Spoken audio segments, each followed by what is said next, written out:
Antarctica wasn't always a frozen wasteland. A long time ago, it was full of life, and 56 million years ago, something terrifying stalked its jungles.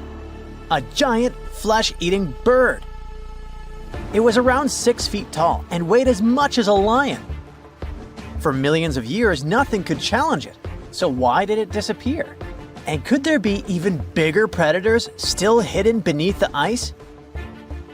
Paleontologists found 2 massive claw bones in Antarctica, sharp, curved, and powerful, belonging to this bird. They were dug up from the Epresian-aged rocks of Seymour Island, which means they're around 40 to 50 million years old. Their shape left no doubt. These were the so-called terror birds. Their scientific name is Forus raceti, some of the most fearsome predators to ever walk the earth. They were flightless and didn't even need wings. Instead, they could sprint at breakneck speeds, like ostriches from a nightmare. For millions of years, these birds ruled South America. But now, for the first time, their presence has been confirmed in Antarctica. No surprise here. Back then, South America and Antarctica were still connected, allowing animals to easily commute between continents. So these birds probably migrated south to adapt to life on Antarctica's prehistoric landmass. It didn't just survive here, it thrived. But at some point, this nightmare of an animal vanished. Why? Most likely because of the temperature changes. Antarctica was cooling, slowly turning into the frozen wasteland we know today. Its prey may have declined, leaving the predator without enough food. Eventually, it disappeared, leaving no descendants behind. Researchers hope that they'll find a complete skeleton eventually. They're also wondering where there might be even bigger species waiting to be discovered. Perhaps these birds evolved into a completely new Antarctic lineage. But for now, all we have are 2 giant, creepy claws. People often think that there are almost no animals or plants in Antarctica. But that's not true at all. Penguins waddle around, and forget the cute tiny ones. Antarctica used to have 6-foot-tall monsters. The emperor penguins are the largest penguin species alive today. They can dive over 1,800 feet deep and hold their breath for over 20 minutes. There were giant ancient penguins around 38 million years ago. They were the size of humans. Fossils show they had long, sharp beaks, making them terrifying hunters of fish and squid. The fish there are also absolutely fascinating. Forget giant squids. Colossal squids are nightmares even bigger. Some reach over 40 feet long with massive, super sharp beaks and eyes the size of dinner plates. Finally, orcas, the apex predators of the Antarctic Ocean. They hunt in packs, working together like a wolf pack of the sea to take down seals, fish, and even massive whales. There are even tiny plants like moss and algae. Antarctic hairgrass and pearlwort. They somehow survive against all odds. There are many other myths going on about Antarctica.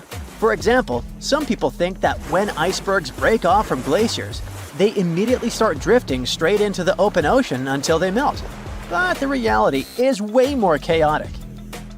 First, when an iceberg breaks off from a glacier or ice shelf, it has to deal with underwater obstacles. It can stay stuck on the seafloor for decades without moving. Then, they get caught in powerful whirlpools and spin in place for months. One iceberg, a 23A, spent nearly 40 years frozen in place before finally breaking free, only to get caught in a swirling ocean vortex for another 8 months. After that, their paths are influenced by ocean currents, tides, winds, and even underwater topography.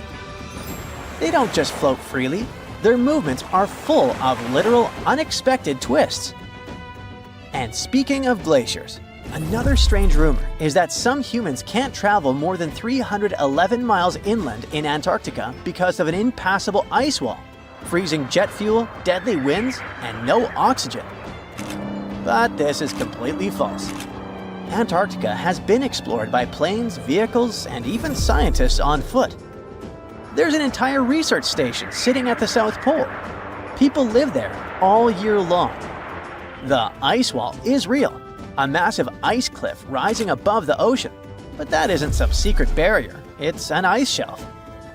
These are thick slabs of ice that form when glaciers slowly flow off the land and spread over the ocean. Almost 3/4 of Antarctica's coastline is made up of them, but they don't form some giant ring around the world. Antarctica is one of the most extreme places on Earth, but we've conquered its challenges and we keep learning more about it every year. That's why every year, millions of dollars are poured into keeping research stations running, protecting wildlife, and making sure the people who live there have everything they need. But where does all this money go? Well, Antarctica stations are basically small cities.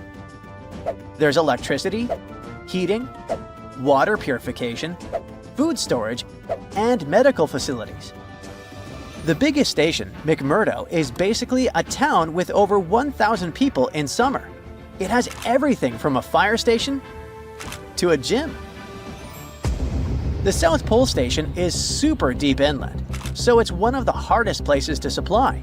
Getting food and fuel there requires airplanes flying thousands of miles in extreme cold. But the internet loves a good mystery. When Google Maps revealed what looked like a massive doorway in Antarctica, conspiracy theorists went wild. People joked about everything from Bigfoot's vacation home to a secret base, or even a Star Trek spaceship hangar hidden in the ice. But there's a way simpler and less exciting explanation. It's actually a grounded iceberg, a chunk of ice that got stuck in shallow water and is now slowly melting. As ice moves across the landscape, it flows around bumps and obstacles, creating odd shapes. The process of melting, breaking apart, and refreezing can carve ice into unexpected forms. Antarctica also has incredibly strong downward-blowing winds that sculpt ice into dramatic formations over time. No secret doorway, unfortunately. And speaking of doors, for years, Ushuaia, Argentina, has been called the gateway to Antarctica, the last stop before the icy continent, the place where expeditions begin. But there's another option. Punta Arenas, Chile. Let's compare them. Ushuaia is closer to Antarctica. It's the top departure point for tourists going on cruises. But no regular flights to Antarctica. No major scientific bases operating from here. It's basically controlled by the military, which refuses to allow private flights, only commercially operated ships. Yes, Punta Arenas is further from Antarctica, but 22 countries and global organizations use it as their main base. There are regular flights to Antarctica happening there every year. Private airlines can actually operate here, making it the real air connection to Antarctica. Ushuaia may have the best location physically, but Punta Arenas actually runs the show. Argentina made a huge error in picking its Antarctic airbase. Instead of setting up a simple, accessible base at sea level, they built Marambio Base, very high, on rough terrain, completely impossible to reach by land. Everything has to be flown in by helicopter, making operations slow, expensive, and frustrating. For 50 years, Argentina stubbornly stuck to this bad decision, while Chile set up efficient, well-planned bases that the world now uses. If things don't change, Ushuaia will be nothing more than a tourist stop. But what's terrifying is that Antarctica seems to be returning to its past. It's supposed to be the coldest place on Earth, but something shocking happened just recently. For the first time in recorded history, temperatures in Antarctica broke 68 degrees Fahrenheit. This continent is buried under miles of ice. Usually, temperatures there can drop to minus 112 degrees. But in the winter of 2020, scientists recorded an insane 69 degrees on Seymour Island, hotter than many places in Europe at that time. Scientists believe there are several reasons for that. First, there are changes in the way heat moves around the planet's waters. Second, melting permafrost due to the planet warming. It looks like the climate is changing faster than expected. In the near future, humans extract ancient DNA from a long-extinct creature They patch up the missing pieces with genes from a modern-day animal. Then, in a high-tech lab, they bring the species back to life. Sounds familiar? Well, yes, that's actually the plot of the original Jurassic Park. But the thing is, we're now living in the timeline where researchers are doing exactly that. Although this time, the star of the show isn't a raptor or a T-Rex. Believe it or not, scientists at Colossal Biosciences want to bring back the giant moa. Think of it as an ostrich, only twice as tall and way bulkier. It was a massive flightless bird that went extinct almost 600 years ago. The moa once roamed the forests of New Zealand, towering up to 12 feet tall with its neck stretched. This makes it the tallest bird to ever walk the planet. It weighed almost 500 pounds, but funny enough, that doesn't make it the heaviest bird that ever lived. That crown goes to Madagascar's elephant bird. But still, 500 pounds of bird is not something you want running at you in the woods. The giant moa didn't have wings or a beak built for battle, but it didn't need them. For thousands of years, it lived in peace because it had no natural predators, literally being the top bird. Well, almost. The only thing that could take down a moa was the Haast's eagle, a giant bird of prey with a 10-foot wingspan and claws like steak knives. That was the balance of nature, until people arrived. Around the 13th century, the Maori settled in New Zealand, and as humans do, they adapted quickly. The moa, big and slow as it was, became a crucial and probably delicious food source. Within just a few generations, the moa was gone, and not long after, so was the Haast's eagle. No more moa meant no more meals. It's just how nature and survival work. The Maori were skilled hunters, making a life in a new land. But their arrival marked a turning point in New Zealand's ecosystem, one we're still talking about today. The moa wasn't just big, it played a huge part in keeping forests healthy. Now, 600 years later, scientists want to recreate it using cutting-edge technology and ancient clues. But why go through all this effort to resurrect a bird that's been gone so long? Well, according to Colossal Biosciences, the same company behind those gene-edited direwolf cubs that we talked about before, it's not just about the wow factor. They say moas helped shape the landscape itself. In New Zealand, moas helped control vegetation and spread native plant seeds. They kept forests from becoming overgrown and unbalanced. Without them, some plants lost their main seed carriers, and invasive shrubs started to take over areas once kept in check. So the idea is, if we can't rewind the clock, maybe we can reboot the system. Introduce an animal that fills the same job that can help restore what's missing. Okay, but how do you bring back an extinct species? And is that even possible? Well, sort of. But not in the sci-fi clone a complete dinosaur way like in a movie. The original moa has been gone for centuries, and its DNA is damaged, degraded, and full of holes. So instead of making a perfect copy, researchers are going to remix, so to speak. They'll take whatever usable moa DNA they can find and patch the gaps using genes from its living relative, probably the emu. With a tool called CRISPR, which is like a Photoshop for genomes, they'll stitch it all together, tweak the embryo, and grow it in a lab.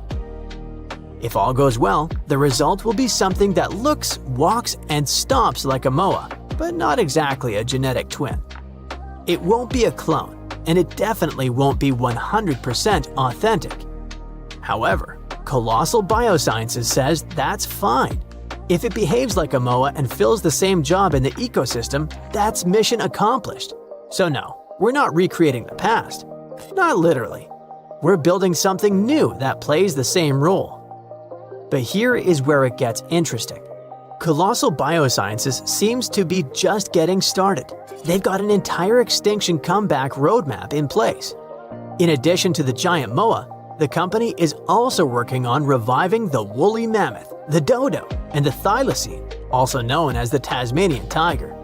Each one vanished under different circumstances, but the goal is the same: to create a modern version that can fill the ecological gaps those animals left behind. Woolly mammoths were Ice Age elephants.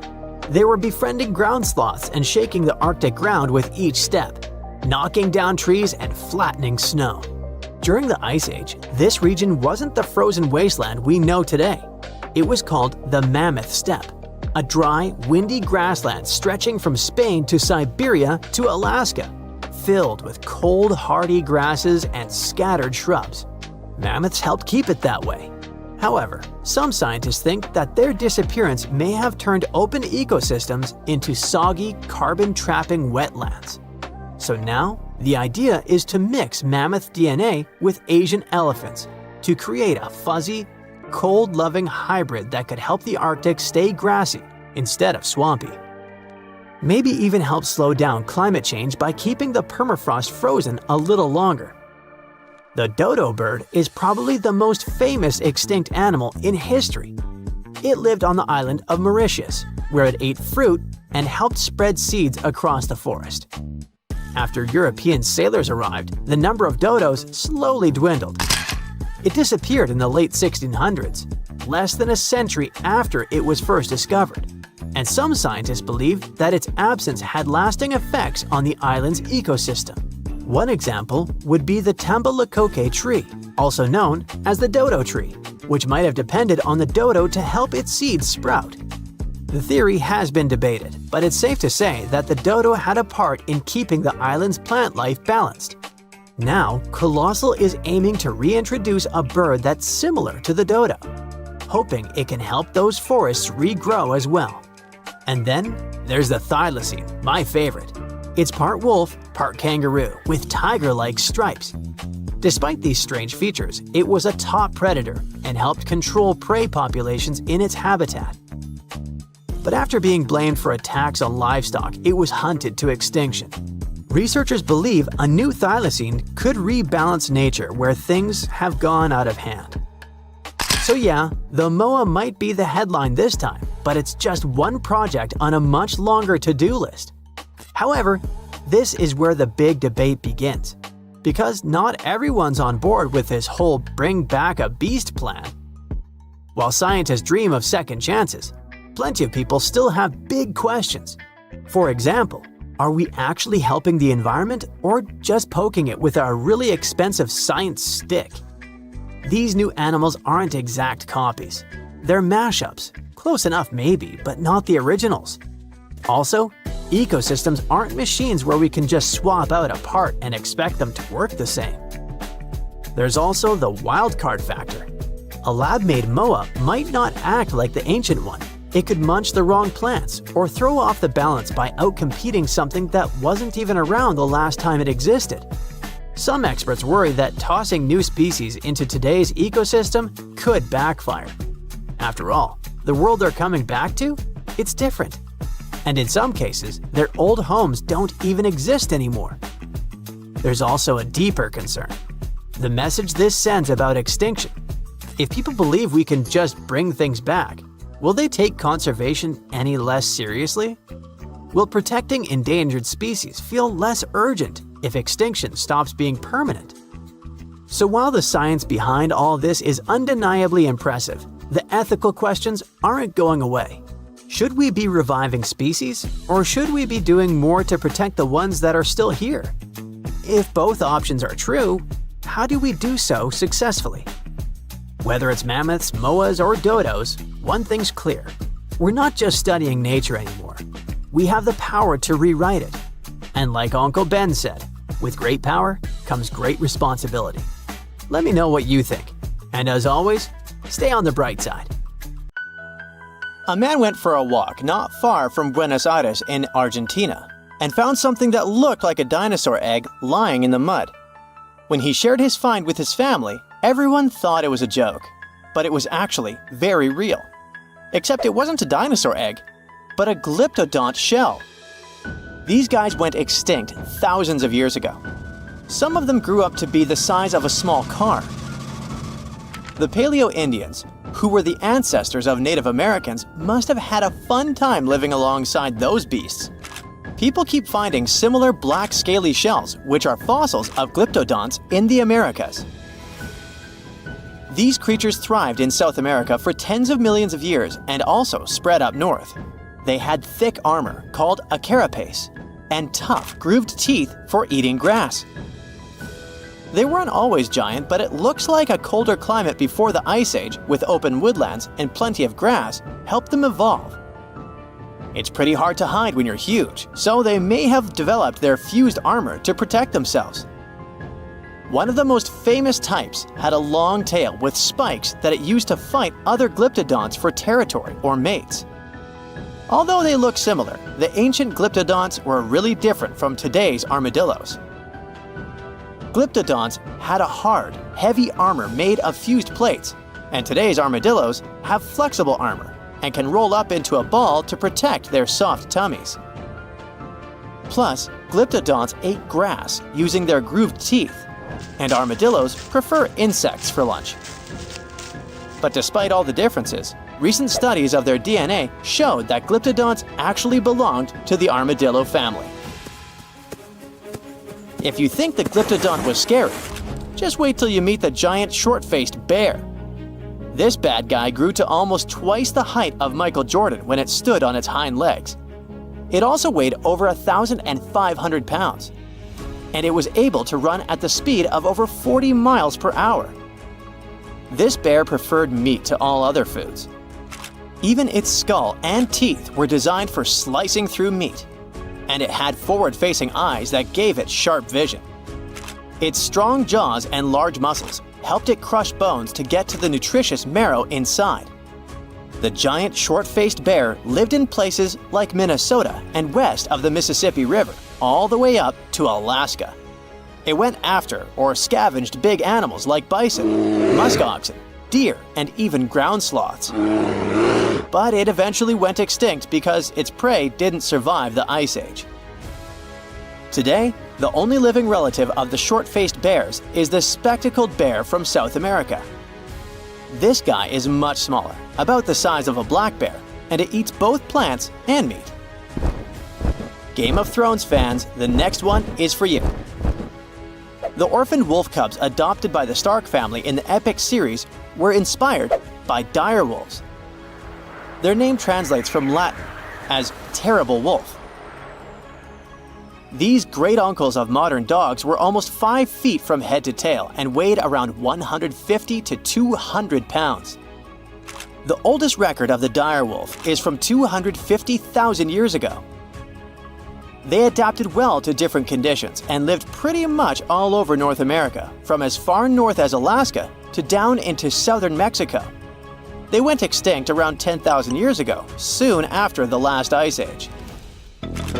They most likely just lost their source of food. The closest we have to dire wolves now is the gray wolf, but don't get too upset. Scientists think they could be able to bring the dire wolf back to life.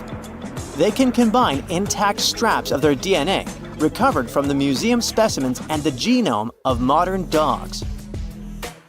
One animal you definitely wouldn't want to be on the de-extinction program is the saber-toothed cat. This bad guy lived in prehistoric North America and parts of South America. And nope, it's not related to modern tigers or other cats. It just went extinct. It had the title of the most fearsome Ice Age predator for a long time, until scientists found out at least one species of it was more like a kitty cat. Smilodon, by the way, Diego from Ice Age was one of those, could only chomp down with 1/3 of the force of modern lions, but it could open its mouth at a 120 degrees angle, and it could wrestle even large prey to the ground with its powerful body, with disproportionately thick front legs and strong neck. The kitty was probably just too afraid to use its long and narrow teeth that could break easily. And one more detail. It had to have lips that could stretch well for the jaws to open wide, so it most likely drooled like a St. Bernard. Well, at least their teeth grew twice as fast as those of modern lions, and fully formed by the age of 3. The giant beavers, called castoroids, must have grown at the same rate, or so to get as big as a couch. They were about 8 feet long and weighed 200 pounds, which is as heavy as a large refrigerator. They had huge 6-inch long front teeth for gnawing, a narrow tail, and long, shaggy fur. This giant creature lived alongside mammoths and saber-toothed tigers in the woodlands of North America.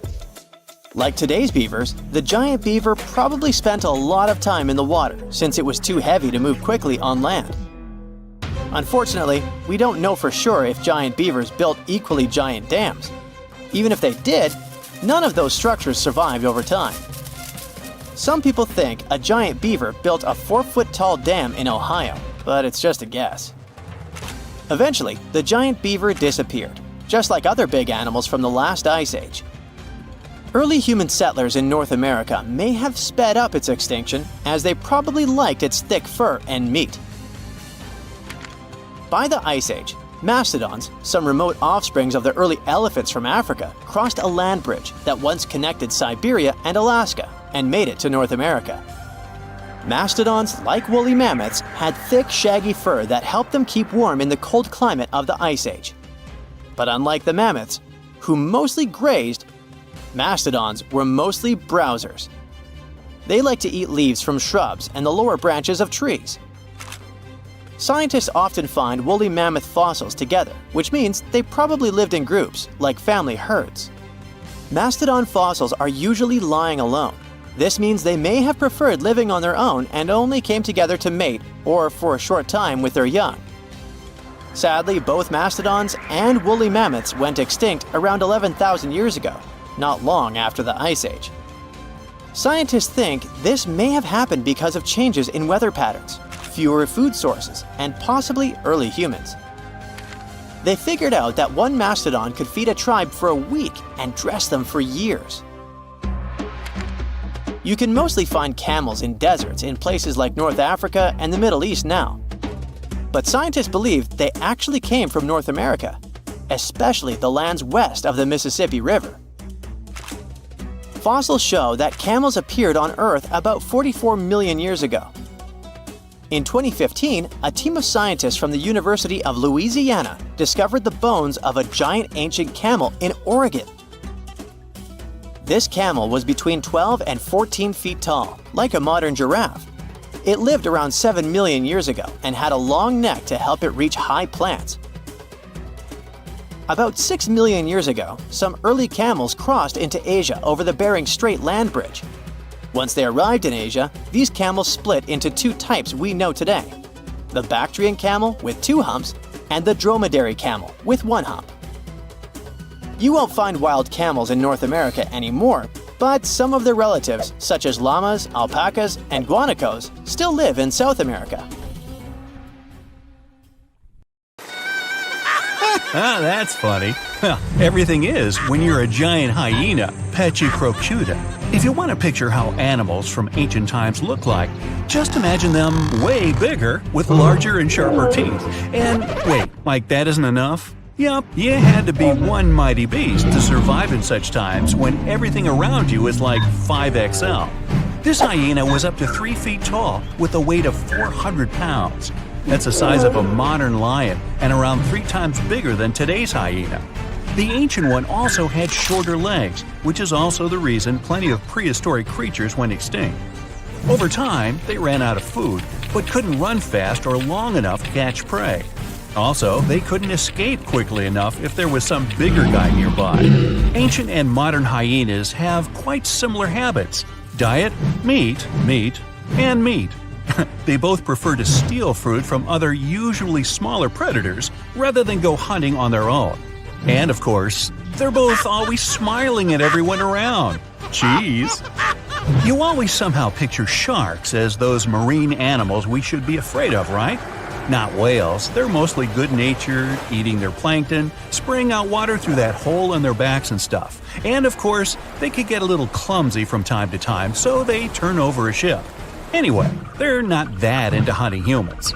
Well, if we all lived in the time of this 50-foot, 50-ton whale, Leviathan, I like to call Toothy, let's just say going to the beach would never be the same. The beast weighed like 6 elephants and was longer than a truck. Oh yeah, about that Toothy thing. This whale had teeth longer than your palm and a quite refined hunting instinct, so it went after all marine animals, including other whales too.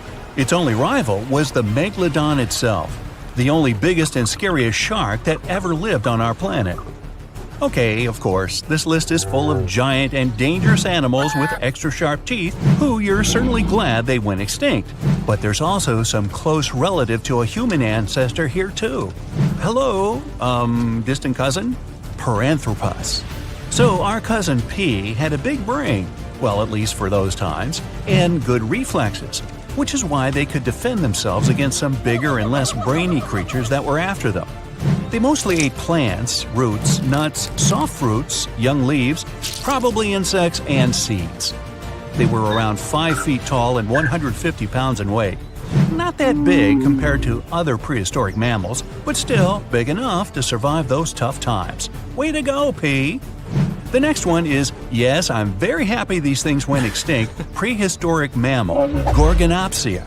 They were something between mammals and reptiles with, of course, very, very big 5-inch saber-like teeth, an 18-inch long skull, and the size of a modern bear.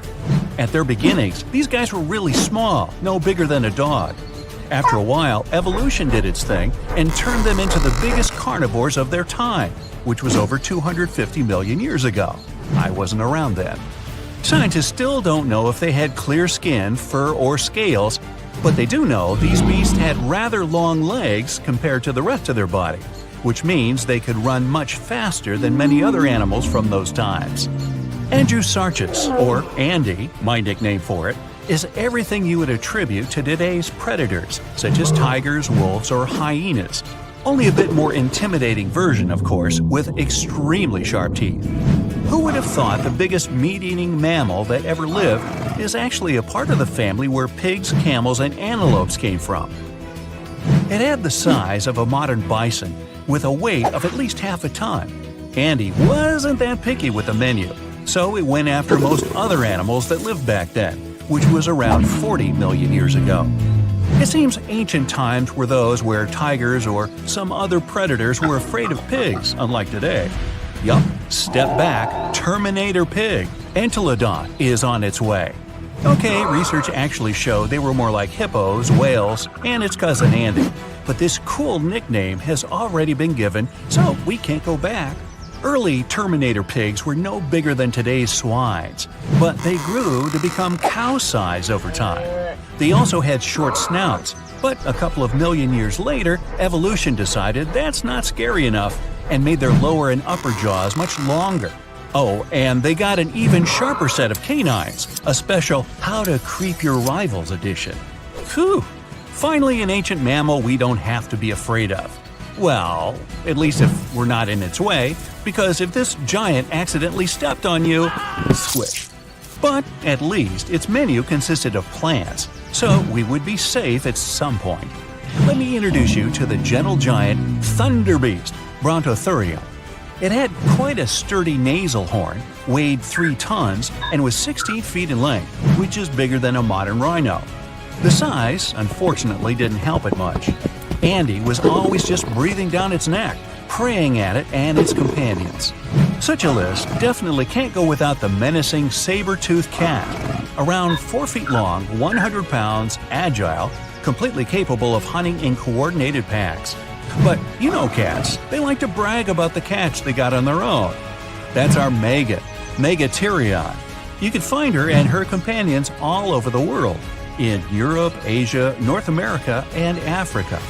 Now, we often think all big cats are into running after their prey, but Megan wasn't built for speed at all, nor did it sprint after her prey like some other cats. No, she preferred to wait for the prey to get closer.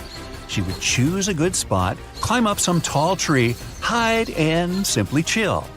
After a while, some innocent herbivores would go there to drink some water, and bam! Surprise! Megan's down.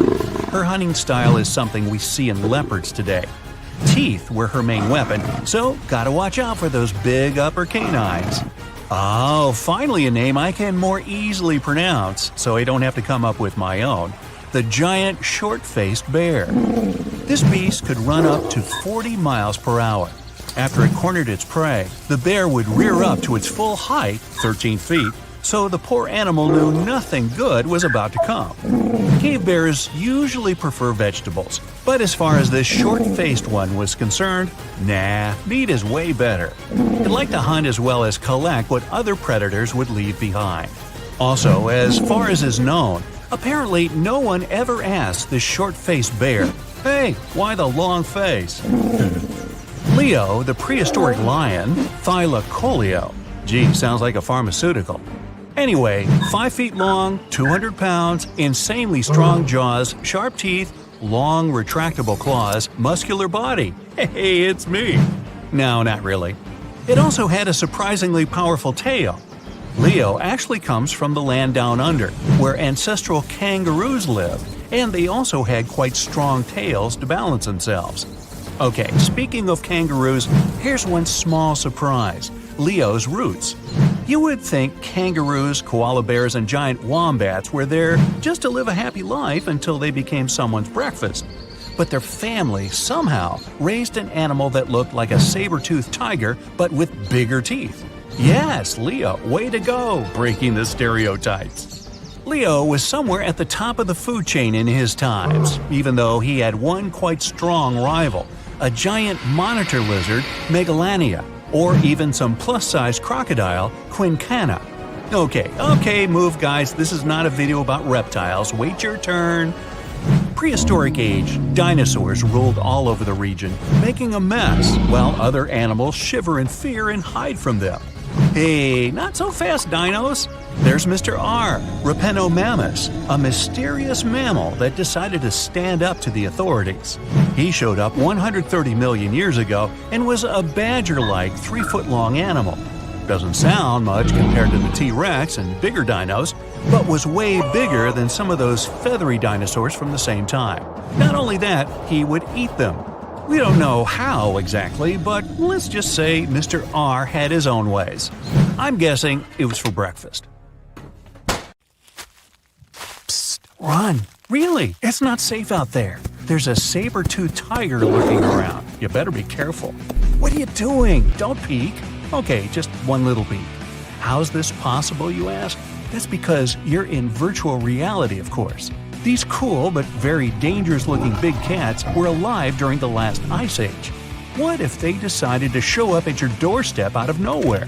Knock knock, a saber-toothed tiger is waiting for you to buy its cookies. Meanwhile, the coelacanth, this massive-looking fish, comes from a lineage that's been around for over 300 million years. We thought they didn't exist anymore until 1938, that is, when a live coelacanth was found again. Since then, they've been roaming the waters of the east coast of Africa and the waters of Sulawesi, Indonesia. Man, I wouldn't want to go for a swim and meet one of these fellas face to face. Their jaw has an intercranial joint, which means their mouth opens up by a lot. This is so they can eat large prey, like me. Not good. They're huge, too. Imagine a fish that's as long as you're tall and weighing as much as an average human. The takahe, a flightless bird, was thought to be gone in the year 1898. They're very cute, small and multicolored, usually not taller than your knee. But picture this. You're out for a hike in the Murchison Mountains. Looking around, you spot the bird you thought was extinct. But there they are, as happy as ever, surviving and chilling. Whole colonies of takahes was indeed found just 50 years after they were pronounced extinct. Good job, tiny little birds. A singing dog. Ever heard of those? Riley does sing sometimes when he's bored or hungry, but these are real performers. New Guinea singing dogs. They've been only recently discovered again in the wild for the first time in 50 years. Still, they were never completely extinct to begin with. New Guineans made sure they were safe next to them. But in the wild, very rare and hard to catch a sight of. Look, there goes one. The New Guinea singing dogs are called so because of their famous high-pitched singing. They sometimes sing together, too. A dog choir of sorts, where they all howl together. I bet they sing better than I do in the shower. Not going far from this area, we have bats, but these ones are sort of different. You see, their ears are enormous. I guess that's why they're called the New Guinea big-eared bats. Clever. The species was found again when one of them was accidentally caught in a bat trap. Until then, I guess they were playing hide-and-seek with us, because up till 1890, they had been thought to be gone. They're still not out of the danger zone because of habitat loss. Imagine you discover a fossil of a species you thought had been extinct for a long time, yet 2 years later, a whole living group of said species is found. Well, this is exactly what happened in 1977 with the Majorcan midwife toad. It's sort of brownish in color with darker brown that makes up its skin spots. Other than that, it's just a small toad with googly eyes. The group of live toads was found close to where the fossil was, on the island of Majorca. There aren't many of them left, about 500 in fact, and as of right now, they're declared vulnerable by the International Union for Conservation of Nature. Now, are you a fan of tortoises? You will be when you take a look at this huge beauty. It's called the Ferdinanda Island Galapagos tortoise. It hasn't been seen since 1906, but on February 17, 2019, we were finally able to look at one of these beautiful creatures.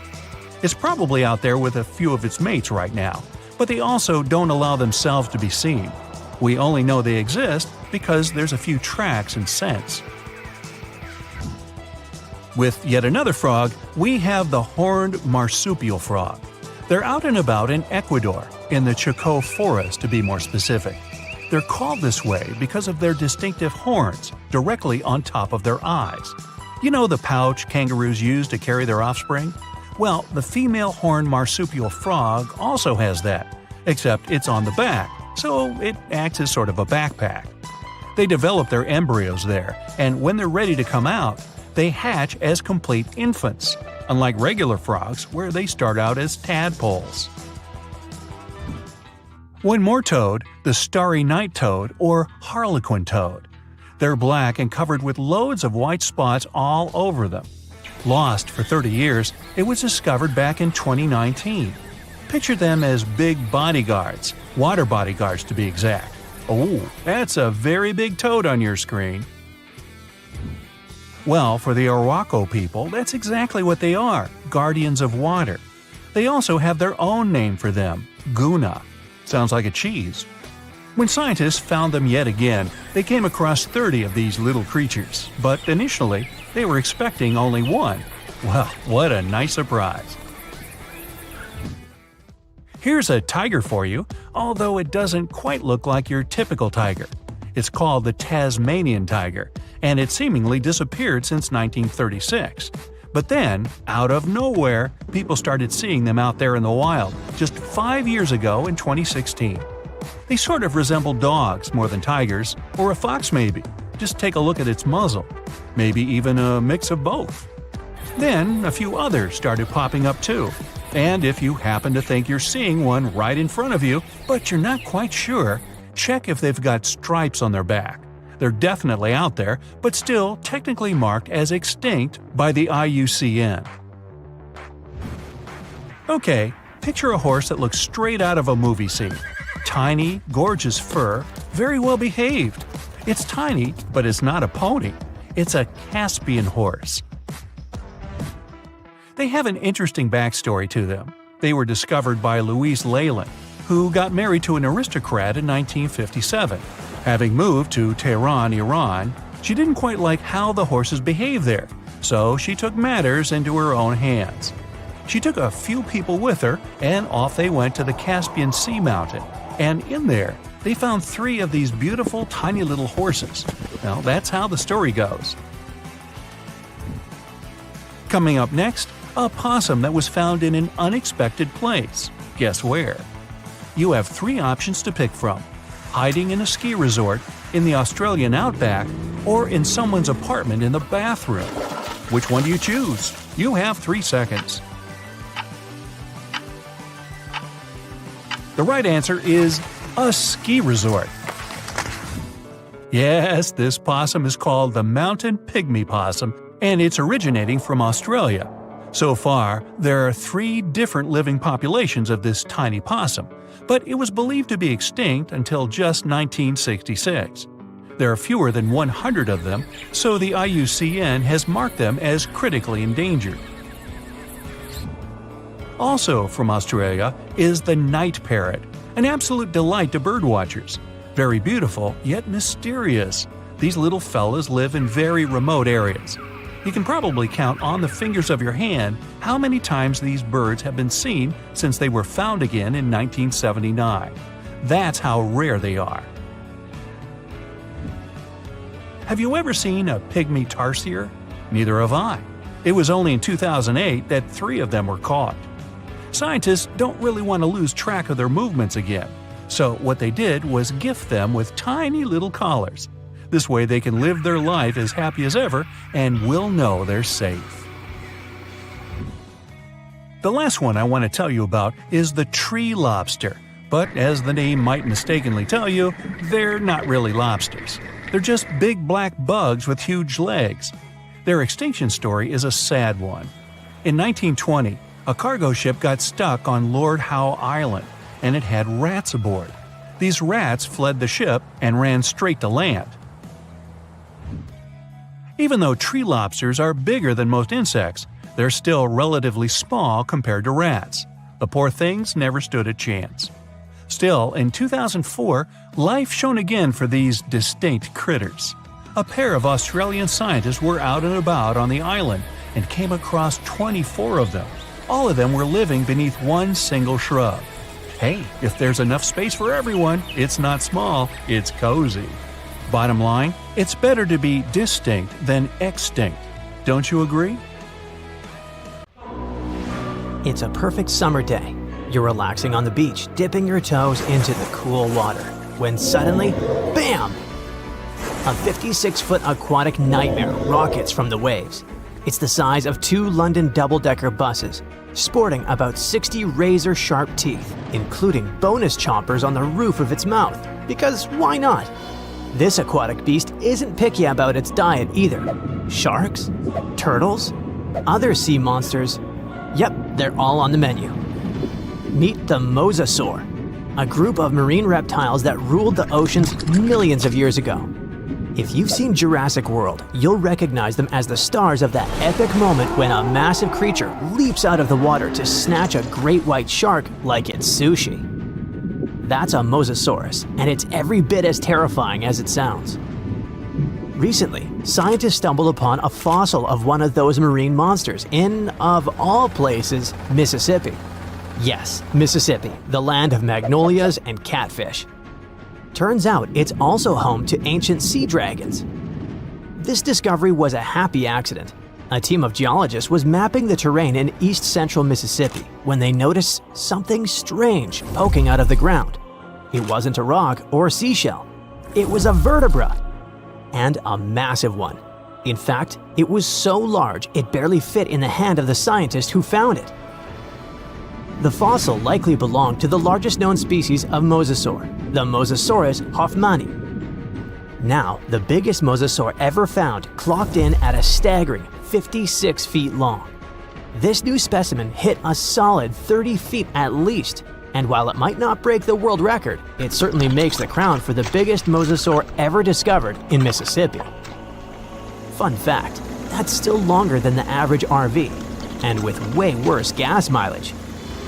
To be fair, the Mississippi Museum of Natural Science already had a couple of mosasaur fossils in its collection. But this newcomer might just steal the spotlight. And this isn't an isolated incident. In 2015, paleontologists unearthed the skull of a 24-foot-long mosasaur in North Dakota. Years later, a private fossil hunter, yes, that's a thing, found an equally huge mosasaur in Texas. Well, its jaw at least. These sea monsters, also known as sea dragons, by the way, actually have one of the wildest origin stories in paleontology. The very first skull was found way back in 1764 in a chalk quarry in the Netherlands. And at the time, scientists thought it was a whale. Then came a second skull, which was so impressive that French revolutionaries literally looted it during the siege in 1794. Legend has it they swapped it for 600 bottles of wine. Doesn't sound like a fair trade to me. That fossil actually helped pioneer the concept of extinction and got paleontologists buzzing for centuries. Since then, mosasaur fossils have popped up all over the world, like ancient scaly celebrities leaving their mark. From the Mississippi backwoods to the deserts of Morocco, from New Jersey to Belgium, scientists have uncovered everything from teeth to full skulls, sometimes even misplacing them in museum drawers for centuries. So what exactly were these terrifying titans of the deep? Well, let's just say, if ancient oceans had a most likely to eat everything in sight award, the mosasaur would win it. Picture a gigantic scaly torpedo with a mouth full of about 60 razor-sharp teeth, including some growing on the roof of its mouth like dental overkill. It had a long, muscular tail for propulsion and 4 paddle-like limbs that worked like turbocharged oars, letting it cruise through warm, shallow seas like a reptilian speedboat. Scientists believe they were close relatives of modern monitor lizards and snakes, which honestly just makes both of those animals way more terrifying. Some mosasaurs even might have had adaptations for sensing vibrations in the water, allowing them to detect movement from a distance, similar to how sharks use electroreception today. Their eyes were well developed too, giving them sharp vision in the dim ocean depths, a key advantage when hunting fast or elusive prey. But what really makes mosasaurs the stuff of prehistoric nightmares is their attitude. They were apex predators, and they knew it. Those sea monsters weren't picky eaters. Fish, turtles, birds, sharks, other mosasaurs. Basically anything that moved was dinner. Fossilized mosasaur stomach contents prove they practiced family dinner in the most metal way possible. If they were around today, your beach day would be a lot more exciting, and probably shorter. These guys were so intense, they dominated the whole world. It's safe to say, mosasaurs were the undisputed rulers of the late Cretaceous oceans. And like today's orcas or great white sharks, they probably used ambush tactics, sneaking up on prey from below before striking with explosive force. Bite marks found on the fossilized bones of turtles and even other mosasaurs suggest intense underwater battles worthy of a blockbuster movie. But how did one end up in Mississippi of all places? Well, rewind the clock about 80 million years and you'll find part of North America underwater. A vast shallow sea known as the Western Interior Seaway split the continent in two, running from the Gulf of Mexico to the Arctic Ocean. It was warm, teeming with life, and yes, crawling with sea monsters. This prehistoric seaway was a watery wonderland. Imagine long-necked plesiosaurs gliding through the water, birds with teeth diving for fish, and oysters the size of car tires clinging to reef-like structures. Even giant fish like this weird guy over here called it home. This ancient inland sea stretched over 600 miles wide in some places, but it was no more than a few hundred feet deep, making it ideal territory for predators like mesosaurs to thrive. The shallow depth also meant that their prey had few places to hide, turning the seaway into a prehistoric buffet. But the Western Interior Seaway wasn't a permanent fixture. As the Rocky Mountains rose, the seaway slowly disappeared. Over millions of years, it transformed from a shallow ocean to swamps and then to dry land. Today, what was once an ocean is now the Midwest, complete with cornfields, cows, and the occasion mosasaur vertebra hiding in the dirt. Now, this wasn't exactly the end of the mosasaurs. Sadly, even these monsters couldn't outswim extinction. Those massive sea beasts met their watery grave around 66 million years ago, when Earth got an unwelcome visitor, a 10-mile-wide asteroid. When that space rock slammed into what is now Mexico's Yucatan Peninsula, it unleashed destruction on a planetary scale. The impact triggered massive tsunamis, set forests ablaze, and shot so much debris into the atmosphere that sunlight was blocked out for months, maybe even years. This impact winter plunged Earth into a deep freeze. With sunlight gone, plants couldn't photosynthesize, and the food chain collapsed like a house of cards. On land, plant eaters starved, and predators like T-Rex soon followed. About 75% of all species on Earth disappeared. But don't think the oceans were a safe retreat. The seas were hit just as hard, if not worse. First came the mega tsunami that devastated marine life along coastlines. Then, the real villain arrived.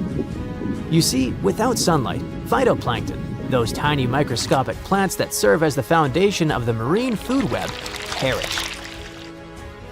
With them went zooplankton, small fish and filter feeders. And when the buffet dried up, the big predators like the mosasaurs went hungry. No food, no future.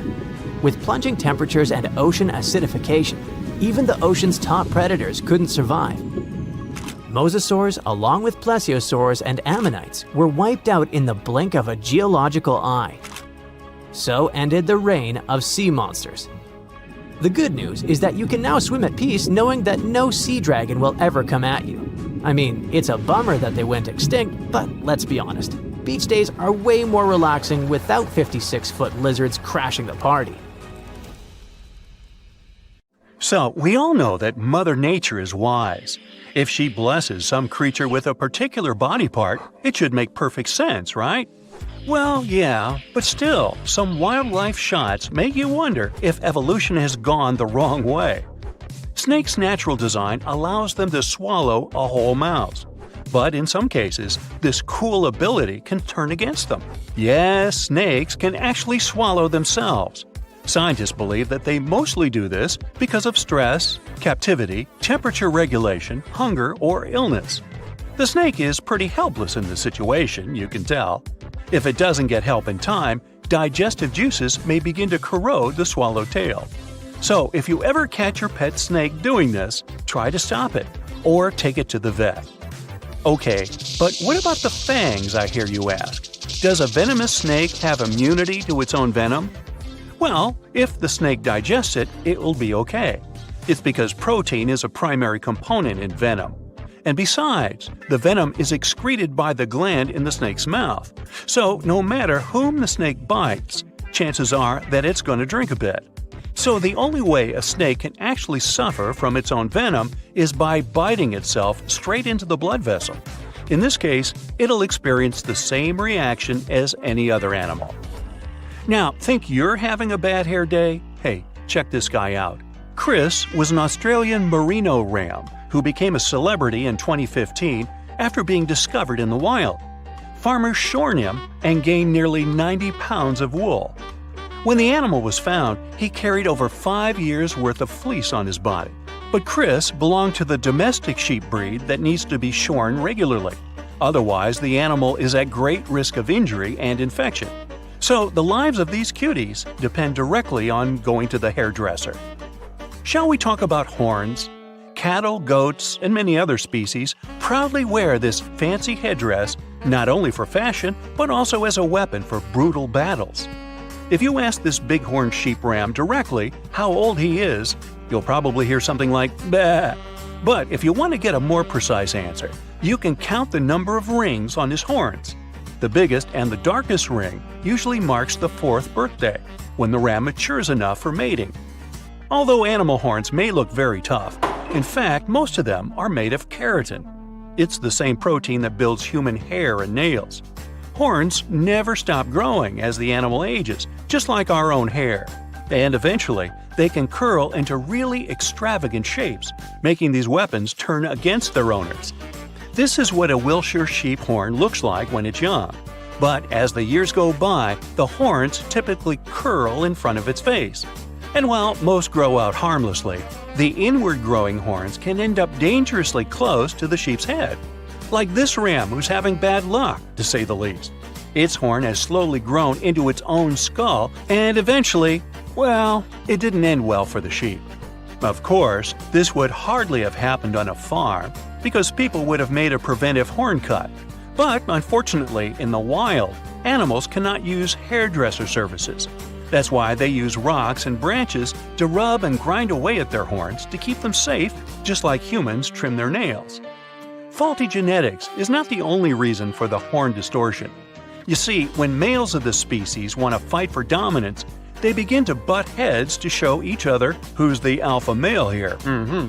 These battles can break horn plates, making them grow at weird and dangerous angles. The fancier the original shape of the horns is, the more problems their fracture may cause. This poor African kudu is a bright example. Fortunately, in some cases, unlimited body part growth can be good for the animal. Just take a look at these adorable smiles.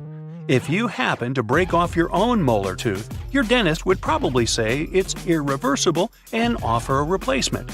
But if an alpaca breaks its front teeth, all it has to do is wait a bit. Although these animals don't have upper teeth, their lower teeth constantly grow throughout their lifetime, and they might look pretty creepy when they get too long. That's why some farmers prefer trimming them from time to time, just like pet owners cut the nails of their cats or dogs.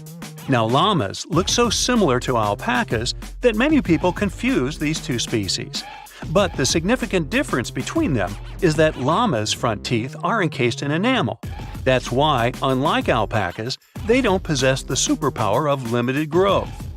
Too bad.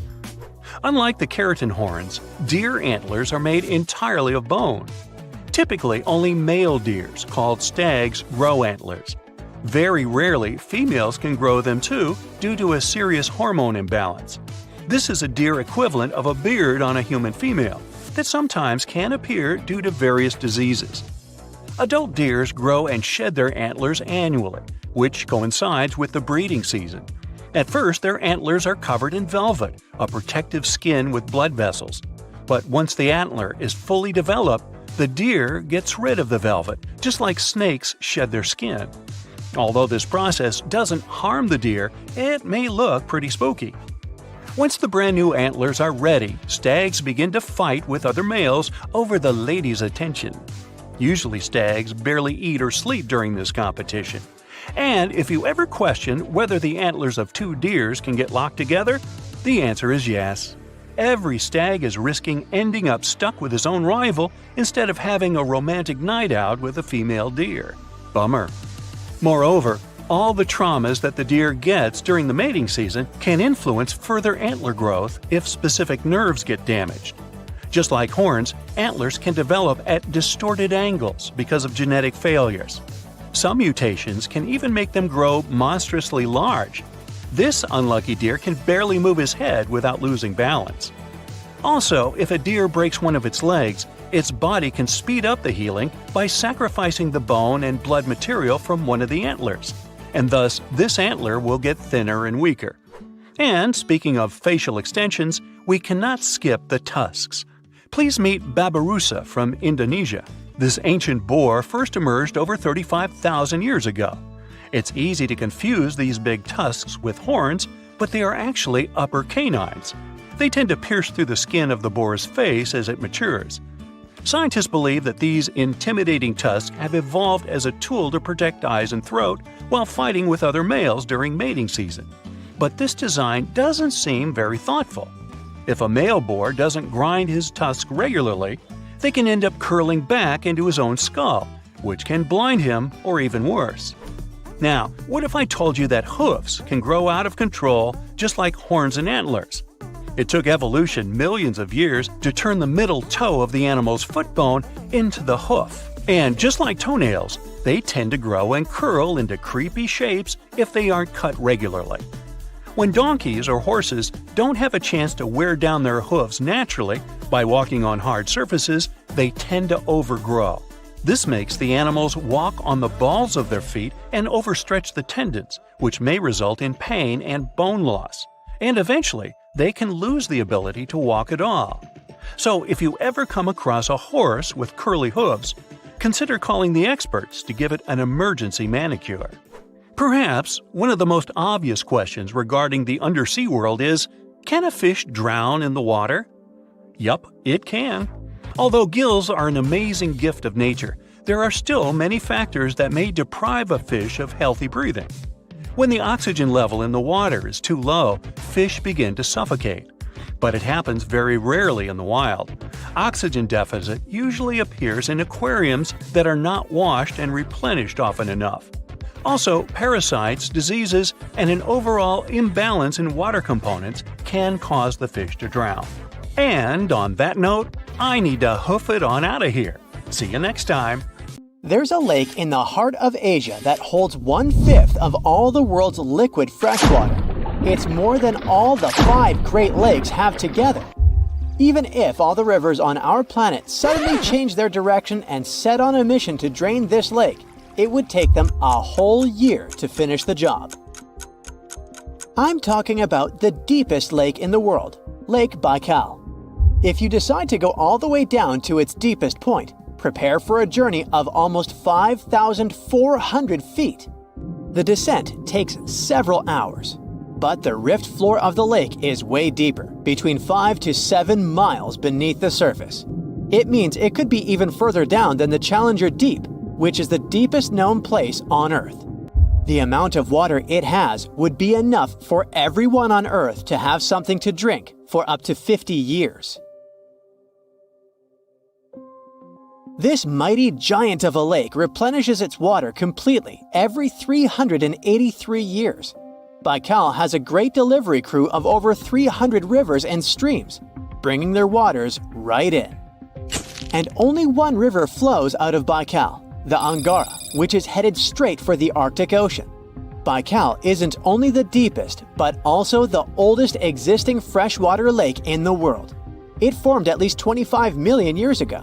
It all began when the Earth's crust decided to play Tetris and created the lake and the surrounding mountains. At some point, Baikal must have been just a humble riverbed, but then tremors and fractures shook the Earth, and the distance between the shores got bigger. Water levels rose thanks to the melting glaciers. Then, several lakes formed and later merged into one. Baikal is one of around 20 lakes in the world that are older than 1 million years. And since it wasn't disturbed by glacial periods, it's a perfect research ground for scientists. Its deep-drilled core sediments can tell a lot about the climate of our planet in different periods. Since Baikal is in a rift basin with 2,000 seismic tremors per year, the lake is deepening and still growing in size. Its shores drift apart at around the same rate as South America and Africa are moving away from each other, so it has all the potential to become an ocean. Another thing Baikal has in common with the oceans is that it has water rich in oxygen, even at its lowest depths. This is one of the reasons why the fauna of the lake is so incredibly rich. It's home to over 2,500 various animals and 1,000 plant varieties.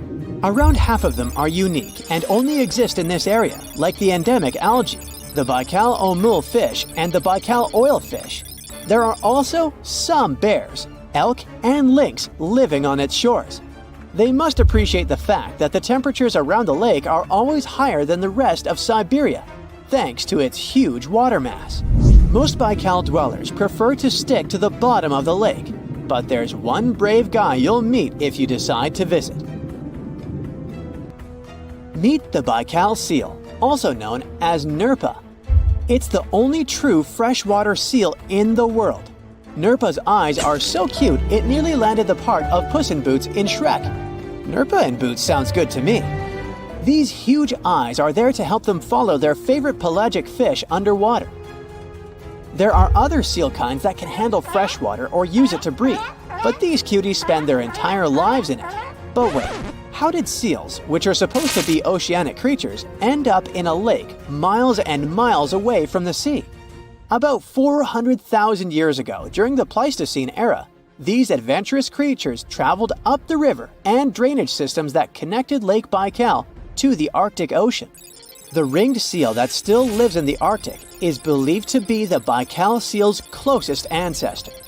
Today, Baikal seals are confined to their freshwater home because of the changes in waterways.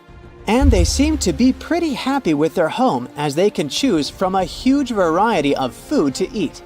The seals mostly hang out in the north and central areas of the lake, but move south in the winter.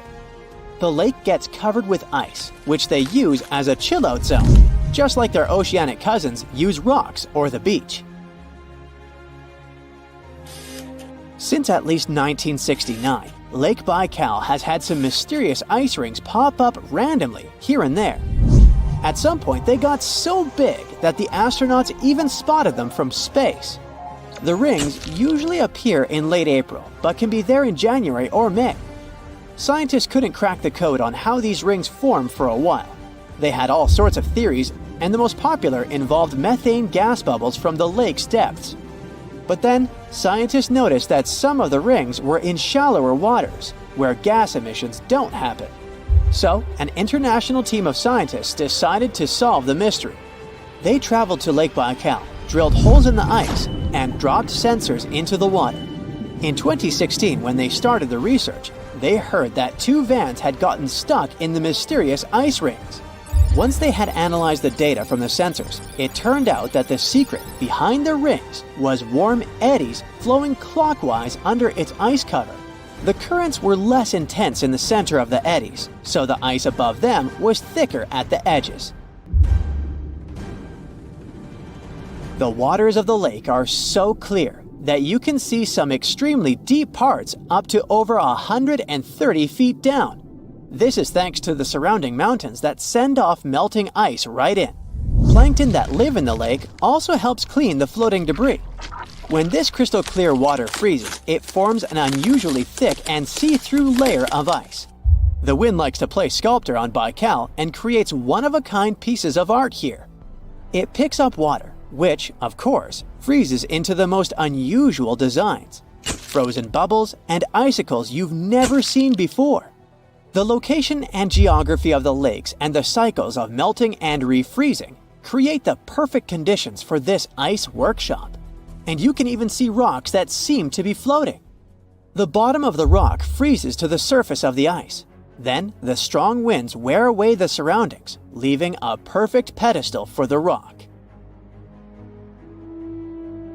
If you think the floating rocks look eerie, how about Baikal's version of the Loch Ness Monster? The local Buryat people have a legend about the water dragon master that lives in the lake.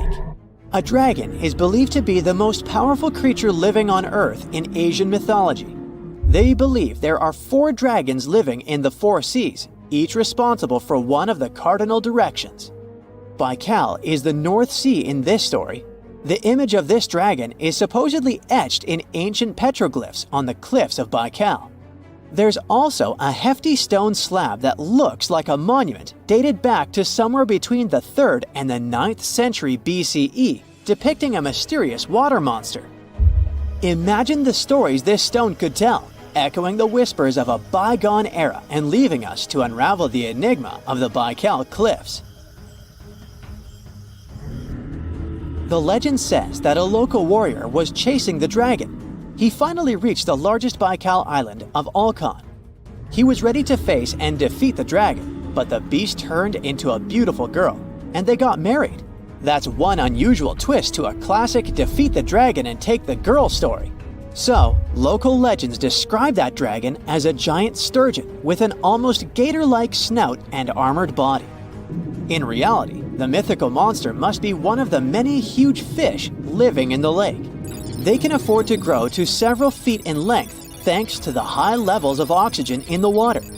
Beluga sturgeon can weigh several thousands of pounds, lives up to 50 or 60 years, and never stops growing. Something exciting and kinda unexpected popped out among the rocks of the Ica Valley in Peru. The bones of a really old whale that lived almost 40 million years ago. At first, no one was really impressed because the bones they found were big and weirdly shaped, so people just thought they were looking at giant boulders. I mean, that's cool too, but things got way better when they realized those were the remains of a very large ancient animal that roamed along the coast of ancient Peru. Plus, it was probably the heaviest creature that ever lived. Sorry, blue whale, I know you worked hard to get to the top. The length of over 100 feet and weight of more than 200 tons brought you the status of the biggest animal on our planet. But it seems you've held the title long enough. Time to hand it over to our next candidate, and that one's really gigantic. This ocean beast was probably shorter than the blue whale, but heavier, with a weight that could be between 93 tons and 370 tons. If it's closer to the higher number, it'll make Paracetus the biggest animal ever known to have lived on Earth. And it seems its weight was the result of having extremely thick, dense bones. You can see such bones today in manatees or some other early whales. Dense bones are a great tool for such marine mammals. This feature makes them heavy and allows them to stay submerged most of the time. But at the same time, if their body was too heavy, they would end up sinking all the time, and they would waste too much energy to move back up to the surface. So, to avoid sinking, marine mammals need to have enough lighter tissues, like muscles and fat, to help them float in the water without using too much energy. Now, scientists didn't have the whole skeleton, which makes it hard to tell how big the animal was. But they used the ratio of the heavy bones to the lighter tissues in other marine mammals to estimate the overall weight of this giant ancient whale. Experts found these fossils about 13 years ago and spent the next decade freeing the whale from the rock. Its anatomy and age showed this whale was a cousin of Basilosaurus, a whale that had a long snout full of sharp teeth, and a sleek body similar to that of an eel.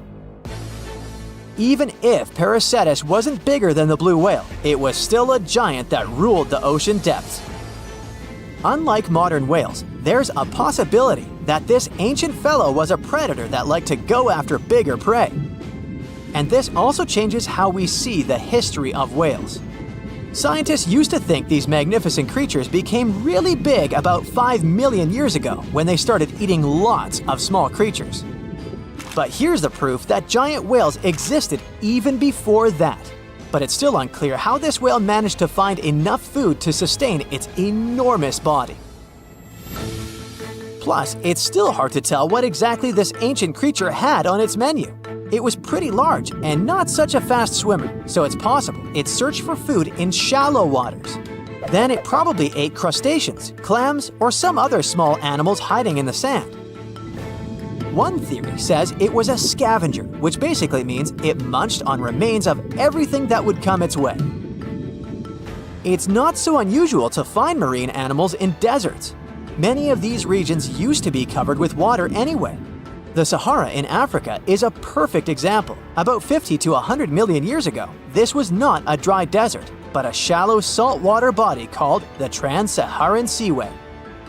The land is not wet there anymore, of course, but people who lived in that area knew about it because they used to find old shells across the desert. The sea was about 164 feet deep. That sounds enough for a nice swim. Some would say this area looked like modern Puerto Rico, with lots of sun and shallow water. Mangrove forests were a common thing as well as seafloors covered with mollusks, like snails and clams. The marine sediment that was left behind after the sea had dried up is full of different fossils. And the animal that lived in that ancient underwater world didn't look friendly. Plus, they were much bigger than their relatives from modern times, so a regular-sized human would end up as a snack, not even a whole meal. Normally, when animals live on small islands, they can become much bigger than their relatives from the mainland. This is something we call island gigantism, and it happens because there are more resources or fewer predators on islands. Maybe the same thing happened in the Trans-Saharan Seaway. Even though it wasn't an actual island, the water moved in and out, which created little pockets of water. And specific conditions in these pockets might have helped animals grow bigger. So we're talking about giant sea snakes, catfish, and fish that no longer exist today. One had incredibly strong jaws, and the animal used them to eat hard things and even crush shells. Their teeth showed they were fierce predators other animals had every reason to be afraid of. They went through some changes when it came to diet, similar to some types of piranhas. And the competition to get to the top of the food chain wasn't a joke. Not when there were also such large predators as sharks, crocodiles, and ancient relatives of elephants. Sahara went through different phases. If you could use a time machine and take a peek at Earth's largest hot desert as it was about 6,000 years ago, you wouldn't have to struggle with sand and heat. You'd have a nice walk through a green and pretty lush place. In the past, people who lived in that area didn't leave drawings on cave walls that showed camels, sand dunes, and scorpions. All those things you'd see in today's Sahara. Instead, they drew crocodiles. That's additional evidence that the Sahara used to have a lot of water and plants, enough to support these big yet scary animals. Around 3 billion years ago, Earth might have been mostly covered with water. Today, it's about 71% of its surface, but it seems that our planet used to be a giant ocean world with no continents at all, just some scattered islands. Scientists studied special rocks in Western Australia that formed in a place deep under the ocean called a hydrothermal vent system. To explain this better, it's important to mention two common oxygen types, O16 and O18. O18 is heavier because it has extra neutrons. O16 evaporates from water more easily, and as researchers studied an old ocean floor, they found a lot of O18, more than in today's oceans. This way, they realized ancient Earth had less dry land than Earth today. Australia is a good spot to conduct these studies because a long time ago, it also used to be a beautiful place with large animals and lush rainforests. But as time went by, the land became drier and Australia had more deserts formed, such as the Great Victoria Desert. Rainforest remained only on the edges of the continent. What happens with deserts across the globe is called desertification. That's when land that used to be good for growing things turns into a desert or something similar. Our planet changes over time, together with its climate. But desertification also happens because of human activities, like mining, farming, and building cities. And when land turns into a desert, it's a problem because it can't support people and animals anymore. Food doesn't grow there. There's not enough clean water, and animals lose their homes. To help with this problem, there's a plan many countries agreed to. They decided to work with farmers to take care of the land, fix damaged areas, and manage water better. All in all, to make our planet a better place for life. Today, I'm going to tell you about creatures that had unique features which allowed them to grow to incredible sizes. They were some of the most impressive animals to have ever existed on our planet. The Argentinosaurus is a genus of sauropod dinosaurs that lived approximately 97 million years ago in what is now South America. Scientists think it was one of the largest land animals ever, with a length of up to 100 feet and a weight of up to 100 tons. A farmer stumbled upon a giant leg bone while tending his cattle. That's how he discovered the first fossils of the Argentinosaurus in Argentina in 1987. Further excavations uncovered more bones, revealing a massive dinosaur that would have dwarfed most other animals of its time. The Spinosaurus, meaning spine lizard, is a genus of theropod dinosaur that lived around 97 million years ago in what is now North Africa. It is believed to be one of the largest carnivorous dinosaurs to ever exist, with a length of up to 60 feet and a weight of up to 23 tons. The Spinosaurus is known for its distinctive elongated sail-like structure on its back. It was likely used for thermoregulation. It also had long crocodile-like jaws that were lined with sharp teeth. This allowed the creature to catch and eat large prey, such as fish, crocodiles, and other dinosaurs. The first fossils of the Spinosaurus were discovered in Egypt in 1912. The sperm whale, Physeter macrocephalus, is a species of toothed whale that is the largest toothed predator on Earth. It also has the largest brain of any animal species. It is found in oceans all over the world and can dive to depths of up to 7,000 feet in search of food. You can easily recognize sperm whales by their massive, block-shaped heads, which can measure up to 1/3 of their total body length.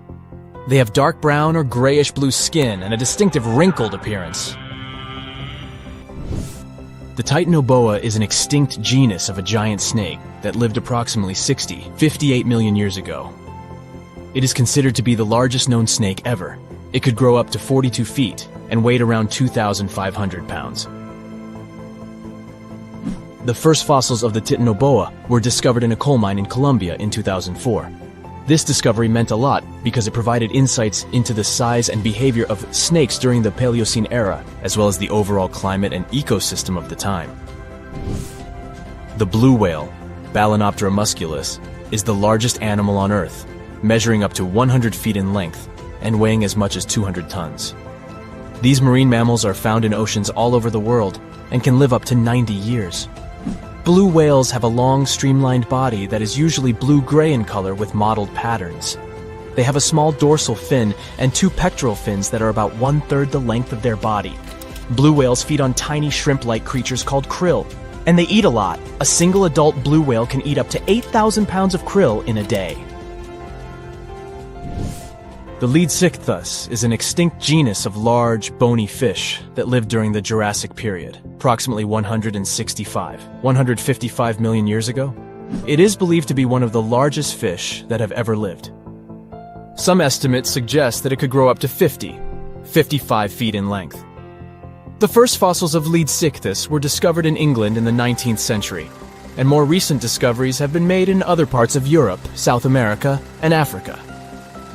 Despite its enormous size, the Leadsichthus was a filter feeder, similar to modern-day whale sharks, and likely fed on plankton and other small organisms. The creature did it by simply swimming with its enormous mouth open, filtering water through its gills. The pterodostro is an extinct species of flamingo-like birds that lived approximately 35 million years ago. They were relatively small birds with a wingspan of about 2-3 feet. And they were known for their distinctive long, narrow beaks equipped with comb-like structures used for filter feeding. The pterodostro lived in shallow bodies of water, like lakes and lagoons, and mostly fed on small crustaceans and other tiny organisms. The animal filtered them from the water using the comb-like structures on the inside of its beak while swimming through the water. The African elephant is the largest land animal on Earth and one of the most recognizable ones. There are 2 species of the African elephant, the savanna elephant, Loxodonta africana, and the forest elephant, Loxodonta cyclotis. You can see them in various parts of sub-Saharan Africa. These creatures can be identified by their large size, gray skin, and long trunks. African elephants can grow up to 13 feet tall and weigh up to 14,000 pounds, depending on the species and gender. Beneath the thick, shadowy canopy of a prehistoric rainforest, a silent hunter slides into the murky river waters. This is Titanoboa. Its size is horrifying, stretching over 40 feet long, which is about the length of a school bus, and weighing as much as a small car. It reigns as the largest snake ever known. This is around 60 million years ago. It's only been 6 million years since the dinosaurs were wiped out by an uninvited asteroid. Nature is slowly returning to life, the Paleocene epoch. Titanoboa's home is lush and sweltering. The air is very humid, like in a steam room, and the rivers are teeming with fish, perfect for a predator like this. Now that the dinosaurs are gone, Titanoboa becomes the queen of hunting. It's perfectly built for both power and stealth. A strong, sturdy spine can hold the snake's massive size while staying smooth and silent. Titanoboa glides through the water like a shadow, barely visible. It doesn't chase. It doesn't need to. Titanoboa waits beneath the river's surface in darkness. A bunch of ancient lungfish meanders too close. With one surge, it lunges, its jaws snapping shut. The fish doesn't stand a chance. Titanoboa's grip is unrelenting. After the prey stops moving, the snake immediately consumes it whole. For millions of years, this snake ruled the rainforests.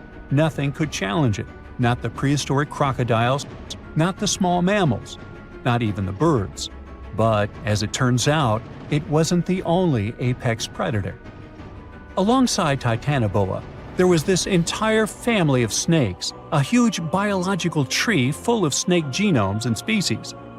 Their history spans around 100 million years, all the way to the Cretaceous period. We find their fossils all over South America, Africa, India, and Australia. That's because they evolved in the Gondwanan continents. Back then, all of this was one huge landmass, and they lived right in the heart of it. Now, this family coexisted with all the dinosaurs. The dinosaurs ruled the world back then, and the snakes couldn't be all that dangerous. They lived in the dinosaur's shadow, adapting to survive.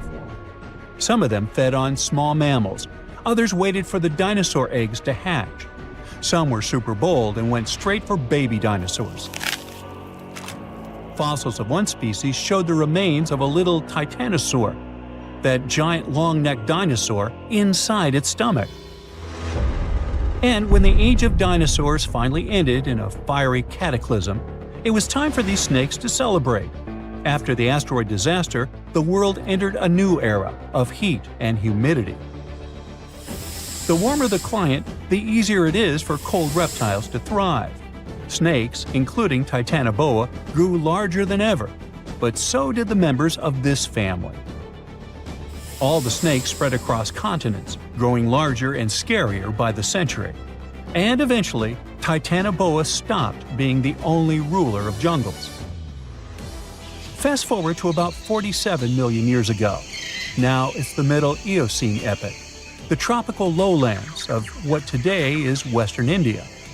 A lush, swampy place, full of rivers and pools. The earth was warmer, with turtles and crocodile-like creatures basking in the sun. And there evolved the largest and most fearsome predator of them all, Vasuki indicus. Even the name feels important. Vasuki, the serpent king of Hindu mythology, a colossal snake that's coiled around the neck of Lord Shiva, strong and loyal. And the indicus part is because the snake's fossils were discovered in India. Vasuki surpassed Titanoboa and grew to a jaw-dropping length of 50 feet, like a 4-story building. It also weighed as much as a small elephant. Unlike Titanoboa, who preferred to hunt in the rivers, Vasuki mostly hunted on land, though it still could venture into the water when needed. It prowled the marshy ground with quiet, calculated movements, blending with the dense undergrowth. Vasuki also ate crocodiles, massive turtles, and even early whales in local water pools. No one stood a chance. It had immense muscles and squeezed with unimaginable force. But the snake's jaws were much scarier. Unlike Titanoboa and today's pythons, Vasuki couldn't swallow massive prey whole. Instead, it ate them alive with its teeth, just like this. Fast and absolutely brutal, it was an apex predator of its time. And don't forget that we're not talking about one Titanoboa or one Vasuki. These snakes were part of entire populations. In the Paleocene, rivers were full of various Titanoboas. Some were younger, smaller ones, fighting for survival, while the oldest and largest ones dominated the waterways, in the same way as generations of Vasuki indicus competed with each other for thousands of years. Through the years, many siblings of this family got themselves a region to rule over. For example, alongside Vasuki, this big guy was thriving in northern Africa, in what is today's Egypt. Back then, this land was full of water and swamps. Before we learn more about other snakes, this one was considered the largest, about 36 feet long. That's still bigger than today's most powerful snakes, like the green anaconda. But then, we reached the Pleistocene epoch, from about 2.5 million years ago to only 11,000 years ago. Modern humans were evolving all over the world, and now the snakes had a new problem, an even worse one than dinosaurs. While we were developing brains, in Australia, there ruled the local king of snakes. Their names also come from legends. That's how indigenous Australians called their mythological rainbow serpent the creator of the world. It's like a problem of a chicken and an egg. Was the snake named after a deity, or did the Aboriginal people create their deity after a snake? Ancient Australians coexisted with those predators for thousands of years. They warned their children how to avoid dangerous spots, passing down stories of the terrifying serpents. In their legends, the great rainbow serpent was shaping the land, rivers, and features of the world. These legends were most likely inspired by the powerful nature of those snakes.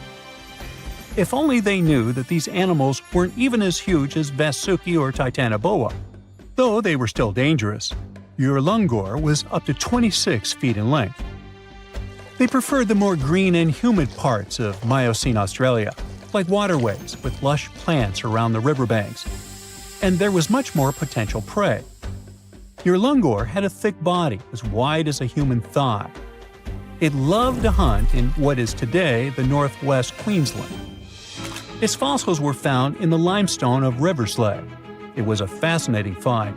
The skull was almost intact, with teeth and everything, which is crazy considering that snake skulls are very fragile and usually don't survive fossilization. Just like snakes before it, Urlungor didn't rely on venom. It was a constrictor, quick and powerful. But at least now these reptiles weren't as brutal. Their hugs quickly caused cardiac arrest in their prey. So the end came rather quickly. Also, they no longer could swallow the prey whole, and didn't have the same sharp teeth as Vasuki or Titanoboa.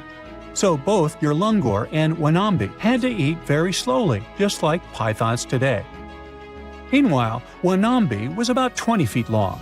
This one had a similar head, so it could only hunt marsupials, reptiles, and other little things that ventured too close. Wanambi's domain was the waterhole. It lay coiled in the shade, motionless, its body blending seamlessly with the dusty earth. If kangaroos and wallabies cautiously approached to drink, they wouldn't even notice the predator until it was too late. The Wanambi snakes lingered in Australia for millions of years. Even when the climate and ecosystem changed, it didn't bother these guys. In fact, they thrived in Australia's cooler, drier regions. Yet, even giants fall. Time moved on, the earth cooled even more, and nature began to change. Wanambi managed to last up to around 50,000 years ago, and could have lasted longer if it wasn't for humans. The same Aboriginal Australians who once feared Wanambi eventually spelled the end for the snake. All these years of being the apex predator, only for the little apes to hunt you into extinction. But that's how evolution goes. Eventually, all the giant snakes disappeared, leaving behind only their fossils and stories like this one. This is Lolong, the largest crocodile ever found, stretching about 20 feet long. Now, imagine living in a world full of Lolongs, only with longer legs and the ability to run on land like a greyhound. It sounds like a nightmare monster, but she was real. Fossils of giant crocodile-like creatures were discovered back in the 1930s, and now scientists have found that these beasts once roamed and dominated lands far bigger than they imagined. We're talking about the cebicids. They're a family of prehistoric crocodiles that once ruled South America, especially in what is now Argentina, Brazil, and Bolivia. And scientists discovered that these ancient predators were huge. Some species may have grown up to 20 feet long. Now, to give you an idea of how big that is, well, that would be you, and that would be her. Yeah, good luck outrunning that. Oh, by the way, they wouldn't be slithering in the water. They'd be walking right beside you. And that's actually the biggest difference between them and their crocodile relatives. Most cebicid species lived entirely on land. They were like lions, powerful, moving on all fours, but with tough crocodile-like skin. That image alone is already terrifying. But it gets worse when you figure these guys were fierce predators and we could have easily ended up as part of their dinner. Everything about them was perfectly built for the chase. They had narrow, dinosaur-like skulls and long legs that helped them sprint after their prey. They especially liked sloths and rodents, but honestly, with those sharp saw-like teeth, well, anything that crossed their path didn't stand much of a chance. And if one of their victims tried to fight back, well, that would have been a big mistake. Most of these crocodile ancestor species had tough, bony plates under their skin that worked like natural armor. They were seriously tough, but don't worry, you don't have to fear them. Luckily, for us at least, these beasts aren't roaming the Earth anymore. According to Jonathan Block, a paleontologist at the Florida Museum of Natural History, these mysterious predators may have been the last of the Nodosuchians, a broad group of reptiles that first appeared back in the Jurassic period. Yep, these bad boys shared the planet with dinosaurs. That is, until the asteroid hit the Earth about 66 million years ago. Dinosaurs went kaput, and mammals took over. They became the land animals, but their path to the top wasn't exactly smooth. They still had to deal with the Cebicids in South America.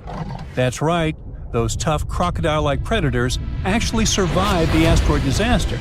They also ruled and stayed at the top of the food chain until around 11 million years ago. Or at least that's what scientists thought, until they started finding strange fossilized teeth in the Caribbean. Uh-oh.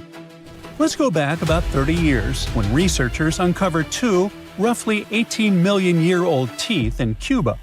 They had a tapered shape and tiny sharp serrations, perfectly designed for tearing into meat. There was no mistake. Scientists were looking at something that belonged to a top predator. But the question was, who? Had they found a fossil of an ancient giant croc? Well, maybe. Those teeth could have been from a species of Cebicid, but that was strange, since scientists didn't think such large ancient predators ever lived in the Caribbean. And things got even stranger when another tooth turned up in Puerto Rico. This one even older, about 29 million years old. But there was a problem. Those teeth alone weren't enough to identify a specific animal. They needed more, so the mystery remained unsolved. Everything changed in 2023. Local work crews were building a road in the Dominican Republic when they suddenly stumbled upon ancient bones. Researchers soon realized they were looking at a fossilized tooth, but this time it came with two vertebrae.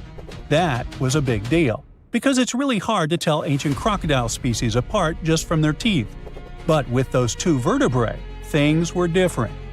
Crocodile relatives with serrated teeth usually had ball and socket joints between their vertebrae. But in Cebicids, that part of the spine was flat, so that made all the difference. It was enough to confirm that the fossil from the Dominican Republic belonged to a Cebicid. And just like that, scientists discovered that this ancient predator really did live in the Caribbean. And even more surprising, they found out it was roaming around at least 5 million years before Cebicids were thought to have disappeared everywhere else. Okay, but why is finding their fossils in the Caribbean such a big deal?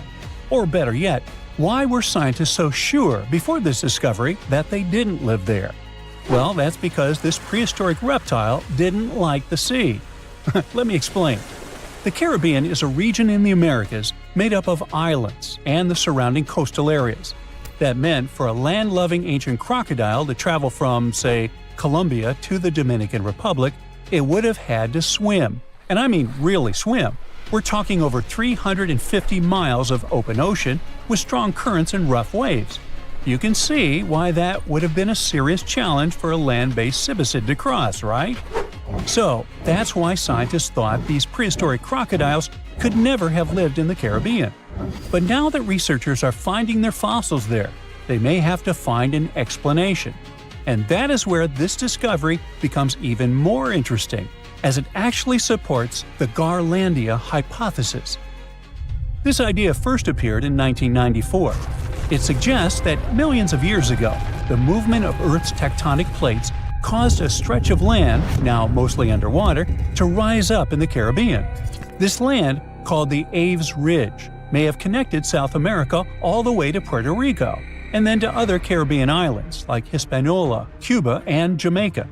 So basically, it worked like a temporary chain of land bridges, a kind of natural highway that once allowed animals to go from South America to the Caribbean. Mammals, amphibians, and reptiles could actually walk right across instead of taking their chances at sea. The Garlandia hypothesis definitely sounds fascinating, but it's still up for debate. It hasn't been fully accepted by scientists yet, even though plenty of studies since the 90s seem to back it up. And this new discovery of a giant crocodile-like creature in the Dominican Republic could be one more important clue pointing in that direction. It's possible that many of the places where these cibicids once thrived started to disappear as the global climate cooled. Bit by bit, some of them were pushed into warmer tropical areas, until, eventually, the only places left for them to live were the Caribbean islands. This discovery lines up with something else that ecologists have observed around the world. Islands can act like museums of biodiversity, in the sense that they offer a safe place where plants and animals can keep surviving long after their relatives on the mainland have disappeared. In the case of cibicids, the difference is striking. The most recent fossils found in South America date back between 10 and 12 million years ago. But the tooth and vertebrae found in the Dominican Republic are much younger, only about 4.5 million years old.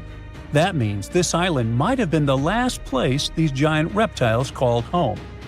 And if those serrated teeth found on other Caribbean islands also turned out to belong to cibicids, that would be huge. That would mean that these ancient crocodile-like creatures didn't just live in the Dominican Republic. They were spread across the Caribbean. And who knows, maybe we'll still find more of its fossils in places like Puerto Rico, Haiti, and Jamaica. Although the tropics are among the most biodiverse places on Earth, much of their natural history remains a mystery. Discovering a giant ancient crocodile in the Caribbean is a reminder that the world we live in today is just one chapter of Earth's long, ever-changing history. And who knows what other prehistoric crocodiles or ancient creatures are still waiting to be found beneath our feet. The Loch Ness Monster is actually not from Scotland. Turns out, this real-life creature lived in the freezing waters of Antarctica about 70 million years ago. In 2019, researchers discovered fossils of a huge, prehistoric marine reptile that looked a lot like what people described as Nessie. This beast was terrifying, measuring up to 36 feet long with a massive giraffe-like neck.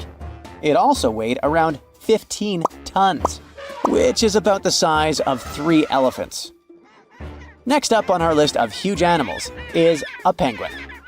I know penguins aren't exactly what you'd call big, but scientists have just found what they think might be the biggest penguin ever, the Kumimamu fordyce. It's believed that these giant birds were hanging around New Zealand about 55 million years ago, and they were huge, weighing over 330 pounds. That's about 5 times the size of the emperor penguins, which are considered the largest penguins alive today. Now, let's move on from massive creatures to something much smaller. Meet B. manfredschmidti, a great ape that lived around 12 million years ago in what is now Germany. This creature is very special, as it's the tiniest great ape ever discovered. And when I say tiny, I really mean it. These ancient animals only weighed about 22 pounds. They were basically no bigger than a super chunky cat. If you think small creatures aren't scary, wait until you meet the electric blue tarantula. This newly discovered species from Thailand's mangroves has an almost otherworldly electric blue color. Its vibrant hue doesn't come from pigment, it is actually caused by the unique structure of its hair, which reflects blue light, making it look like an extraterrestrial being. We're going even further now, diving into the freezing pitch-black depths. At around 2,000 feet deep in the Andaman Sea, scientists found a new species of ghost shark, which they named Chimera supape. Their appearance is straight out of a horror movie. They have sleek, pale bodies, frills that look like feathers, and large, creepy eyes. These ghost sharks aren't actually sharks, but they are related, having diverged from their cousins about 400 million years ago. The good news is they're not too scary since they're only a bit bigger than a shoebox.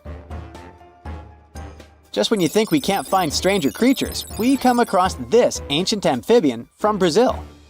Scientifically known as K. rosae. This newly discovered giant crocodile-like creature lived during the Triassic period, over 240 million years ago. At nearly 10 feet long, it had a powerful jaw, resembling the modern-day alligator. This beast was definitely a survivor since it adapted to the most severe conditions ever seen on the planet. Last year, Scientists were tracking the dense Amazon rainforest at night when they found some quirky orange spiders that looked like they were wearing black boots. The team soon discovered it was a new type of giant crab spider. And no, they don't look like crabs at all. They only got their name because, while perched on plants, these spiders spread their legs out to the sides, just like crabs. Do you know that some new species are named after celebrities? Hollywood icon Harrison Ford now has his very own snake, for example. Discovered in Peru, T. Harrison Fordy honors the actor famous for his role as Indiana Jones, an archaeologist with a notorious fear of snakes. Unlike the film's menacing serpents, this new snake species is quite modest in size, measuring about 16 inches long. We also have the Rampholion princei, a small new species of pygmy chameleon from Tanzania that was named after US rapper and poet Prince Iya. He received this honor because of his work raising awareness about global environmental issues. Another celebrity namesake is DiCaprio's snail-eating snake, which hangs out in the shrubs of Panama's forests. This S. irmelindi caprioi is about 15 inches long and spends its nights on palm fronds looking for snails and slugs. Its round eyes look like glowing coals that can be a bit scary, but overall, the creature is super chill. Even when it feels threatened, it doesn't bite. It just coils up around its head and gives off a really bad smell. Now something a bit more sinister. Meet Venomius tomhardii. Does that name ring a bell? Exactly. This new species of spider was named after Tom Hardy's portrayal of the infamous Marvel character Venom. And all because the black spots on the spider's abdomen reminded researchers of the famous anti-hero. Most spiders of this species were found in Australia at night, sitting in their elaborate webs in forested areas near the coast. When disturbed, these creepy crawlers often hide in silk-lined hollows in tree branches. We've also got something for the Lord of the Rings fans. In the vast and warm waters of the Amazon River, scientists have just discovered a new species of pacu.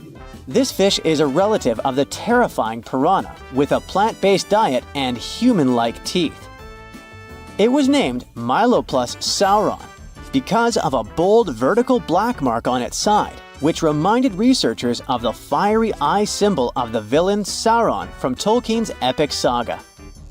Wait, is that a tanned capybara or a wild dog? Well, actually, it's neither. This is a newly discovered dwarf deer.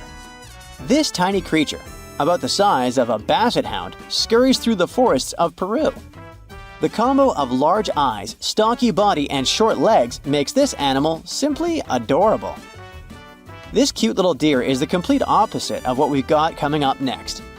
This bizarre-looking creature is what we believe the beast of 5 teeth might have looked like. Its fossils, found in Chilean Patagonia, showed that it lived during the age of dinosaurs, about 72 million years ago. This finding is just another piece of evidence that mammals had been roaming around that part of South America much earlier than we thought.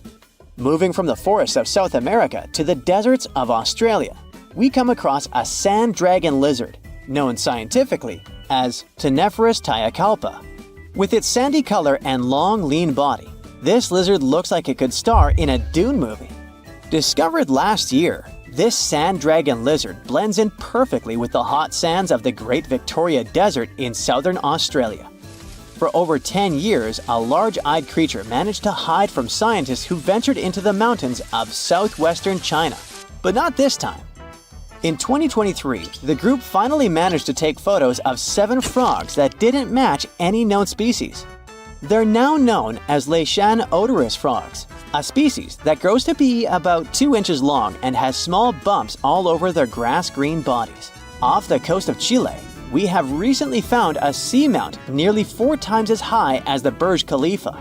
Underwater mountains are usually home to beautiful life forms, like sponge gardens and ancient corals. But this Chilean seamount also hid a creature known as the flying spaghetti monster. It's a rare type of squid with long noodle-like tentacles that make it look like an underwater pasta dish. Including its tentacles, this strange creature can be over 130 feet long. Recently, Scientists were diving into the cold waters of the Antarctic Peninsula when they thought they had found an ordinary dragonfish swimming by. But there was something unusual about this one. It turned out that this fish had two darker vertical stripes along its slender body. That's when they realized they were looking at a new species, the banded dragonfish. From bizarre sea creatures to a cute one. In 2017, locals were diving near Kume Island in Japan when they found the skeleton panda sea squirt. This deep-sea oddity quickly won people over with its look because its black spots actually resemble a panda bear's eyes and ears. At least if you have a good imagination. This unusual creature filters water to catch its food, and is yet another reminder of the ocean's hidden wonders. Now imagine a creature with a body that is reminiscent of a cuttlefish, with eyes sticking out from stalks like a funky headband, fins on its tail, and a long skinny nose ending in a mouth full of teeth. Or maybe this thing could be a claw. Yep, the Tully monster is on the move. It's definitely one of those freaky creatures you wouldn't like to face while scuba diving somewhere. Luckily, it went extinct 300 million years ago. This unusual marine beast was discovered in the 1950s in Illinois, and scientists couldn't even agree what it really was. Some thought it was a vertebrate, which means a group of creatures with a spine, like us humans. But a team of researchers in Japan studied many fossils of the Tully monster, using advanced laser scanning technology to check them in detail in 3 dimensions. There's still a lot they don't know about the Tully monster, but they managed to realize it didn't have any spine at all. Now the next step was to see what type of invertebrate it was. Could it be vertebrate-like, such as a land sled? Or are we talking about something closer to snails and worms? They also discovered the creature had segmentation in the head area that extended from its body, and that's not something bony creatures have. Still, in recent years, some researchers had the idea the Tully beastie could be related to jawless fish, such as lampreys. These fellows belong to the most ancient group of vertebrates, and are not pleasant to see either. In the case of lampreys, we're not talking about extinct animals. They're still out there somewhere, wandering the ocean and scaring other animals, or you, if you see it in the northern and western parts of the Atlantic Ocean where they live. And they've been here really long, even before the dinosaurs. A long time ago, long before humans or I even existed, there were eurypterids, weird creatures from a group we call arthropods, which includes spiders, insects, and crabs. But eurypterids were unlike anything you've ever seen before. They had a body shape similar to horseshoe crabs, with many segments that made up their body. Instead of legs, they had special appendages at the front that acted like oars. Some even call them giant scorpions, but most eurypterids were actually quite small, except for this special one, which was truly enormous. It could grow to a staggering length of about 8 feet. Wow! The next time you see a crab scuttling along the beach or a spider swimming its web, remember, we're lucky we only got mild versions of their ancient relatives, which, by the way, disappeared hundreds of millions of years ago. Whew. Now, some eurypterids were pretty fierce and fast predators. They would swiftly swim after their prey, chasing them down in the water. Others were more like scavengers, living on the bottom and feeding on whatever they could find along the way. They had a taste for the leftovers, like some sort of cleanup crew of the ancient oceans. Eurypterids love to spend their time in brackish water environments. It's water with more salinity than fresh water, but still less than seawater. Now imagine you're just floating around and all of a sudden you see this guy. No, it's not some weird tiny spaceship, and you won't see it floating in space, even though that's where it would perfectly fit in, as some weird creature from another planet you'd see in sci-fi movies. You'd actually see it floating in the sea, because we're talking about a really small animal with enormous eyes called Dilophosaurus. Each of its eye bulbs was about a quarter of its whole body length. That's what gives it that space look, like it might live on one of the oceans under the surface where we look for life, like Europa, one of Jupiter's moons, or Titan, Saturn's biggest moon. I could easily imagine creatures like Dilophosaurus giving us a warm welcome once we get to Mars, too. Dilophosaurus had great vision. It would keep a keen eye out for any movement in its surroundings. Once it noticed something, it would swiftly launch its spiky appendages forward. At first, these things looked like tools for fixing stuff, but Dilophosaurus actually used them to capture smaller arthropods. The unusual thing is that even though it had such great eyesight, Dilophosaurus still spent most of its time catching prey in brighter waters near the surface. And yet, scientists found its fossils in the rock layers that are more often associated with darker environments, where animals such as deep-sea crinoids and vampire squids reside today. It's confusing. But one of the explanations for this says it's possible these deep-sea creatures actually lived in shallower waters in the past and later ended up in the depths as the geography of our planet changed over time. No one knew what Dilophosaurus really was. It could belong to a group of arthropods, and it seems to me that's where most of the world's weirdest creatures are. Some believe it could be related to mantis shrimp, while others compare it to blind, worm-like crustaceans that live in dark underwater caves. And check out this enormous worm lurking beneath the sandy ocean floor, patiently waiting for its next meal to swim by. These ancient creatures were like stealthy predators, perfectly camouflaged in their sandy lairs. And now, 20 million years later, scientists have found the remains of their hidden hideaways. The burrow they discovered, shaped like the letter L, was found preserved in ancient sediment on the seafloor of Taiwan. It was around 7 feet long and only an inch wide. That's where the ancestors of modern bobbit worms live.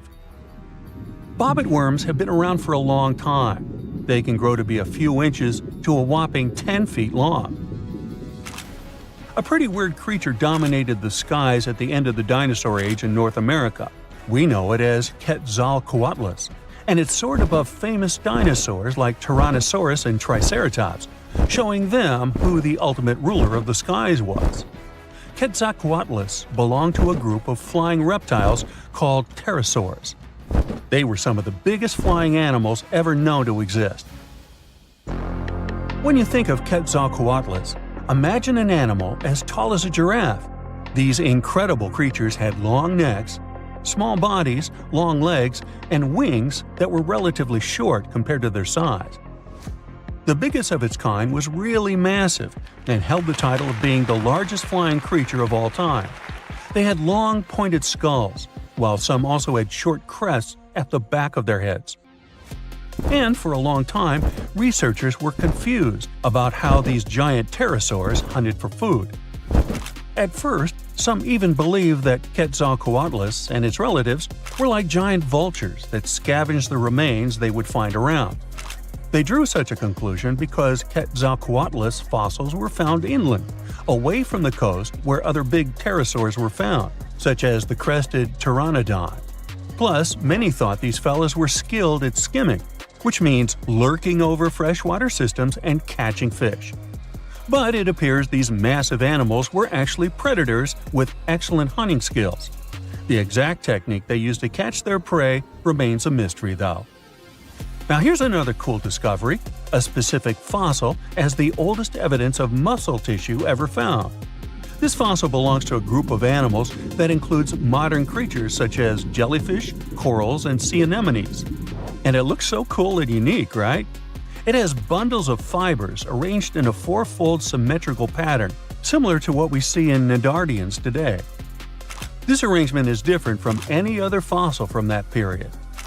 Now this fossil may look weird, but it helps us understand the evolution of muscle tissue in animals. They, well, all of us actually, got new options for discovering different feeding strategies and generally new things to do thanks to muscles.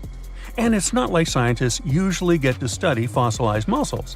It's more that they learn about that based on how animals feed, reproduce, move, and do other things. So this cool fossil suggests animals may have had an earlier origin than we used to believe. Australia used to have its own giants. Those were huge animals that could have dwarfed anything living on this continent these days. Scientists found the remains of many of those ancient creatures in the Narracuta Caves in South Australia, 4 hours away from Adelaide. It's a lovely region, but it can be treacherous. Watch out for holes the ground is pocked with. Known as pitfall traps, many of them are no wider than a coffee table. They're deep and plunge into the darkest of caverns. One of such caverns is called Victoria Fossil Cave, and it's a treasury that's been hiding the bones of around 45,000 animals for centuries. Some of the oldest bones belong to creatures far more terrifying than any animal you can encounter today. Those were the ancient Australian megafauna, huge beasts that roamed the continent during the Pleistocene epoch. During those, there were giant snakes, huge flightless birds, wombat-like creatures the size of a rhinoceros, and many others. One of the largest examples of the Australian megafauna scientists have discovered so far is the diprotodon. That giant herbivorous creature was 10 feet long and 6.5 feet tall, and weighed more than 6,000 pounds, about as much as a small Asian elephant. Even though this terrifying beast didn't eat meat, it could have smashed other animals with its sheer weight. Scientists have found the remains of hundreds of such creatures all over Australia, so it's safe to say that no other animal from that time or in that location was larger than this giant. Despite its creepy appearance, the diprotodon was a relative to the modern-day wombat, and those are known to sometimes pounce humans. The diprotodon had toes that pointed inward and were well suited for digging burrows. On the other hand, diprotodon was a giant, and it was unlikely that it used to do so. It was likely a trait it had inherited from its smaller burrowing ancestors, or it could have used its claws to search for roots. This theory is supported by the fact that the animal's pouch was facing backward. It prevented any dirt from collecting inside while the creature was digging. Since this animal was so big, it didn't have to worry much about predators. Up until 60,000 years ago, when the first humans appeared on the continent, full-grown diprotodons only had to look out for creatures like the quincana. Measuring in at a whopping 20 feet long, the quincana was a land crocodile. It lived in Australia from around 20 million to 40,000 years ago. It disappeared along with most other mega creatures of the last ice age. It's thought to be the result of the first humans coming to the continent. Even though the quincana was extremely fast and dangerous, it was possible that this creature got outcompeted by human hunters who took all available prey.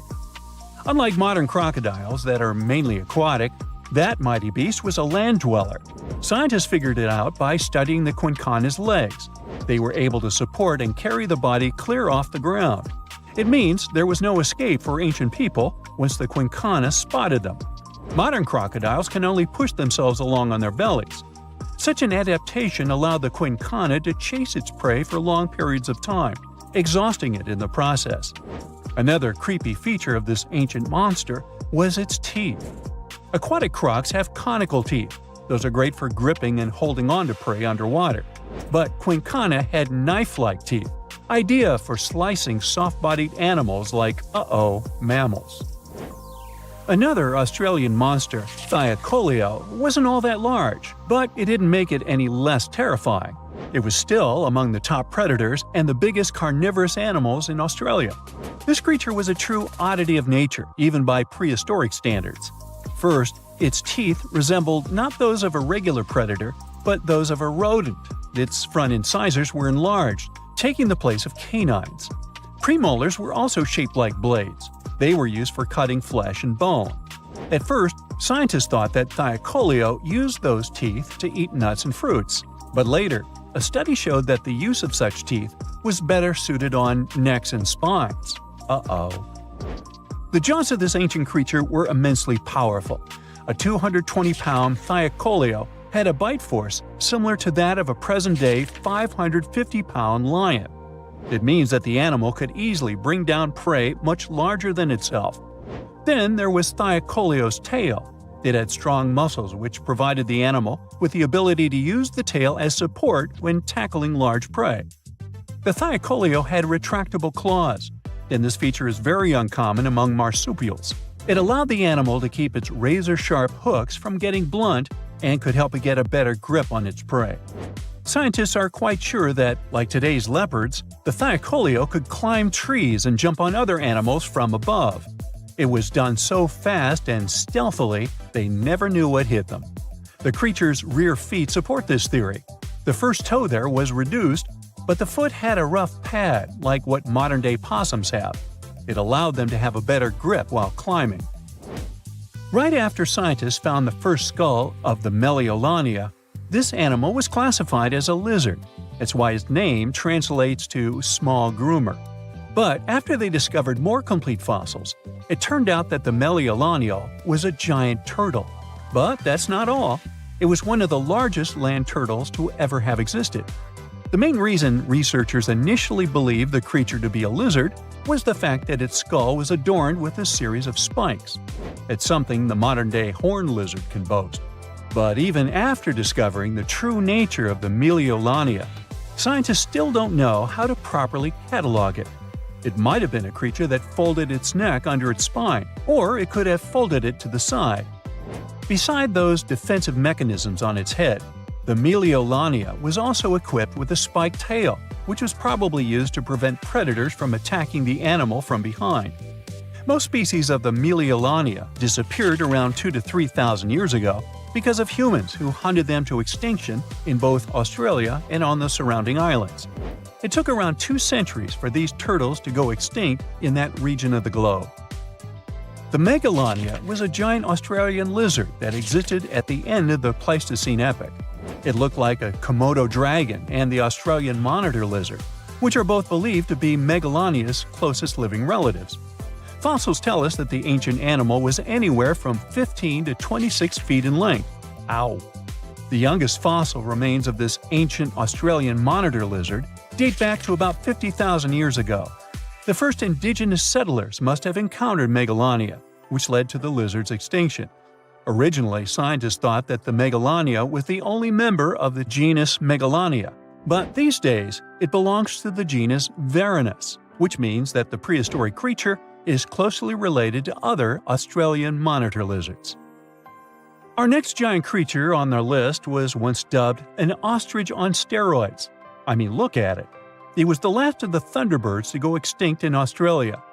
The Genyornis lived on the continent at the same time as early humans. They might have coexisted for 15,000 years or so before the huge bird eventually disappeared. This theory has some proof. The bird's fossils found along with human artifacts. Some cave paintings also depict flightless birds similar to the Genyornis in size and shape. Although it wasn't the largest bird in Australia, the goose-like creature was still as tall as a grown-up man and weighed around 550 pounds. Even a modern-day ostrich can be dangerous if it feels threatened. Imagine meeting its giant prehistoric relative. Scientists are still arguing about its diet. Many believe the creature was an herbivore, but there's still a chance that the Genyornis was a partial scavenger. Its small, stubby wings and powerful hoof-like legs hint that the bird could have been a plant eater. But its huge beak and exceptionally deep lower jaw evoke suspicion. Such features are highly unusual in birds. Well, there you are. The sun is scorching, you're thirsty. All you can think about is water and ancient bones under your feet. You're wandering through the Sahara, the largest hot desert on Earth.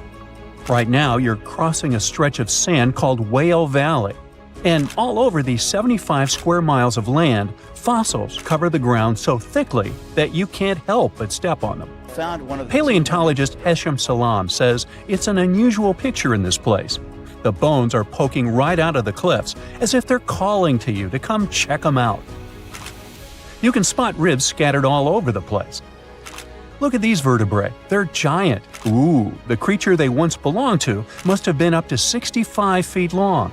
The fossils show that the animal had a streamlined body like today's whale, but still had features like hind legs and feet.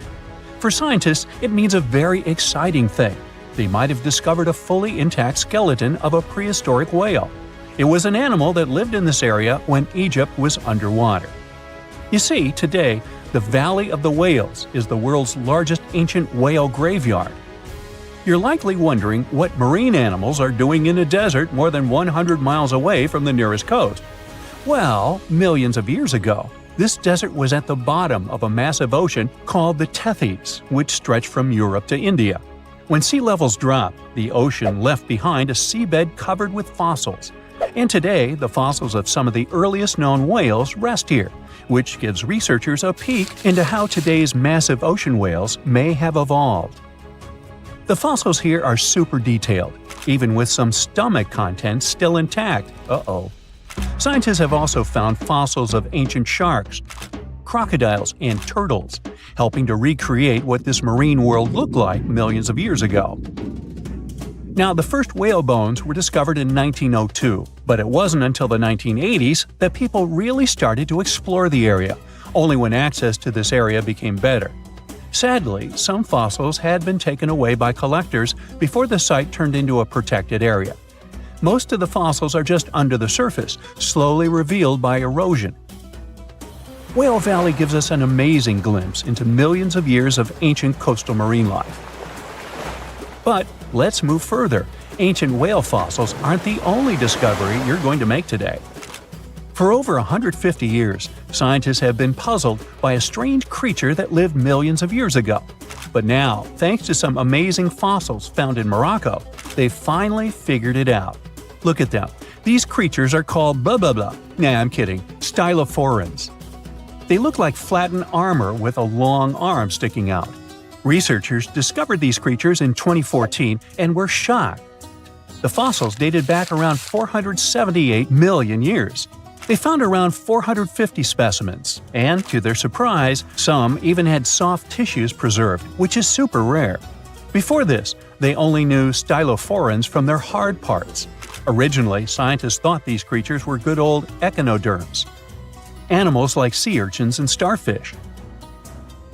But new discoveries prove that they had a core body and feeding arm similar to modern starfish, complete with a water vascular system to help them move and eat.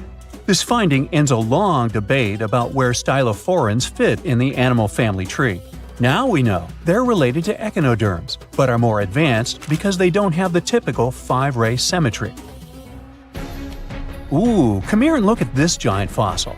It was found in the Sahara and gave scientists new insights into the Spinosaurus, the largest carnivorous dinosaur we know about. These 95 million-year-old remains also confirm that it was the first known swimming dinosaur. The Spinosaurus had flat paddle-like feet and nostrils on the top of its crocodile-like head, perfect for staying underwater. It was a pretty weird dinosaur with a long neck, trunk, tail, and a 7-foot sail on its back, so it must have spent a lot of time in the water. At over 50 feet long, Spinosaurus might have been even larger than T-Rex. The first Spinosaurus remains were discovered about 100 years ago in Egypt, but only this new fossil, found in Morocco, helped scientists reconstruct this dinosaur for the first time. Researchers paid attention to the creature's shorter hind limbs and wide claws. These features point to adaptations for life in the water. Its snout and dense bones also suggest it was a swimmer, while its spiked tail likely attracted mates. Hey, good looking, come here often? And here's another astonishing find made in Tunisia, the remains of Machimosaurus rex. Now, so far it's believed to be the biggest crocodile ever. This ancient croc was about 32 feet long and weighed around 66,000 pounds. It was a top predator around 130 million years ago, and its skull was over 5 feet long. Now, this discovery is a big deal because it shows that these crocs stuck around longer than we thought. Before this, scientists believed that they disappeared during a minor extinction event between the Jurassic and Cretaceous periods. Now, let's go back to the fact that the Sahara was once underwater, and some of the largest sea creatures ever lived there. A study published in the Bulletin of the American Museum of Natural History speaks about an ancient body of water called the Trans-Saharan Seaway. It existed between 150 million years ago, covering parts of Western Africa. Scientists spent 2 decades trying to recreate this prehistoric underwater world. They found it was warm and shallow, home to some pretty terrifying creatures, including 5-foot-long catfish and 40-foot-long sea snakes. Yikes! The seaway was cut off from larger oceans for long stretches, which may have helped these predators grow larger because resources were always available. It's a classic case of evolution at work, leading to what scientists call gigantism in isolated environments. But all that water didn't just disappear with no trace. Under the sands of the Sahara, scientists have discovered a massive ancient lake, which they're calling a megalake. Makes sense? This lake formed around 250,000 years ago when the Nile River flooded the eastern Sahara. At its biggest, this lake covered over 42,000 square miles. It's about half as big as Kansas. They also found evidence of a smaller lake, 93 miles west of the Nile, at a slightly lower level and covering 18,600 square miles. All of this adds to growing evidence that once, North Africa had many lakes that might have created migration routes, helping early humans move across the continent. Now, in the Sahara, you can find not only fossils of bizarre animals. In May 2020, some weird rocks with greenish crystals were discovered in a sandy region in southern Algeria's Sahara Desert. When scientists checked them out, they found out these rocks weren't from Earth. They were actually pieces of a meteorite called Erg-Chek 002. This meteorite is super old, like the oldest volcanic rock ever found. It melted ages ago in the fiery heart of an ancient protoplanet that no longer exists. Researchers had recently published a study in Nature Communications, revealing that they have analyzed lead and uranium isotopes in Erg-Chek 002 and found out it's more than 4.5 billion years old. Another cool discovery made in the Sahara is quite unexpected. A few years ago, scientists found what they think are the world's oldest colors, and they're bright pink. These pigments were uncovered from rocks that are around 1.1 billion years old in the Sahara Desert. The colors came from microscopic organisms, as animals didn't exist back then. The discovery was made by a PhD student who crushed the ancient rocks and analyzed the pigments. These pink pigments are actually ancient chlorophyll from photosynthetic organisms that lived in an ocean that's long gone. Researchers are now sure that this finding could help explain why larger, complex creatures showed up much later in Earth's history. Before these colors were discovered, scientists didn't know what was missing in the food chain that delayed the evolution of larger animals. Now they understand that tiny cyanobacteria were at the bottom of that chain. Apparently, this discovery is not just about finding some old pink stuff. Scientists believe it's a breakthrough in understanding the history of life on Earth. There's a place on Earth so dangerous that even the most fearsome creatures of today wouldn't last a moment there. It used to exist in what we now call southeastern Morocco, the land called the Kemkem Beds. The story of this place stretches back to the Cretaceous period, about 100 million years ago.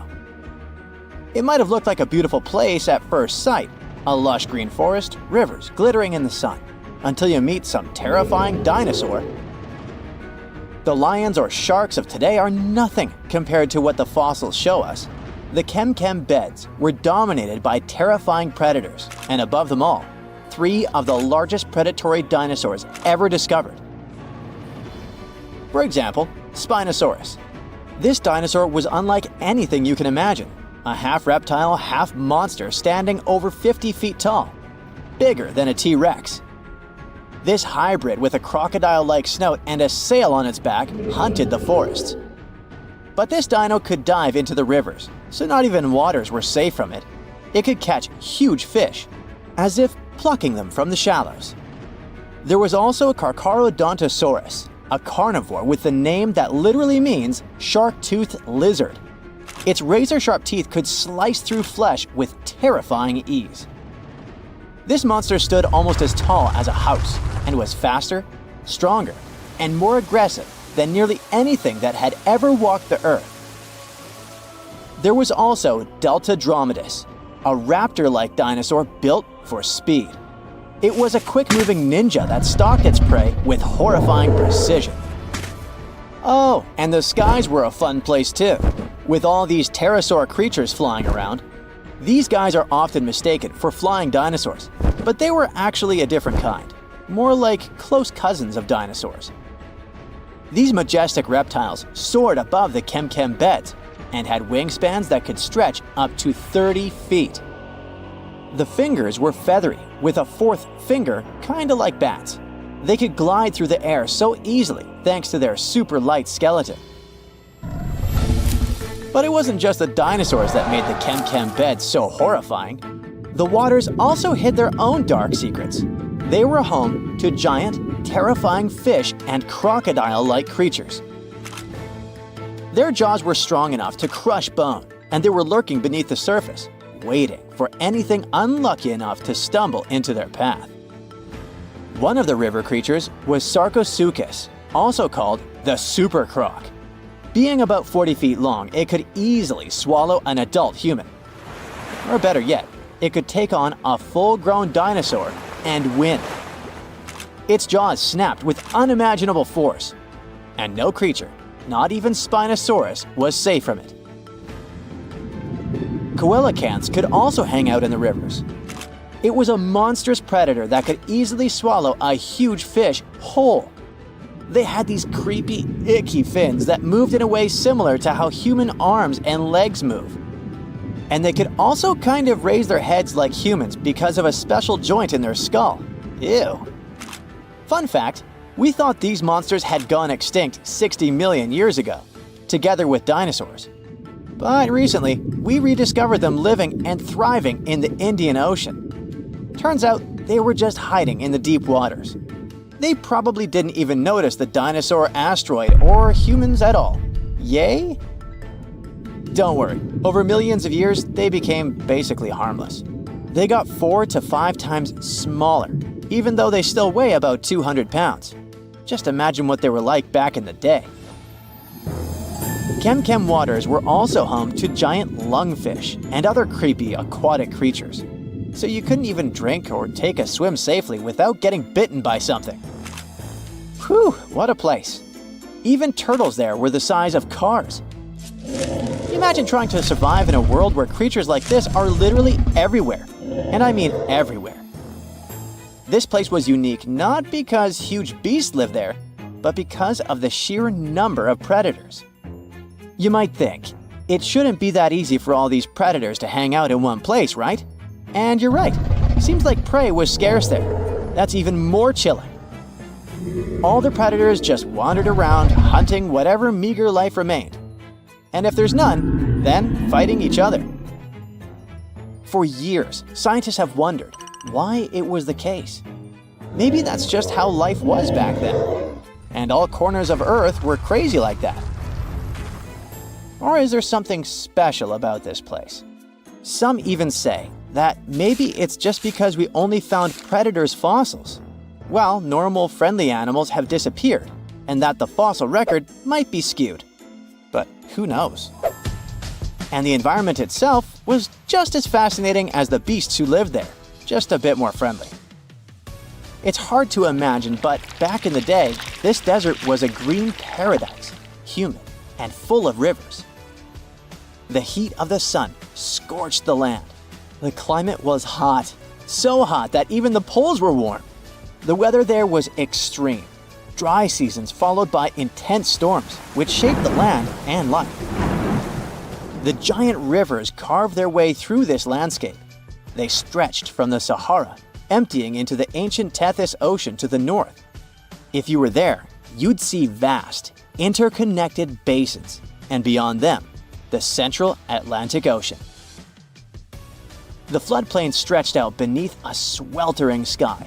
The rivers were just as wild as local animals, flowing lazily one day, but raging like furious beasts the next. At first, these rivers were powerful, carving deep channels through the land and creating wide sandbanks.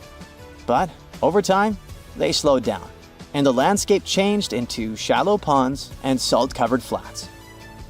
As water gradually faded away, it left behind a patchwork of wetlands and slow-moving waters.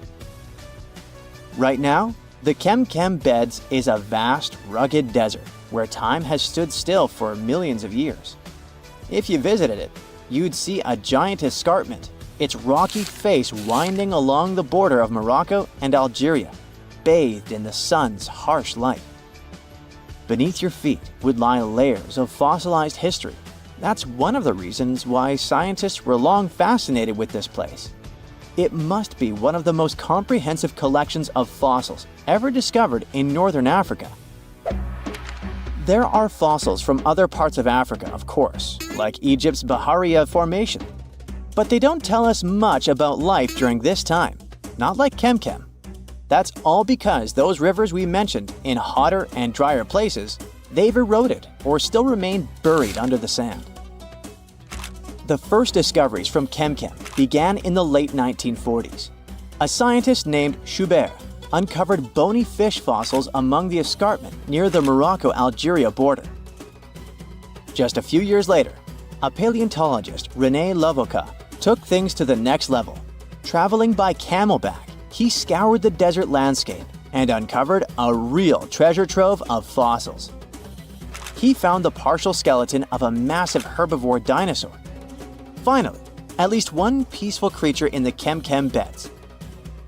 This long-necked giant roamed the ancient river valleys and ate leaves like a good boy. For the next several decades, scientists only did small-scale fossil hunting expeditions to this place. There were modest discoveries made here and there. Then, in the 1970s, German paleontologist Helmut Alberti led his team to the Kemkem beds, and that's when things took a wild turn. They uncovered fossils of prehistoric fish, crocodiles, dinosaurs, and pieces of the infamous Spinosaurus. Imagine being one of the scientists on that team. They were probably jumping from excitement. By the mid-1990s, the fossil game changed dramatically. Incredible new species were identified from the Kemkem beds. Over the years, the discovery pace has only accelerated. Paleontologists, armed with new tools and techniques, have uncovered more fossils than ever before, and there's only more to come. You're walking along a hot desert under the scorching sun. You run out of supplies. There's no more water.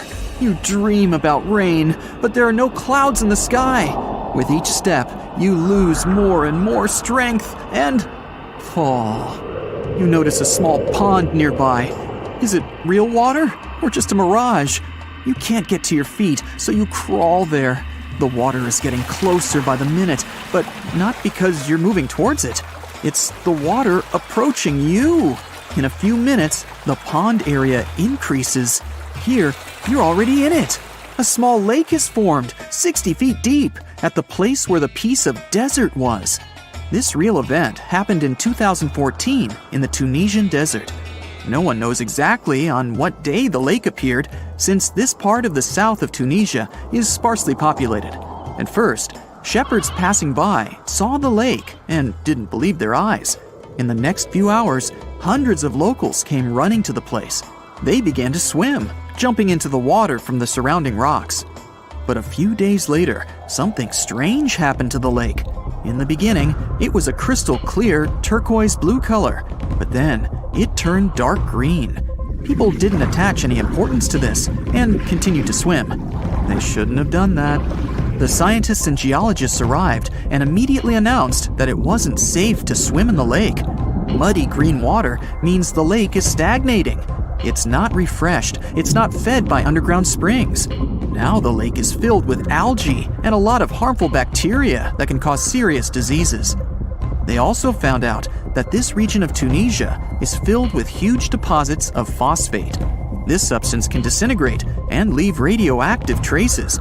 The lake can be carcinogenic, toxic, and hazardous for any living organism. But people didn't worry about this too much. They walk in the middle of the desert, while the sun heats the air to 104 degrees Fahrenheit. Most of them are unlikely to refuse to jump into cool water, despite the warnings of scientists. Until now, no one knows exactly the reason for the appearance of the lake. Some scientists believe the lake was formed because of heavy rains. The lake is surrounded by rocks and is located inside a canyon. The water could just accumulate after each storm. Some geologists think an earthquake was the cause of the lake. A small seismic activity provoked the rupture of the Earth's rock above the water table. and through this hole, all the water splashed out. And if this theory is correct, then the lake can be pulled back underground through cracks. This is the same as when you pull the plug out of a drain hole in a filled bathtub. Any small earthquake is like pulling the plug out. Therefore, if you find yourself in these places, don't swim in this radioactive lake. We're going to the Caribbean Islands region. Among the clear blue sea, you can find a unique lake. It's located on one of the Paradisical Islands. You may not even notice the lake right away. The entire territory may seem like a huge concrete platform, but the main thing is not to step on its surface. Pitch Lake is a lake filled not with water, but with liquid asphalt. This is the largest asphalt deposit in the world. Steam is coming from all over the lake as it's hot. The depth of this lake is 250 feet. An entire passenger Boeing could fit there in an upright position. The lake is not fully studied, but scientists believe there's a deep fault in the Earth's crust under it. A huge amount of oil seeps through it. It passes through various chemical compounds and turns it into the asphalt. According to rough estimates, there are about 10 million tons of hot material inside this place. Theoretically, no life can exist in such conditions, but scientists have discovered a colony of microbes. Somehow, these creatures have learned to survive here. This also suggests that life outside of our planet may exist. The largest moon of Saturn, Titan, has many hydrocarbon lakes on the surface. And if the simplest forms of life appeared among a million tons of molten asphalt here on Earth, then nothing prevents them from appearing on Titan. We're going to Indonesia, to the island of Java. You need to climb a large volcano to see the next phenomenon. The volcano is overgrown with grass and trees, but it doesn't seem to be sleeping. Smoke is pouring out of its mouth. You climb to the top and see a clear lake instead of boiling magma. The blue sky is reflected in its bright turquoise surface. But don't try to jump there. This lake is filled with acid. The magma inside volcanoes comes from the deep bowels of the Earth's crust. The incandescent liquid consists of many molten metals and chemical compounds, and the lake is filled with particles of these metals. In addition, the volcano emits sulfur dioxide gases. When they combine with metals, they form a beautiful turquoise color. You'd better come back here at night. In some places, a lot of sulfur is concentrated. These accumulations come out of the lake and come into contact with the air. When this happens, everything around bursts into bright blue flame. It's safe to observe this from the side, but don't get too close. Nearby, on this island, there's another acid lake. It also releases sulfurous gases into the air, which are easily ignited when in contact with oxygen. And when this happens, the gases burst into a bright blue electric flame. It's difficult to see the flames during the day. At night, you can see these flashes from afar. Our next location is Australia. You start the drone high above the forest area. Among the green dense forests, you can see a bright pink spot. It's our lake. This time, the beautiful pink color may not stop you from swimming. You can relax here and take beautiful photos. The lake attracts thousands of tourists, but scientists have only recently been able to find out the reason for the unusual color. At the bottom of this salty lake in Melbourne, special algae grow and secrete a red pigment. In combination with sunlight, high temperatures, and a small amount of precipitation, it turns the lake pink. By the way, Australia is not the only place with such a phenomenon. There are lakes with a pink tinge of water all over the world. You can find them in Senegal, Bolivia, Kenya, and many other countries. The water of these places is also salty and contains the red pigment of unusual algae. We leave the hot beaches and fly to cold Canada. Here, we see a frozen Lake Abraham. We step on the ice and notice huge frozen bubbles inside. They resemble jellyfish, and there are thousands of them there. This is methane. It's a highly flammable substance. The grass, leaves, pieces of trees, and any organic substances that fall into the lake become food for a lot of bacteria that emit methane. Upon contact with frozen water, methane turns into tens of thousands of frozen balls. When the ice melts, the bubbles burst and sizzle. This phenomenon can also be observed on some shores of the Arctic Ocean. There, the size of the bubbles can reach several times more than balloons. It's a beautiful sight, But it's not safe, since methane ignites when it contacts with air. We're in the coldest place of our journey. It's Antarctica, near the driest desert on Earth. A dry place doesn't mean it has to be hot. It's an area with minimum precipitation. The desert isn't sand and cacti, but a place where almost no living life inhabits. Some areas of Antarctica meet these two criteria. However, in this icy desert, you can notice a tiny lake. Its depth is only a few inches. Technically, it's a pond, but the most amazing thing is that it stays in a liquid form. The temperature here drops to negative 58 degrees Fahrenheit. The pond should be frozen, but this doesn't happen. Don Juan Pond is one of the saltiest reservoirs on the planet. The amount of salt here doesn't allow the water to freeze. Scientists have been studying this lake for more than 60 years, but they still can't find out the exact reason for the appearance of water here. What do Paris Hilton and Chris Hemsworth have in common? Well, apparently, they both want to bring animals back to life. But we're not talking about making your favorite pet live forever. Nope. These celebs are actually helping a science company bring back animals that no longer exist, like the mammoth, the Tasmanian tiger, and even the iconic dodo. If everything goes according to plan, these fascinating creatures could be walking among us again by 2028. This groundbreaking effort is led by a company called Colossal Biosciences. At this very moment, they're working on a way to revive the core genes of animals that disappeared from Earth ages ago. The idea is to replicate those genes using DNA from a close living relative. If that's all Greek to you, don't worry. We'll break it down a bit later. So, the mammoth is one of the animals they plan to bring back, and people are especially hyped about it. These incredible, massive creatures roamed parts of Africa, Europe, Asia, and North America until about 4,000 years ago. Some people might mix them up with modern elephants, but there are some key differences. For starters, they had huge curved tusks that curled inward and were used to dig for food. They also adapted to survive in freezing climates, like having 2 layers of thick fur to keep their blood warm. But mammoths and elephants do have a lot in common. The woolly mammoth shares 99.5% of its genes with its closest relative, the Asian elephant. That's huge because it means that mammoths are genetically closer to Asian elephants than Asian elephants are to African elephants, for example. The company's bold plan is to create a living, walking elephant-mammoth hybrid that looks just like the ones that used to roam the planet. This animal will look like, walk like, and even sound like a woolly mammoth. But most importantly, it'll be able to live in the same ecosystem that the mammoth left behind. If the scientists succeed in bringing back enough of these creatures, one of their big goals is to help restore the Arctic tundra ecosystem. But how do they actually plan to create the mammoth? Here's their plan. First, they need to find well-preserved samples of woolly mammoths in places like Alaska, for example. Then they'll need to sequence the mammoth's genome and the genome of its closest relative, the Asian elephant. The next step is to identify the important genes that made the woolly mammoth perfectly adapted to cold temperatures, like its shaggy hair, curved tusks, and dome-shaped cranium. In other words, they need to identify which genes make the mammoth, well, the mammoth. Now comes the interesting part.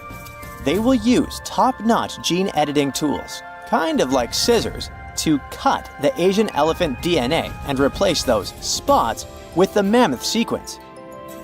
This will allow them to create a new cell line and, later, an embryo. This embryo will grow inside a healthy female Asian elephant, who will be the surrogate. And just like that, a new, cold-adapted elephant will be born. Or at least, that's what scientists hope.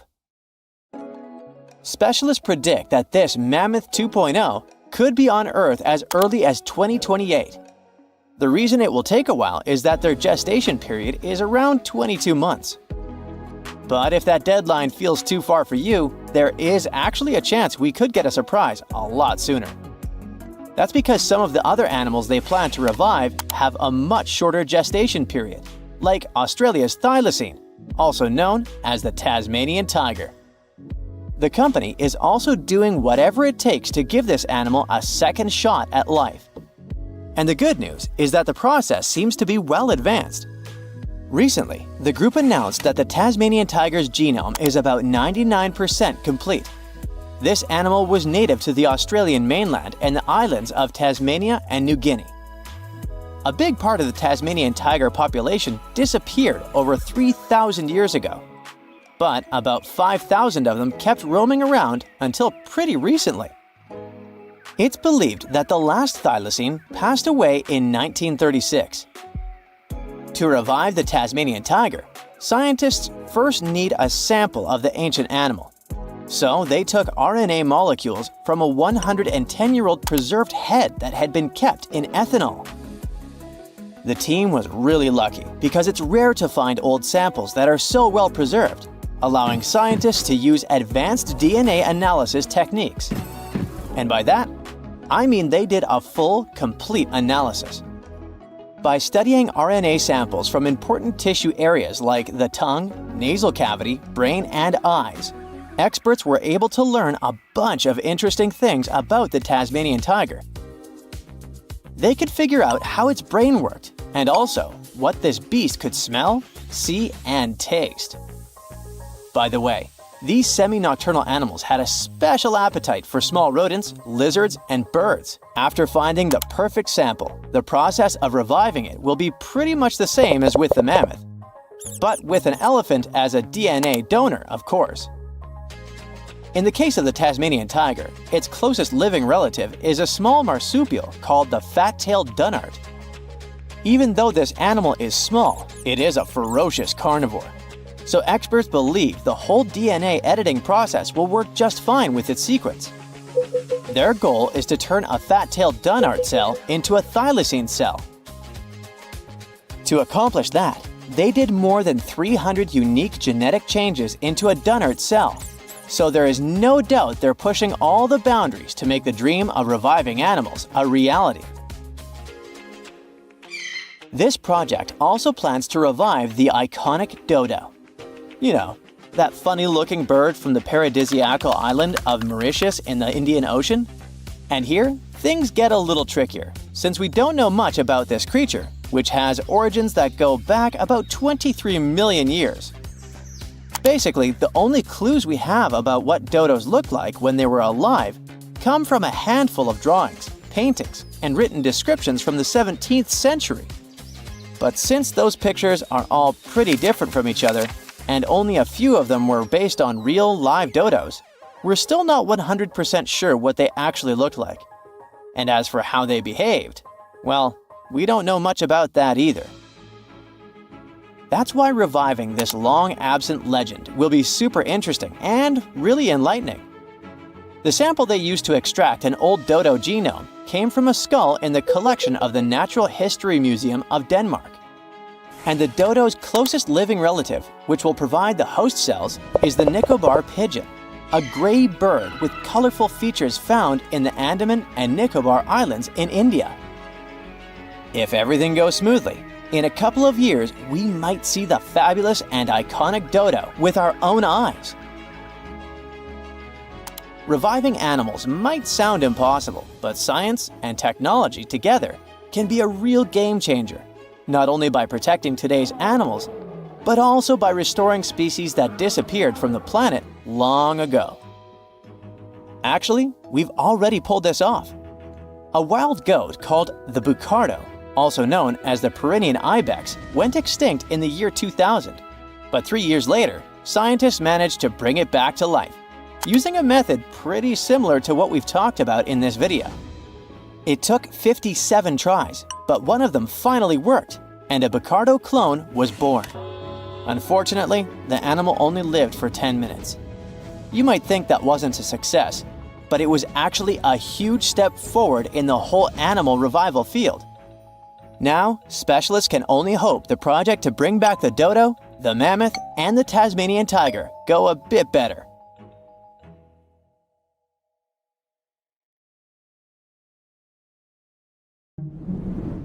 When we look at creatures in the animal kingdom, we often have the following thought.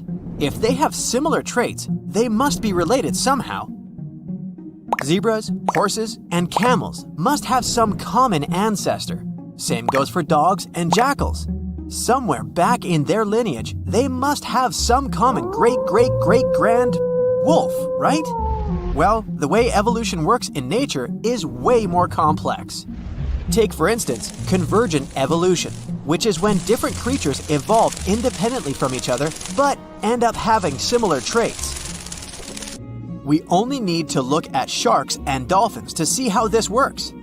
At first glance, they look very similar, aquatic creatures with some species having roughly the same size. But turns out they're mostly unrelated.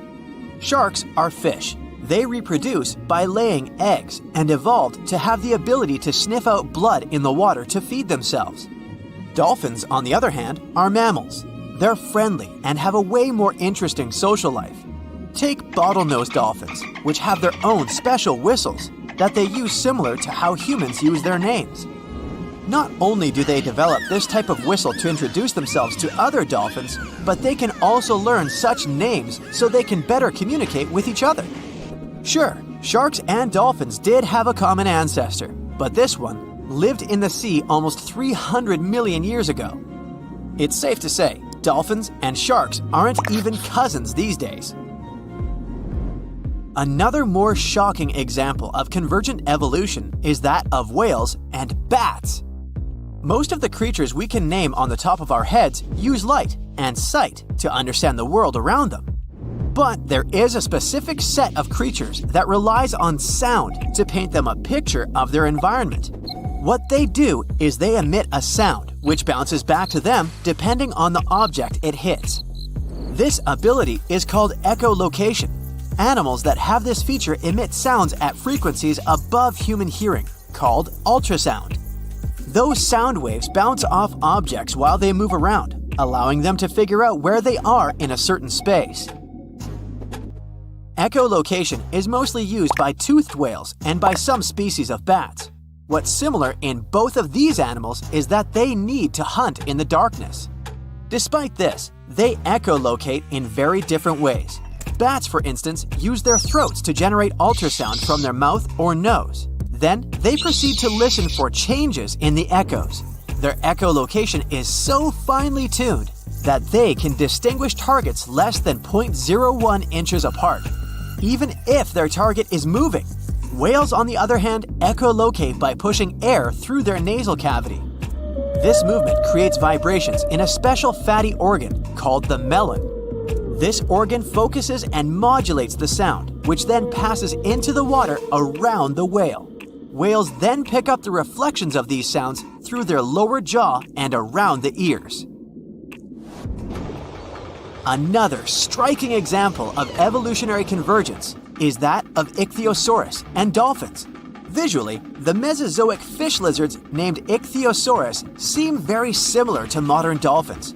But the friendly mammals are much more related to giraffes and camels than the ancient creatures.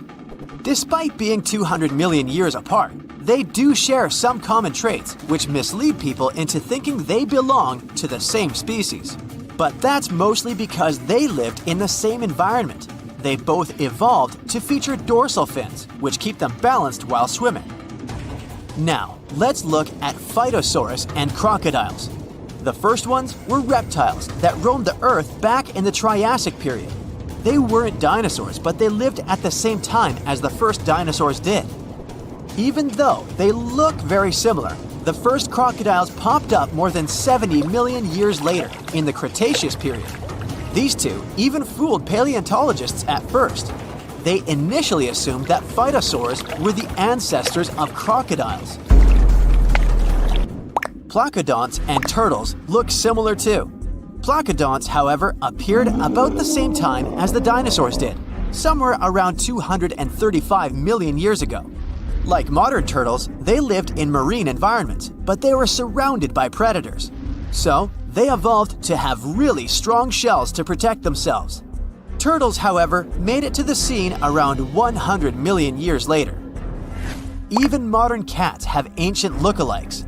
They were called the Sparacidons, but they were carnivores and marsupials. They used to live in the South American area and resembled the saber-toothed tiger, which is now extinct.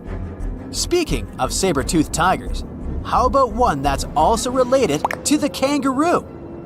Yeah, this creature used to freely roam the earth around 300 million years ago. The Thylacosmilus may have looked like a feline, but it was a marsupial, meaning it had a pouch of skin in which it carried its pups for a certain period after their birth, like kangaroos and opossums do today. It's difficult to estimate what they looked like since a full skeleton has never been found, but we do know they weighed between 180 to 260 pounds. When we picture a present-day elephant, we always imagine them with their tusks protruding upwards. Well, that's not how their ancestors did it. About 20 million years ago, there lived a prehistoric elephant-like creature named Deinotherium. It did, however, have both tusks curving down from their jaw. As with many other prehistoric creatures, we don't know why they had this feature the other way around. But one theory suggests they used them as anchors. By securing themselves to riverbanks, they were able to safely sleep without drifting off. The last thylacine passed away in the early 20th century. Their extinction was one of the most tragic natural events in modern times. For the last 2,000 years, they have been known to live only on the island of Tasmania. Despite the name, they looked more like foxes than felines. However, thylacines were marsupials rather than placental mammals like foxes. The two-lake wallaby was one of the most beautiful and majestic creatures ever to have lived. It used to be found in Australia and New Zealand. They were very similar to the kangaroos and featured fine fur with shifting bands of darker and lighter gray across their backs. Surprisingly, they were dubbed monkey face, but they had no connection whatsoever to modern monkeys, apart from both being mammals. What made them so special was the way they moved around. Their standard movement consisted of 2 short hops, followed by a long one. After that, the wallaby would simply stare into the sky. Don't be fooled though, the two-legged wallaby was extremely rapid. Females were generally taller than males, and they appear to have been quite sociable animals, at times being particularly fond of a certain location. They were also nocturnal. Hyracoodonts and horses share a lot of similar features, but hyracoodonts used to exist in the Eocene and Oligocene periods, and they went extinct around 23 million years ago. In their whole group, they featured very diverse species and came in many different sizes, from the small pony-like to the colossal Paraceratherium, which is one of the largest land-living mammals ever to exist. Modern horses, however, appeared around 2 million years ago. Let's do a little experiment together. Start by stretching your arms out. If you were to draw a line from your fingertips to your shoulder, it would measure around 28 inches. Now, try to picture an insect with a wingspan this big. Hold on a minute, you won't need a large can of bug spray, don't worry. They're extinct. But the gigantic Meganeuropsis did live around 250 to 300 million years ago.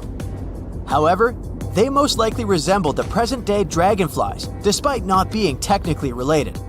Scientists figured out that they were not true dragonflies because of differences in the shape of their wing veins.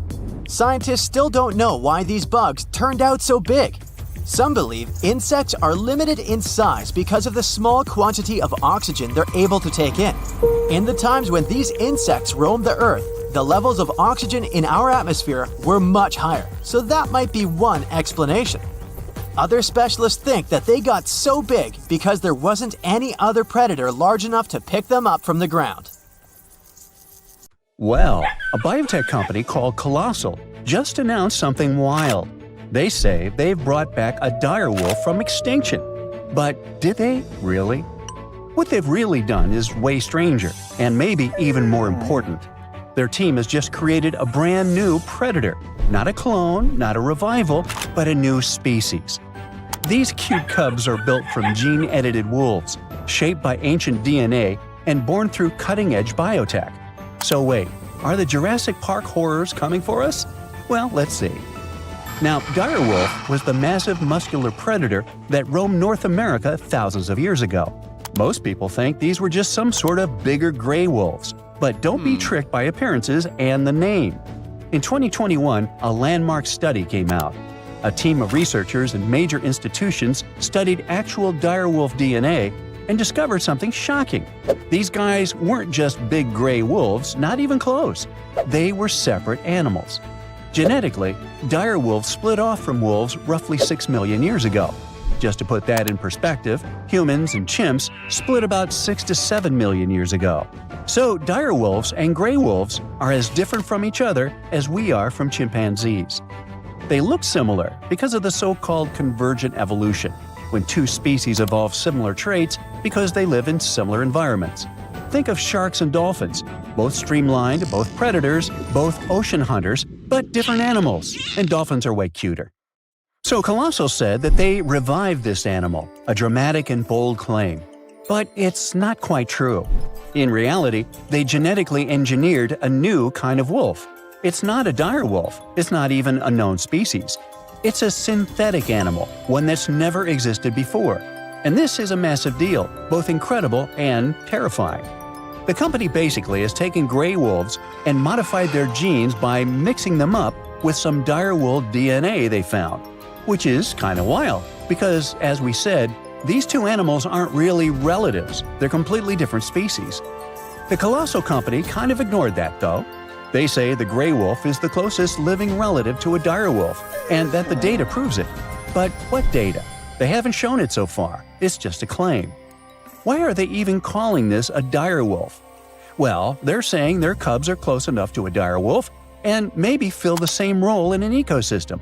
Basically, if it behaves like a direwolf, walks like a direwolf, and preys like a direwolf, doesn't that count? Sounds kinda dire to me. Well, if we're being honest with words, then not really. Biologically, genetically, evolutionarily, this is now a modified gray wolf. So, how good or bad is it? Let's figure it out. The good part is that the research like this might help us restore the planet's ecosystem and ecology. Colossal and similar teams are trying to develop technologies that could be used for especially important causes. We don't notice it in daily life, but species are quietly, constantly disappearing. Scientists estimate that over 1 million species are at risk right now. When ecosystems lose a species, especially because of humanity's actions, it's like pulling out a block of a Jenga tower. Too many missing blocks, and the whole thing wobbles. But Colossal believes that if we can't bring the exact block back, we can create one that fits closely enough to stabilize the structure. For example, they've also worked on cloning red wolf-coyote hybrids. This might help repopulate U.S. ecosystems where red wolves once thrived. All the tools these scientists invented might even help with currently endangered species. Another genuinely mind-blowing part is that scientists working with Colossal found real, usable DNA from direwolves. That alone is a massive achievement. We do have direwolf fossils, tons of them from the La Brea tar pits. Hey, don't stick your toe in there. But those fossils are soaked in tar. Because of that, their DNA is usually ruined. But the team managed to find some direwolf bones that are over 12,000 years old. These specimens gave researchers enough material to begin building a direwolf genome. Not a full one, but a basic blueprint. Even if we ignore the wild new species part, this achievement is still huge because it'll help us study the extinct direwolves in more detail. We might now learn more about this animal than we ever did before. It's literally molecular archaeology. Now, all this is great, up to a point. The controversial part is, of course, the Jurassic Park one. We're not just preserving species anymore. We're starting to pull some shenanigans with them. Of course, this immediately raised tons of concerns. Both regular people and scientists are now debating heavily about this and show a lot of skepticism. Another problem is that actual ecosystems are way more complex than Jenga puzzle pieces. They're full of moving parts, millions of them, all adjusting to each other constantly. So, if you throw a new type of wolf into the mix, it won't react exactly the way a direwolf once did.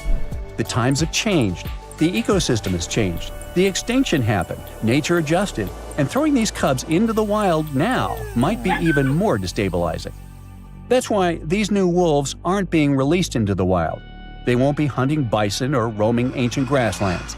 That world is long gone. Their prey is gone. Their ecosystem is gone. Instead, they'll stay to live in the lab. But if we do start to put our own animals into the ecosystem one day, what happens when ecosystems start depending on human-made species to survive? Well, it's like I always say, it's nearly impossible to science your way out of a situation that you behaved yourself into. If you can't change the behavior, the science might only be flashy and not the solution. Anyway, all these are hard and important questions. For now, we might at least exhale with relief that no one is bringing the dinosaurs back. Yeah. DNA doesn't survive more than 1.5 million years, and dinosaur fossils are stone now, not cells. You can't clone from stone. But what about animals that vanished more recently? Creatures that once lived during the Ice Age, or even just a century ago? Those are within reach. The most famous example is the woolly mammoth. These shaggy giants once stomped across the tundras of the north, shaping nature by knocking down trees, flattening snow, and fertilizing soil. Their disappearance helped turn thriving grasslands into mossy, carbon-trapping bogs. Now scientists want to take preserved mammoth DNA from frozen remains, compare it with elephant DNA, identify the key differences, and create a new hybrid. Kind of the same thing we did with these new dire wolf cubs. It would be a cold-resistant, tundra-stomping, woolly-coated mammoth elephant. Like that.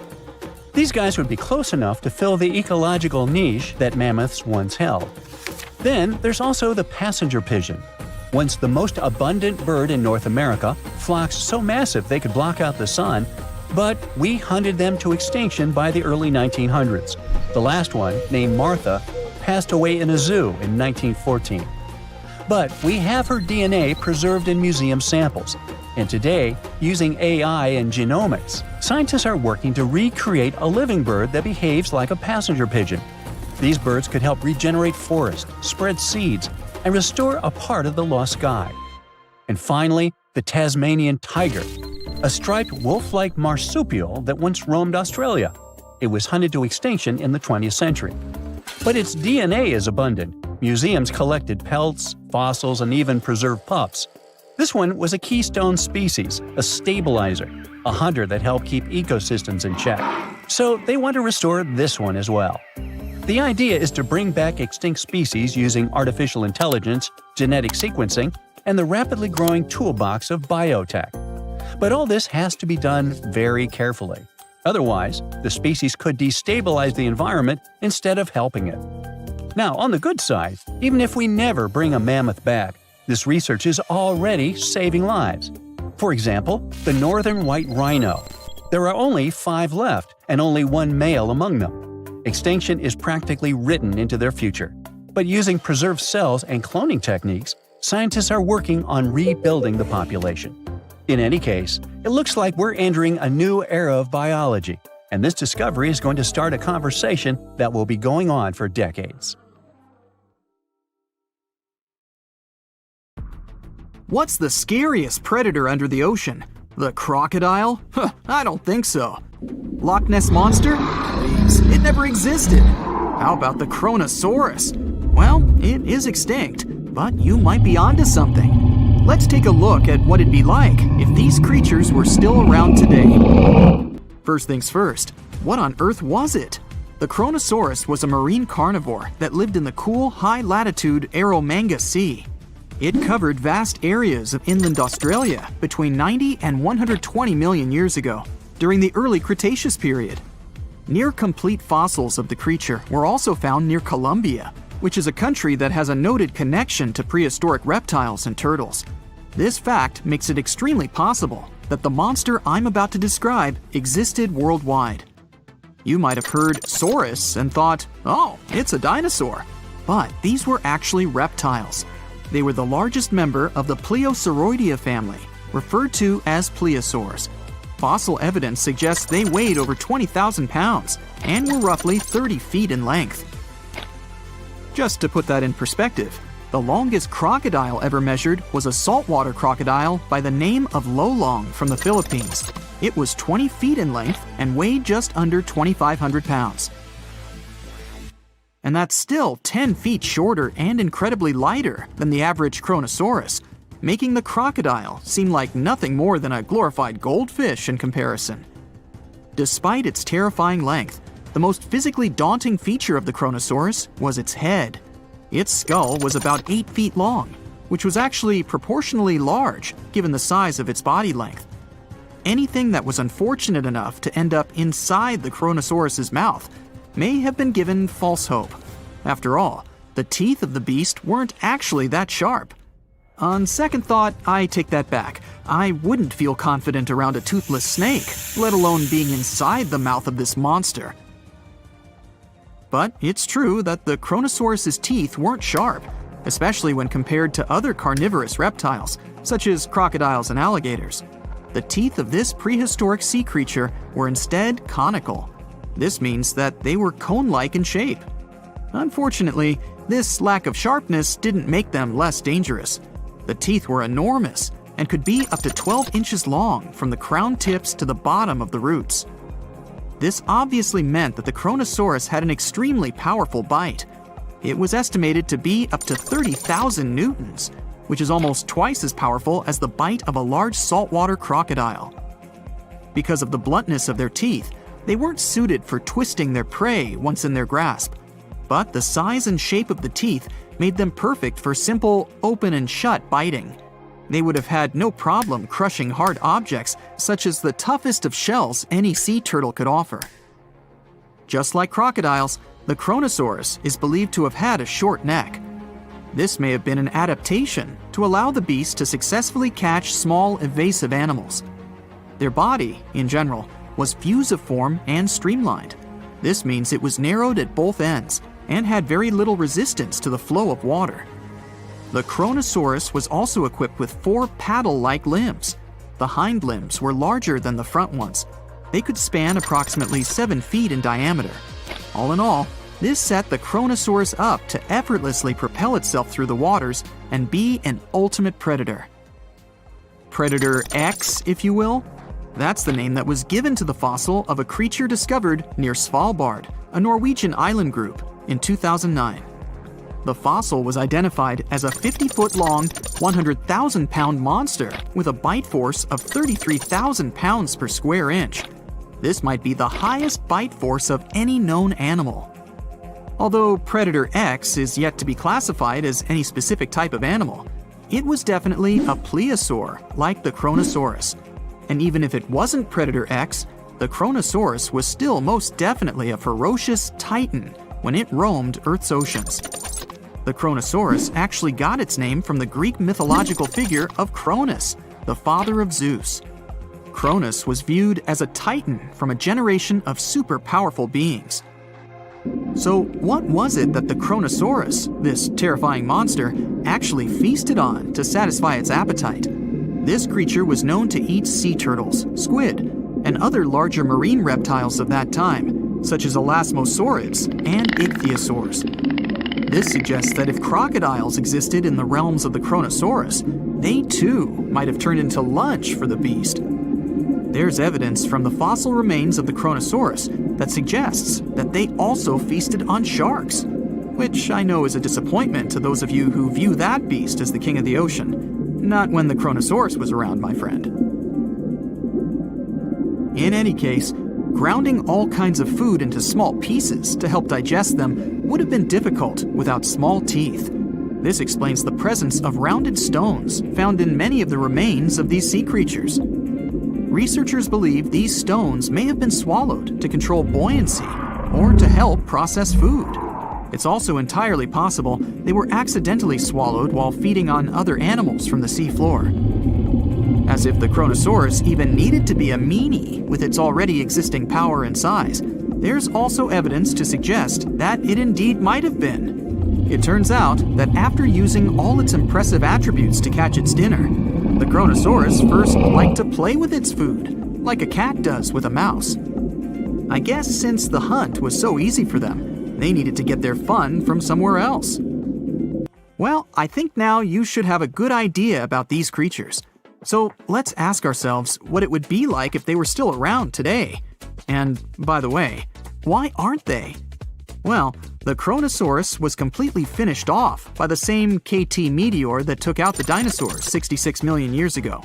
But even before this catastrophic event, they were coming under increased pressure from an even bigger and more vicious family of carnivorous marine reptiles known as mosasaurs.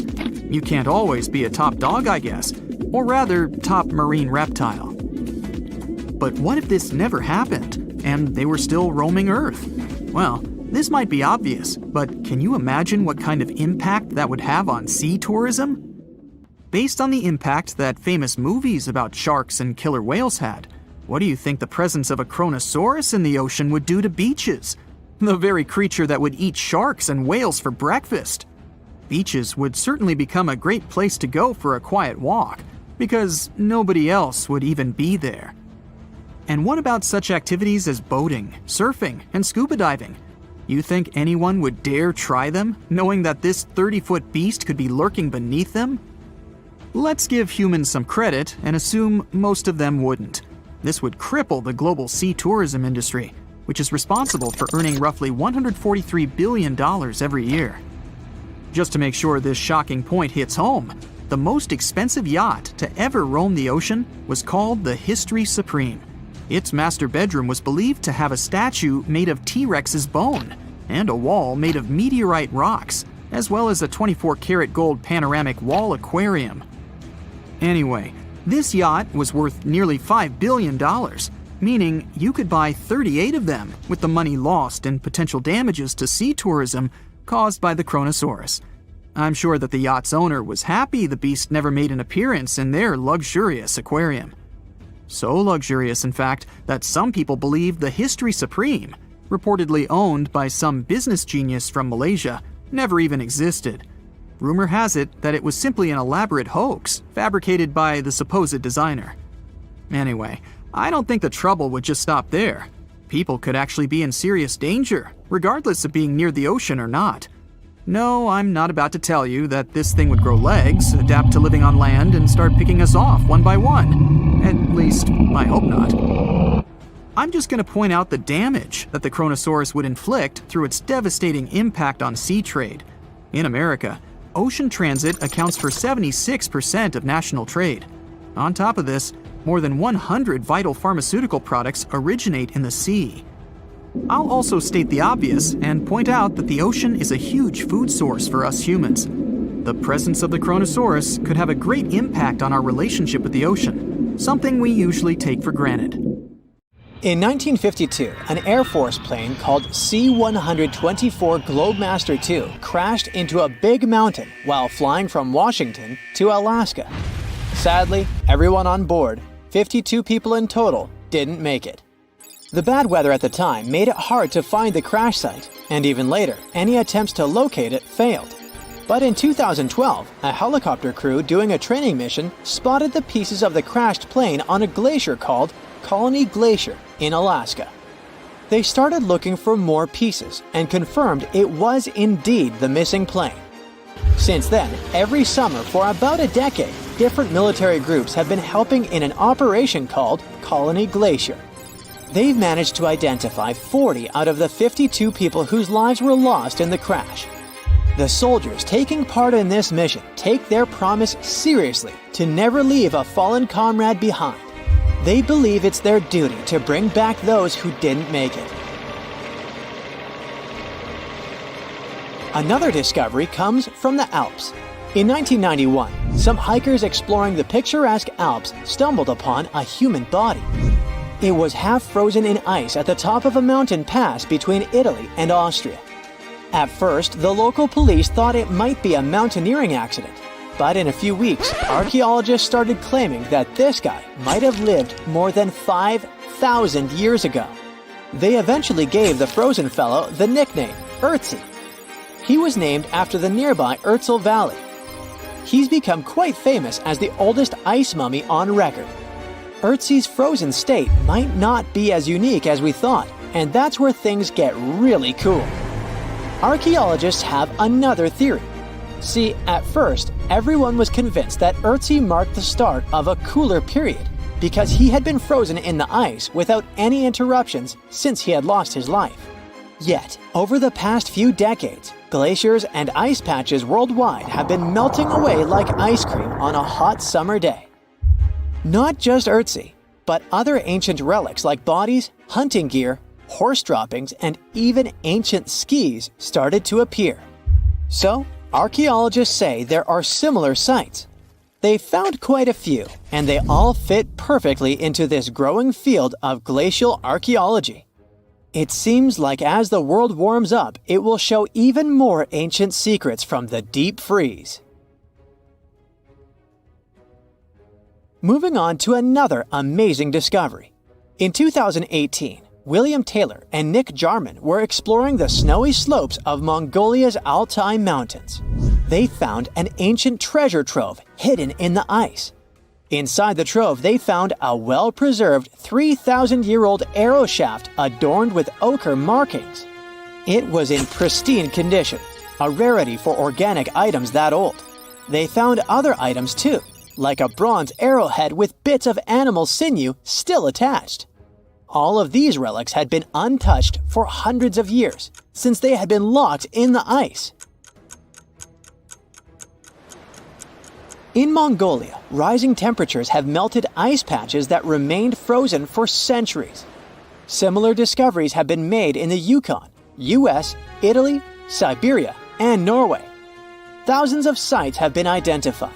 Yet, scientists are racing against time to document and preserve these artifacts before they're lost forever. The study of these artifacts challenges the definition of these environments as wildernesses and shows how indigenous people coexisted with nature there. Sometimes people find simple items too, as simple as a sandal. This one, discovered on one of central Norway's mountain passes, indicates that people used this route roughly 1,700 years ago. This suggests that there was less snow and ice in that area back then.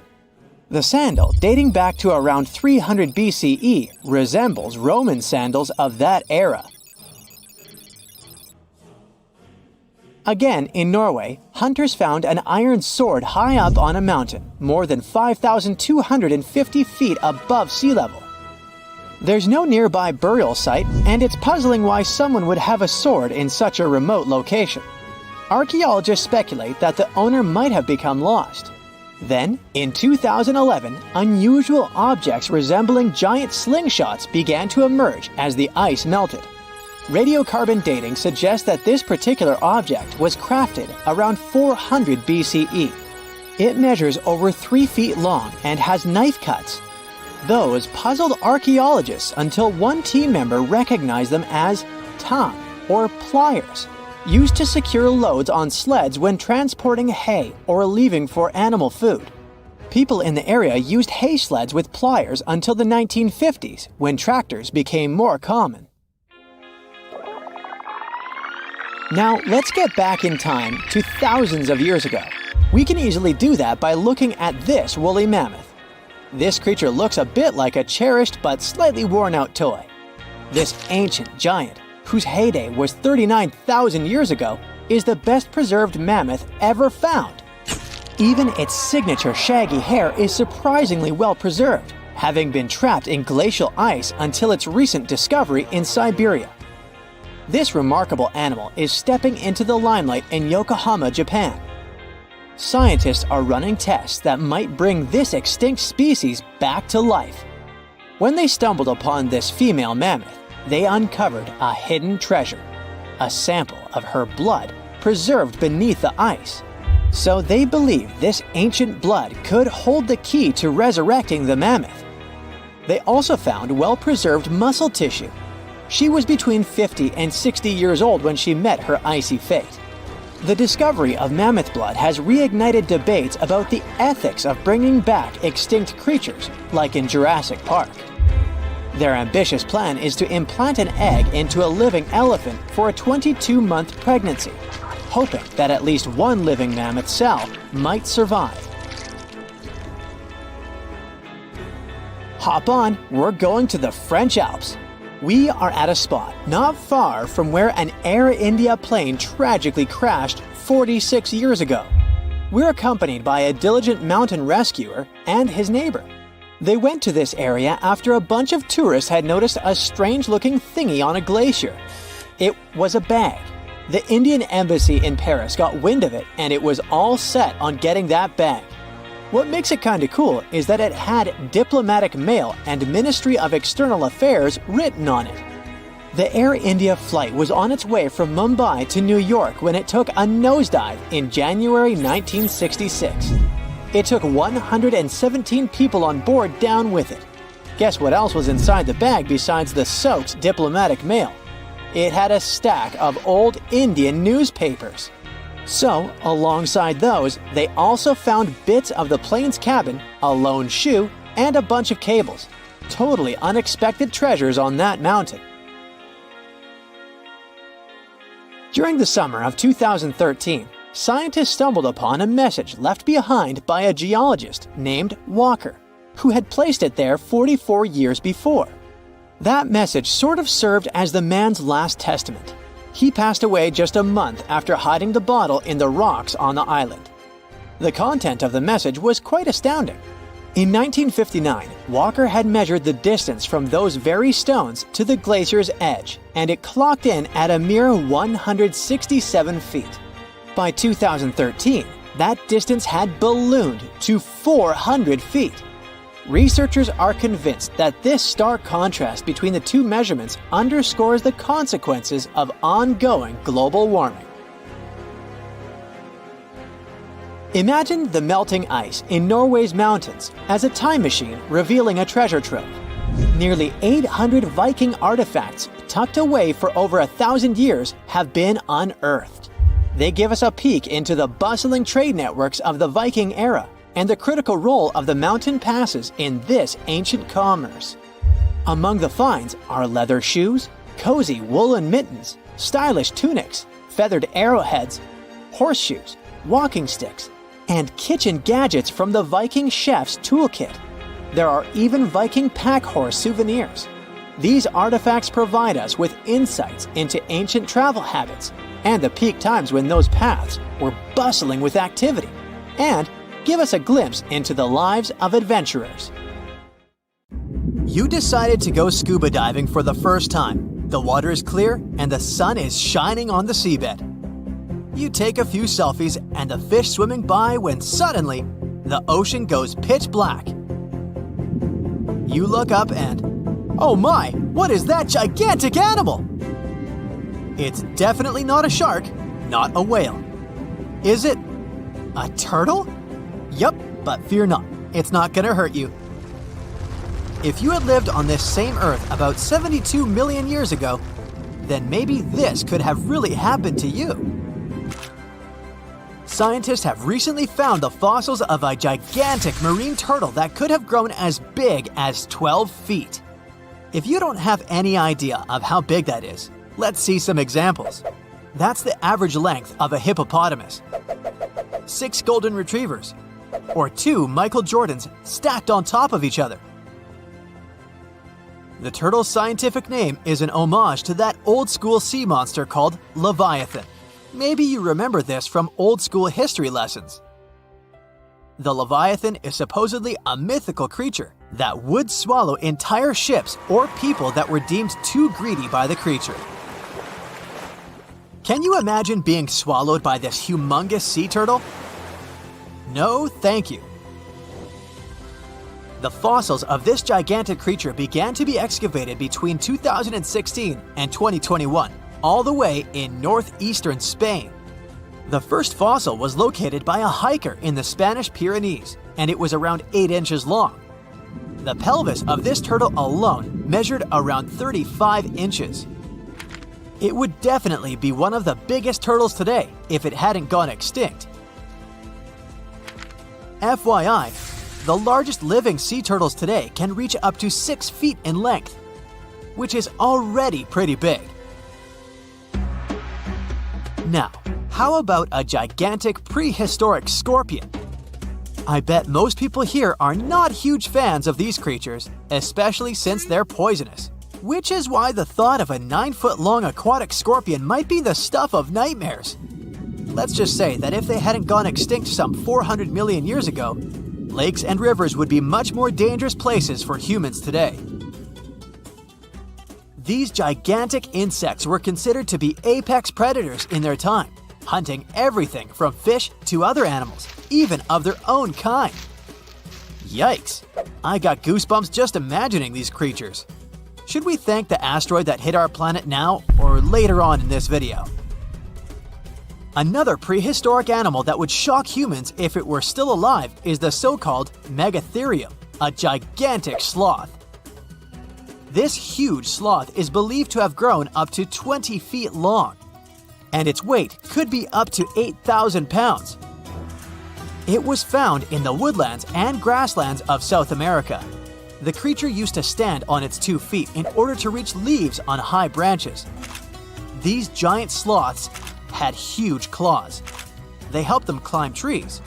I gotta say, I feel uncomfortable imagining these elephant-sized sloths climbing trees. Oh, of course, some dinosaurs will make our super-sized creatures list. But before that, here's a fun fact. Did you know some dinosaurs are still alive today? Scientists have proven that birds are classified as theropod dinosaurs. Such infamous creatures as the T-Rex and Velociraptor belonged to this group.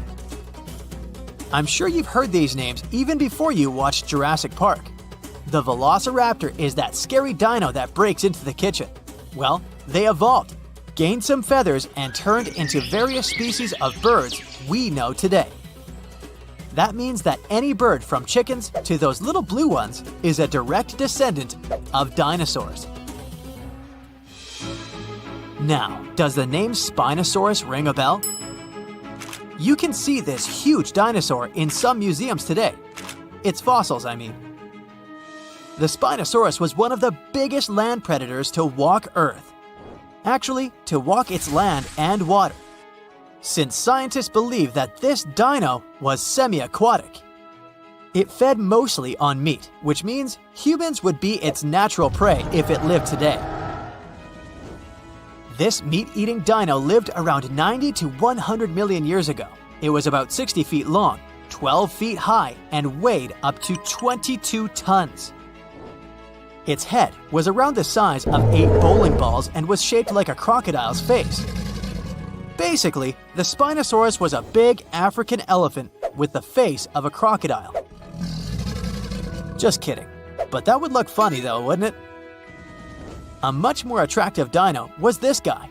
It's considered to be the largest dinosaur that has ever lived on our planet.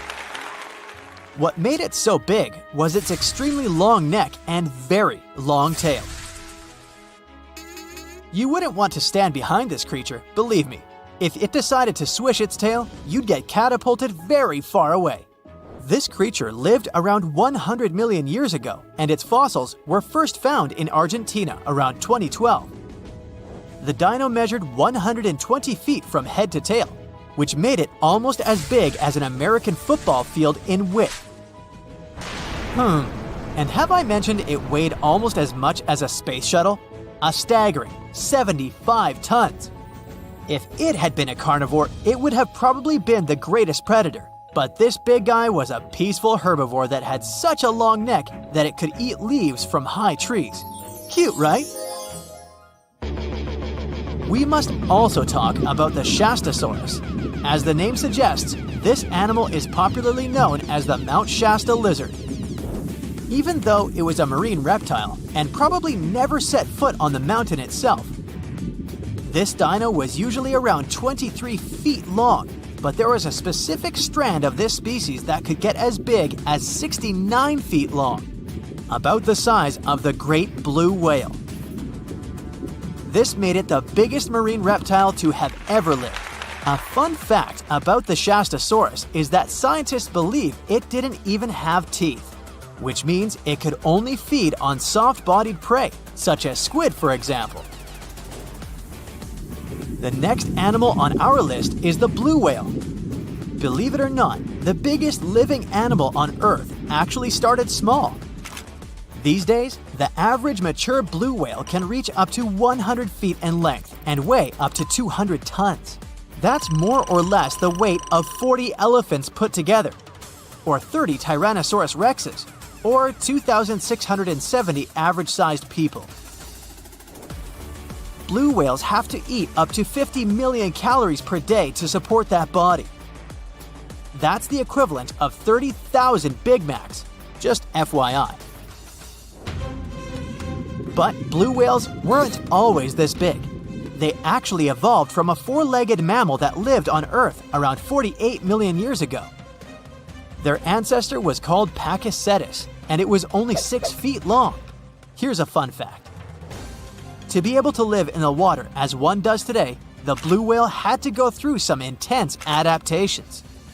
A blue whale can replace up to 80 to 90% of oxygen in its lungs each time it takes a breath.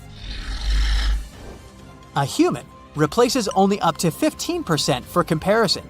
It allows these animals to dive for up to 1 hour at a time, down to a staggering depth of 330 feet. Elephants were bound to make the list. Elephants are currently the largest land animals on Earth. They can grow to be about 13 feet tall and weigh up to 7 tons. That's pretty small if we compare it to the other animals that once lived on Earth, right? But if we placed a 6-foot-tall human next to an elephant, we'll see it's not at all that small. African elephants are bigger than their close relatives, Asian elephants, and they have a similar lifespan to humans, up to 70 years. Pokemon might have made us collectively wish that salamanders were real-life dragons, although they're not. They can still be pretty cool, though. There's a giant species of salamander that is known to be the largest living amphibian. They can grow to be as long as a regular-sized human, reaching up to 6 feet. I bet that wouldn't be a pleasant underwater encounter. Now, you can't find living dinosaurs nowadays, which is a good thing, mostly, but you can still meet some creatures that might have gone to lunch with them. The frilled shark, for example, is a living fossil that comes from a family of sharks that have been around for about 80 million years. One of the coolest things about it is its long, eel-like body that can grow as long as 6 feet. It has 6 pairs of gills on its throat, which help the frilled shark breathe in the deep, cold ocean where there isn't much oxygen. The shark can move very quickly, like a snake, to catch its prey when it least expects it.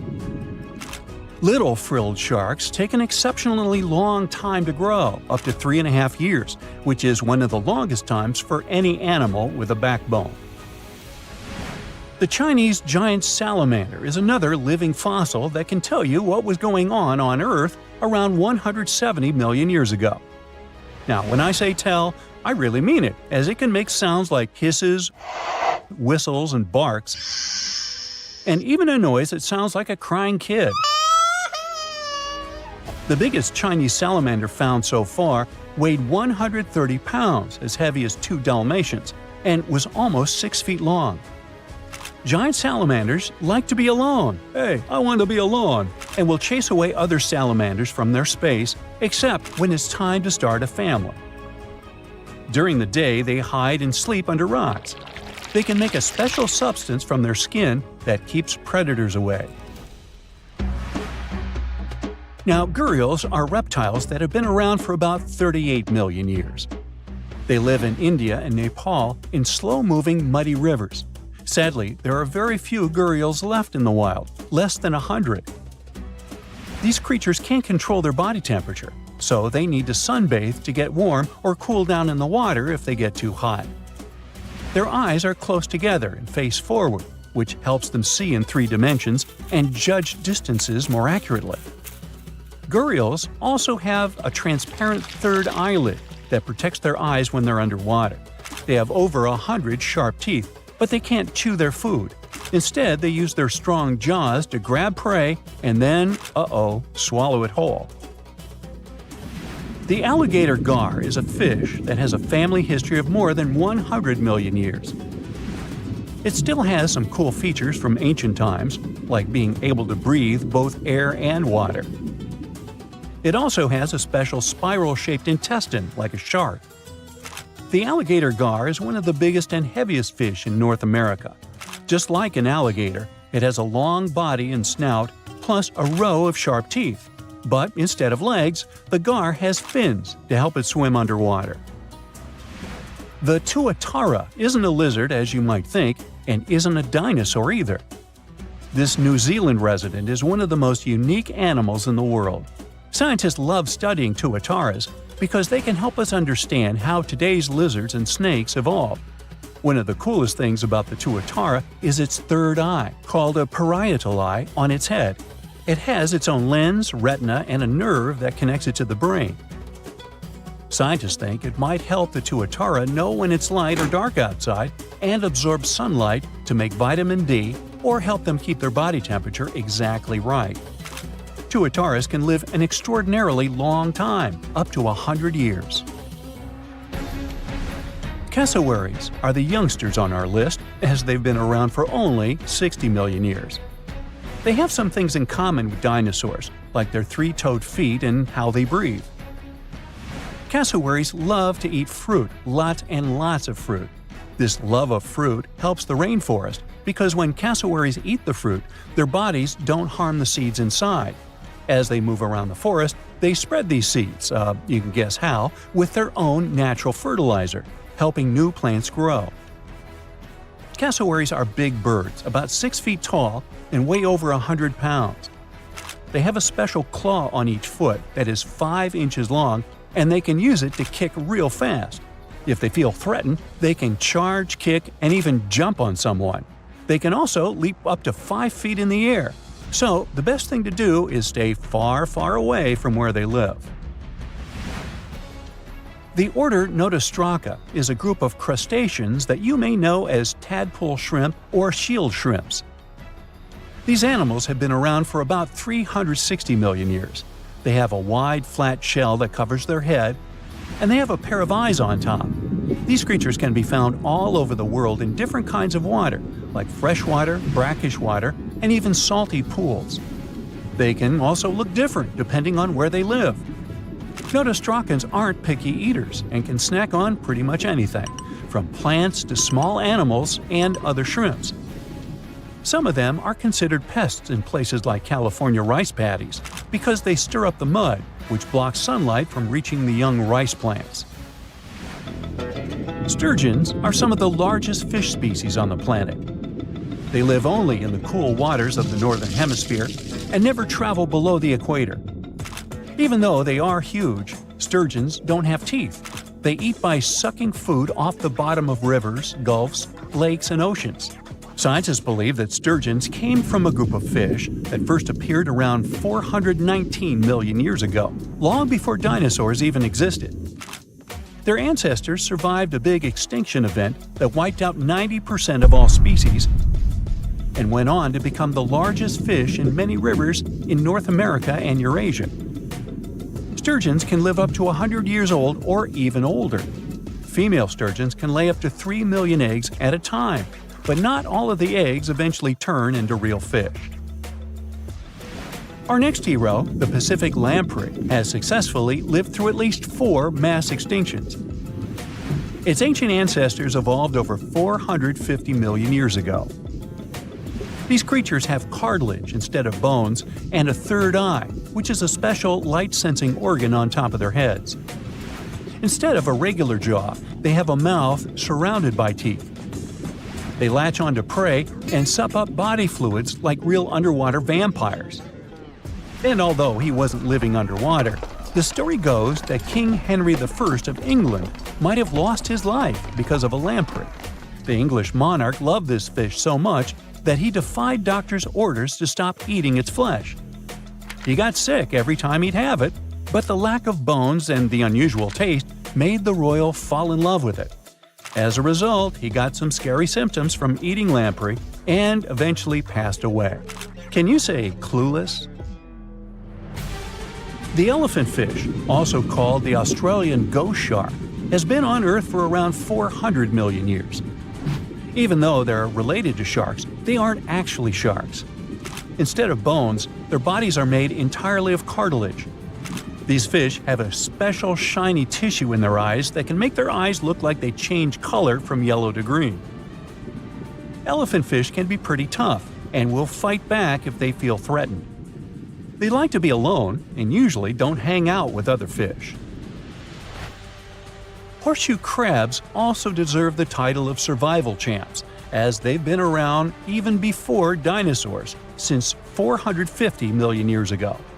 4 species are still roaming the ocean from Maine all the way to Mexico.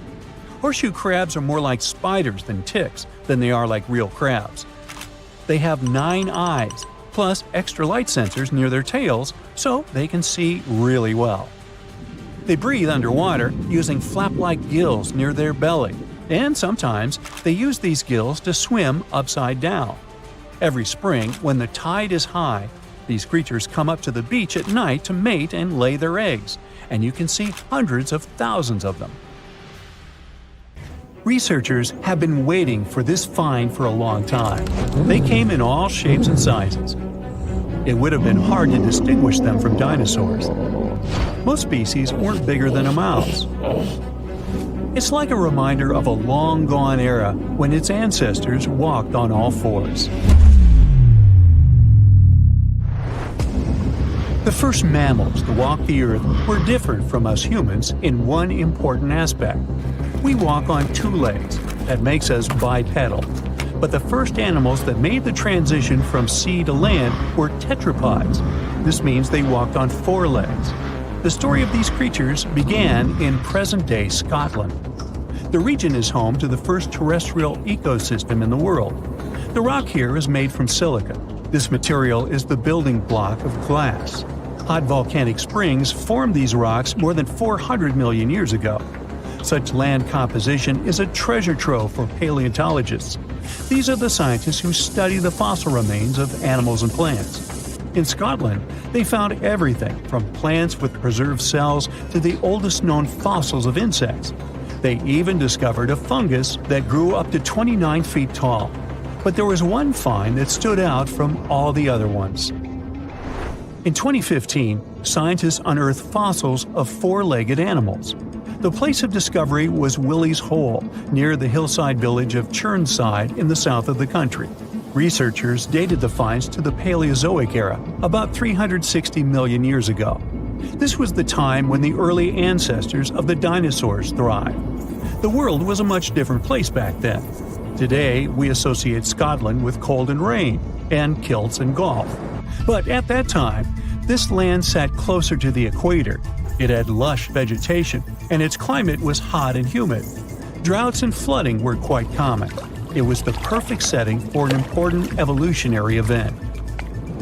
Researchers have been waiting for this find for a long time. The fossil records had a 15 million year gap. Its name was Roemer's Gap, after the Harvard professor who described it. Science was missing fossil evidence of the animals that ventured onto land on all fours. The 5 fossil species they found in Scotland shed light on this mystery. The first tetrapods were divided into 2 large groups. One of them contained the ancestors of birds, reptiles, and mammals. Their collective name is Amniotus. The other included the ancestors of amphibians, such as frogs.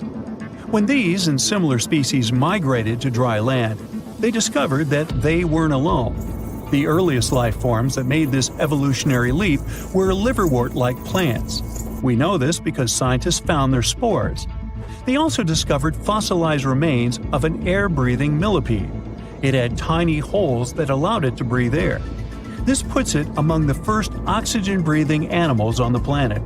And this species of millipedes is the first land dweller in the animal kingdom. Today, the largest of such creatures is the African elephant. Scientists believe that one of the first 4-legged creatures to make it onto land was an amphibian ancestor. Its name was Ichthyostega. The first part of the animal's name translates from ancient Greek as fish. This reveals a lot about the way the creature moved. It dragged itself on the ground using only its front limbs that resembled fins. This is the way that mudskipper fish move on land today. This isn't how we imagine proper walking, but during the period our hero lived on Earth, it was the perfect way to get around. The climate had both extremely dry and wet periods. The ability to walk and swim at the same time was especially useful. The fossils from Scotland supported this claim. The fish-like animals scientists found had 4 slender limbs. This is the perfect equipment for life on land, not inside the ocean. There was further evidence. The fossils displayed well-developed lungs for breathing outside of water, but their legs were still too weak to completely lift the body off the ground. The tail section had to slither along the surface, similar to how a snake moves forward. This animal that resembled a modern-day salamander lived during the Paleozoic era. This was the time when four-legged creatures developed a standard number of digits at the end of their hands and feet, 5 on each. We know them today as fingers. All species that had more than 5 fingers started slowly disappearing. These pteropods split into 2 groups. The first of them had to return to the sea to lay eggs. This group would later give rise to amphibians. The second kind of tetrapods is more interesting to human evolution.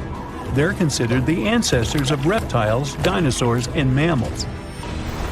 The Permian period came at the end of the Paleozoic. By this time, all life forms on Earth inhabited the supercontinent of Pangaea. There were vast deserts far away from the oceans. The more important species that walked on all fours during this time were the synapsids. They came in all shapes and sizes, but the only subgroup of synapsids to survive into the Cenozoic were the mammals.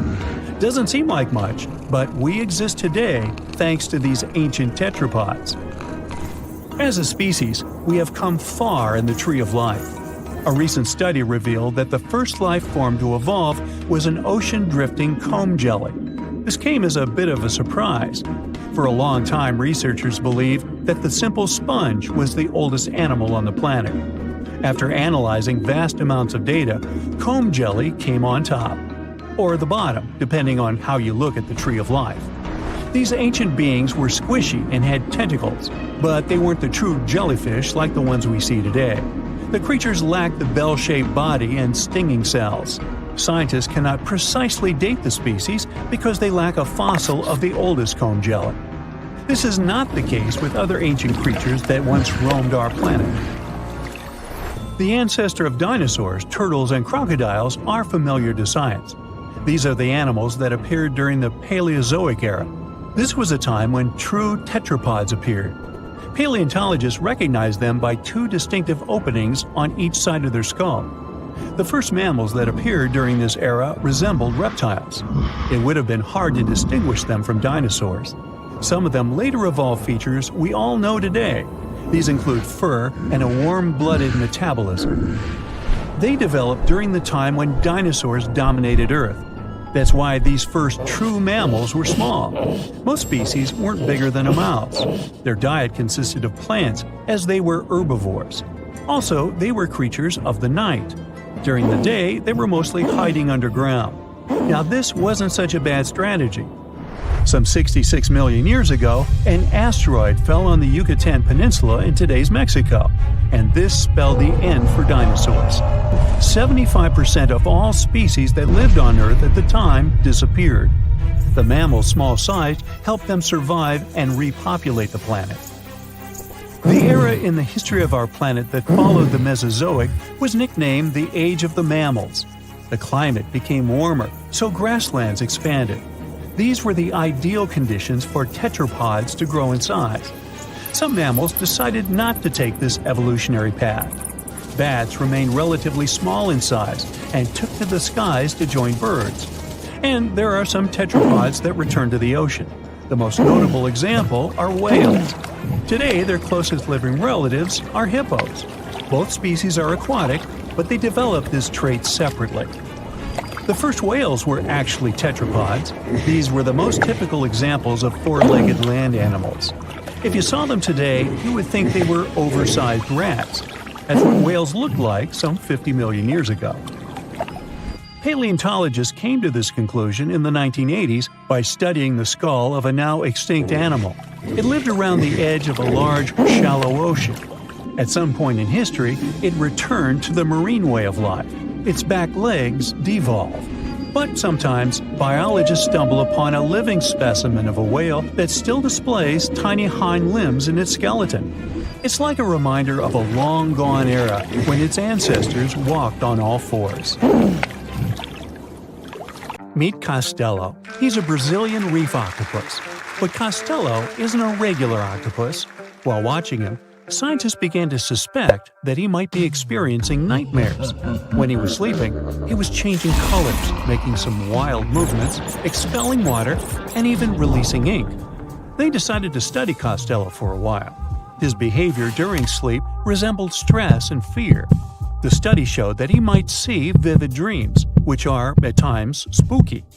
Well, as just one octopus, these cute underwater creatures are known for their intelligence and sometimes human-like behavior, so it's entirely possible that they see dreams just like we do.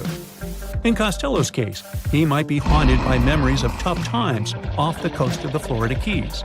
Poor Costello has a rough past. He lost a tentacle to a predator before captivity, so maybe that's what he sees in his dreams. If proven true, this discovery could reshape how we perceive intelligence and awareness in both animals and humans. Well, it turns out plants can talk. Well, kind of. Scientists found out that plants actually make ultrasonic clicks when they're stressed.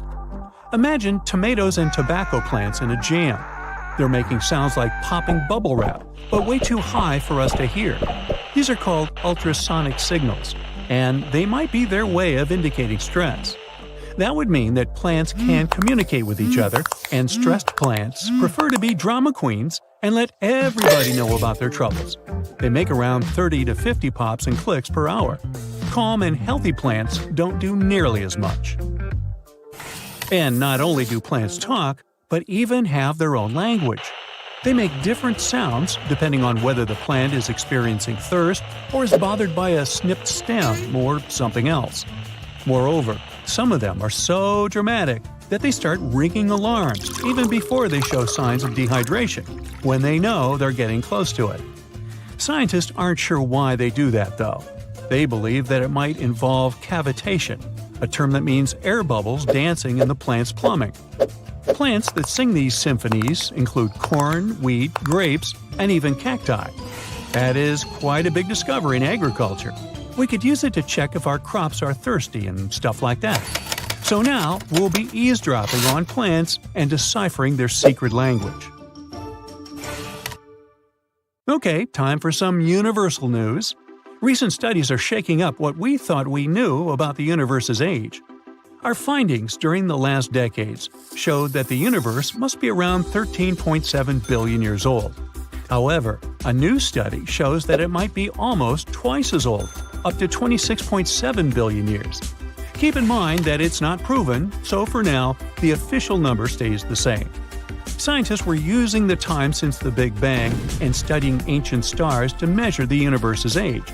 But some stars were playing hard to get, looking older than the universe itself. For example, the ancient star Methuselah, which is estimated to be around 14 billion years old, which would be older than our universe. Also, the James Webb Space Telescope caught galaxies looking super mature just a few hundred million years after the Big Bang. All this poses some hard puzzles for astronomers. But this new hypothesis combines the expanding universe theory with something called the tired light theory. It suggests that light loses energy as it zips across cosmic distances. Combine this with the expanding universe theory, and bam! As the universe expands, the light loses energy, so we simply can't see all the super ancient stars that are very far away from us, which is why we could make a mistake in calculating our universe's age. The new model also pushes back when galaxies started forming. It suggests that those early galaxies spotted by the Webb telescope took way longer to form than we originally thought. This study is a serious shakeup in the scientific community. If we made such a huge mistake in calculations, we'd have to rethink the very fundamental astrophysics principles. That would be a giant leap, and we'd have to make a huge makeover of almost everything. Which is why we need to be very cautious about it. So while scientists test this new theory, we just have to wait for the results. Now, these aren't the only space news. The new AI technology is already being actively used for scientific research. This time, AI is helping us to look for signs of extraterrestrial life. Researchers in SETI created machine learning algorithms that would help us sift through the cosmic noise faster and more efficiently. When you point a radio telescope at the stars, it's like turning into a celestial radio station that's full of different signals.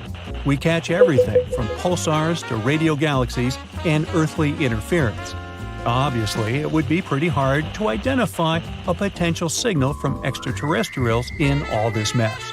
For over 60 years, scientists had to do all this manually.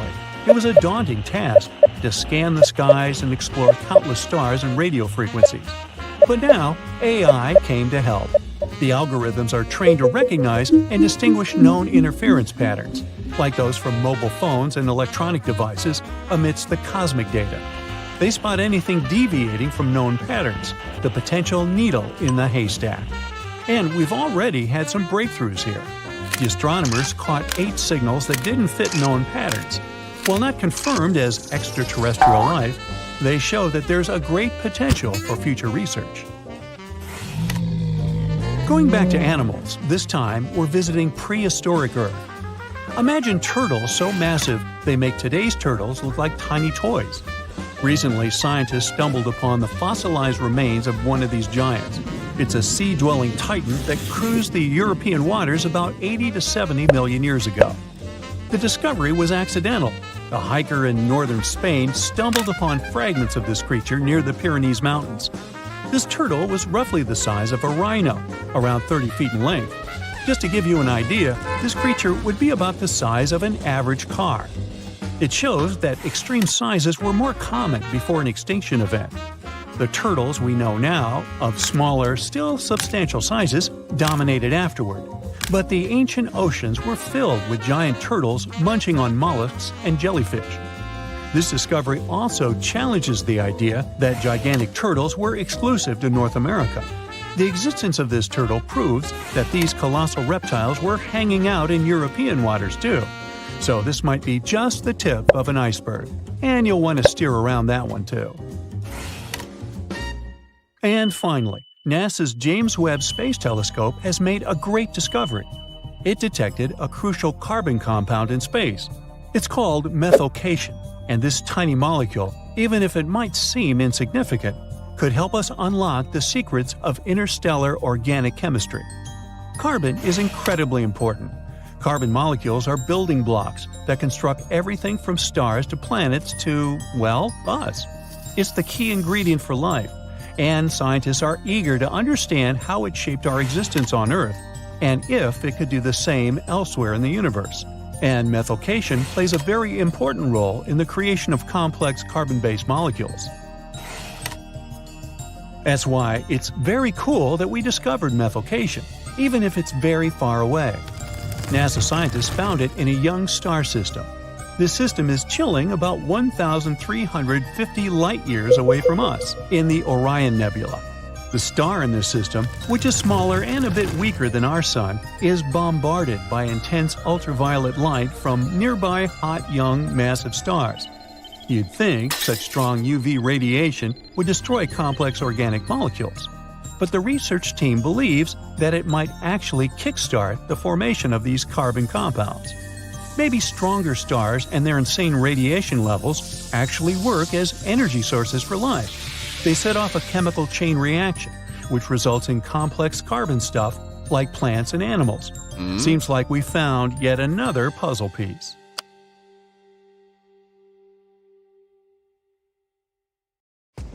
There's a monster hiding in the remote forests, swamps, and rivers of the Congo Basin in Central Africa. It has a long neck, looks like a dinosaur, and is the size of an elephant, or maybe a hippo at least.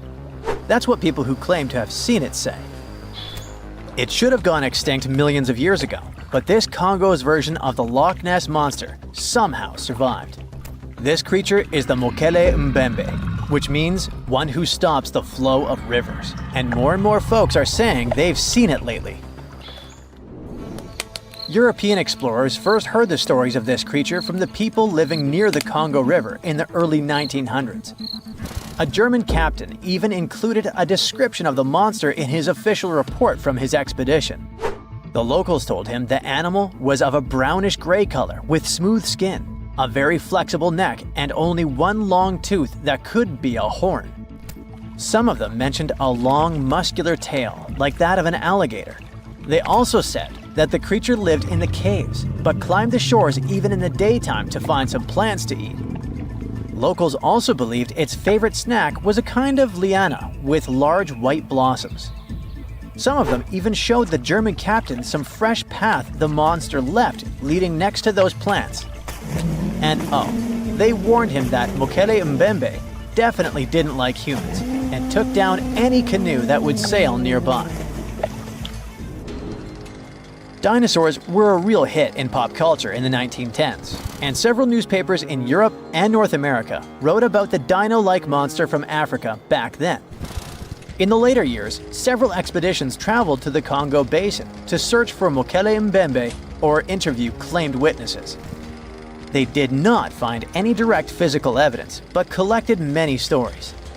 One zoologist in the 1980s said he took a film of Mokele Mbembe, but the footage did not develop properly. Stories and movies like Jurassic Park have kept the dream alive that dinosaurs might still be hiding somewhere in deep forests. At some point, people stopped reporting sightings of the creature as often, so it almost became a forgotten legend. But it all changed recently, as many people claim to have witnessed the mythical monster with their own eyes. Cryptozoologists, those fans of mysterious creatures, believe it could be a dinosaur that, for some reason, didn't go extinct, related to a Brachiosaurus or a Diplodocus. This idea comes from how people describe seeing the creature, with a super long neck, a huge body, and a tiny head. They think it might have stayed hidden in the deep forests of Africa all this time. But scientists say that if it really were the last living dinosaur, we would have found some real proof by now, like a photo or bones or something showing it walking around the Congo Basin. Some expeditions that are trying to find proof the monster is real have even used sonar technology to scan the murky waters of Central African rivers and lakes in search of any large, unidentified creatures.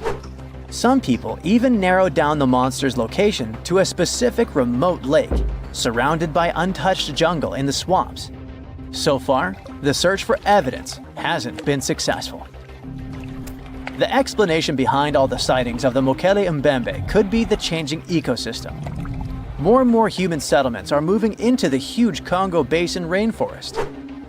People aren't used to seeing large animals that live in the forest, so they believe they have witnessed the mysterious creature from their folklore. The human brain often fills in the gaps in something we don't know and uses imagination to explain it, especially if there's a ready-made version that everyone's heard of. But still, we can't completely rule out the possibility that there are some new, unknown species of animals hiding in the Congo forests. Maybe just not a missing dinosaur. Another legend, this time Mongolian, says there's a giant worm living deep in the Gobi Desert. Yep, similar to the monster you've seen in Dune. The creature, which is supposedly up to 6 feet long, can spit acid that could melt anything and shoot electricity. They say it spends most of its days hiding underneath the sandy dunes, but likes to come out during the wetter months of June and July. The people in the West first found out about the megaworm of the Gobi Desert thanks to an American paleontologist, Roy Chapman Andrews. This brave man was probably the inspiration for Indiana Jones. In 1926, he wrote about the creature in his book. At the meeting with Mongolian leaders, Andrews heard detailed descriptions of the creature, even though none of them had ever seen it themselves. One of them said it looked like a sausage that was about 2 feet long, with no head or legs. According to him, the worm was so poisonous that just touching it could instantly take your life, and it lived in the loneliest parts of the Gobi Desert. Andrews didn't think the creature was real, but he shared these stories again in another book. And then, stories of the monster spread around the world. In some of them, it's only 1 foot long. In others, it's as large as a human. Some say it looks like a snake, and some describe it as a caterpillar. Some people claim it has wings and can fly, and others think it could be a supernatural evil being without a body. The color of the creature also remains a subject of debate. It could be white-gray, brown, or even bright red. The stories of witnesses are probably so different because the creature doesn't even exist. In 1983, one scientist who was visiting the region heard that an old man had managed to finally catch the mysterious worm. He also found out there was a nest nearby and decided to risk it all and see it. But instead of a scary monster, there was a tartar sand boa inside. Luckily for the scientist, this snake is non-venomous, but it does have gray-brown scales and could match the description of the giant worm. When he showed it to the locals, supposedly all of them said it was the monster they had seen. Big expeditions from America, Britain, and New Zealand came to the Gobi Desert to try and find the creature. Many other adventurers came from all around the world on their own, but found no evidence the monster was real. But many Mongolians are sure the death worm is no fantasy. If you don't believe there's a monster in the Gobi Desert, how about one in Lake Worth in Texas? According to local folklore, there's a part human, part goat creature with scales and long clawed fingers hiding there. It all started back in July 1969, when locals claimed to have spotted this mysterious creature roaming around. The newspapers loved the story and started reporting about new sightings. One article said that the monster jumped out of a tree and landed on some guy's car. Another report claimed that the Lake Worth monster decided to throw an automobile tire at a group of people. Someone even managed to take a photo of the creature, and the newspapers published it. Locals started flocking to the lake at night, hoping to catch a glimpse of the creature, but no one could find any evidence it was real after all. The author of the monster's photograph later said it was most likely someone's prank, because the creature really wanted to be seen.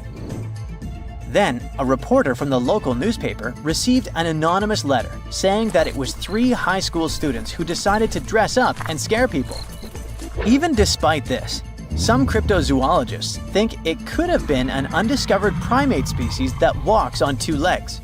We don't know if the Worth monster is real, but it does one good thing and brings together the local community. Every year since 2009, they throw the Lake Worth Monster Bash. A piece of whale rib has recently been found in a North Carolina mine.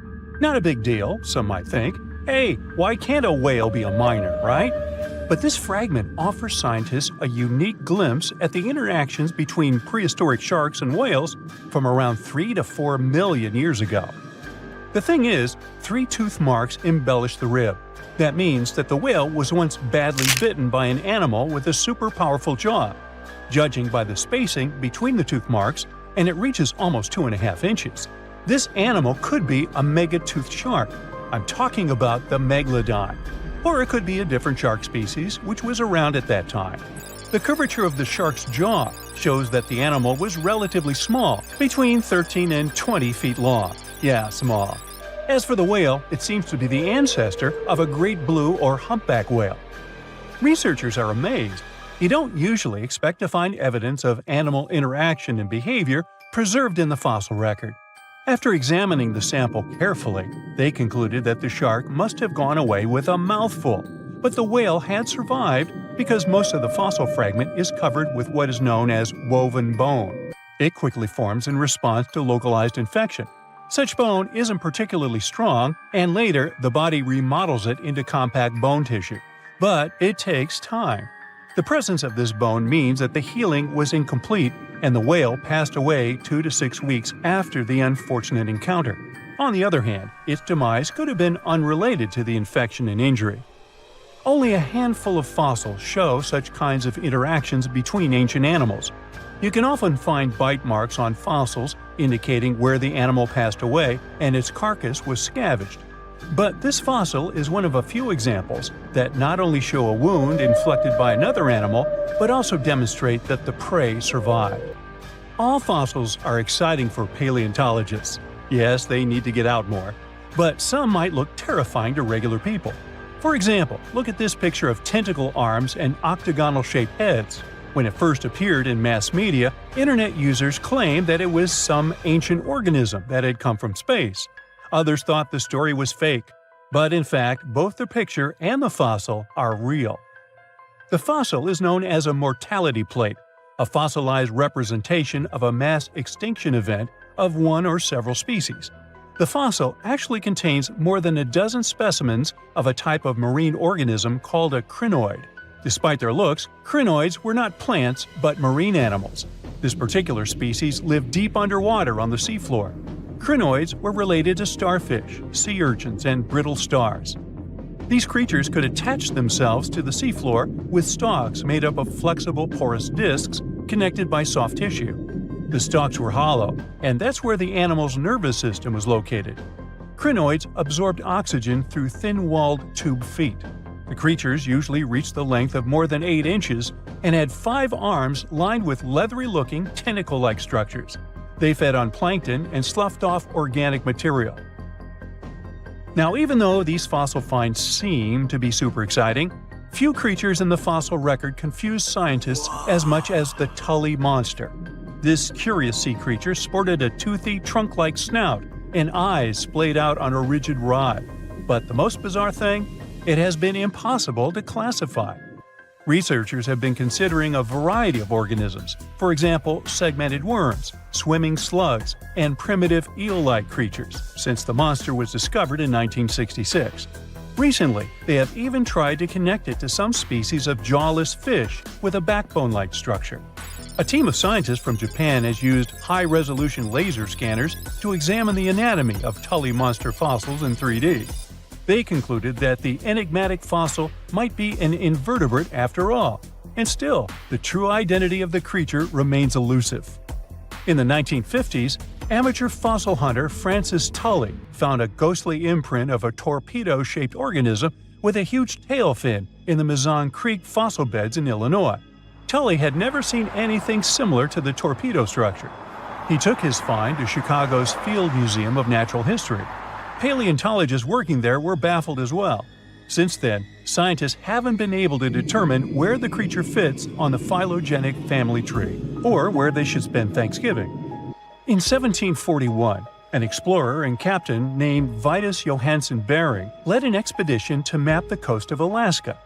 The ship he was on got shipwrecked on what later became known as Bering Island, and they got hungry. Half the crew survived thanks to the discovery of an extremely large sea cow.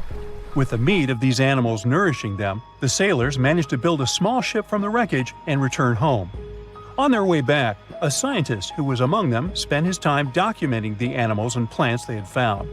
The sea cow was particularly interesting because without it, the crew wouldn't have survived.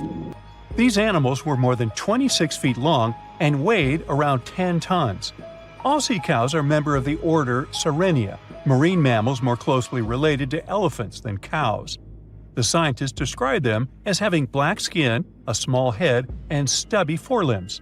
Those sea cows floated on the water's surface, munching on kelp. After the information about these animals became widespread, sea otter fur trading expeditions made use of that convenient depot en route.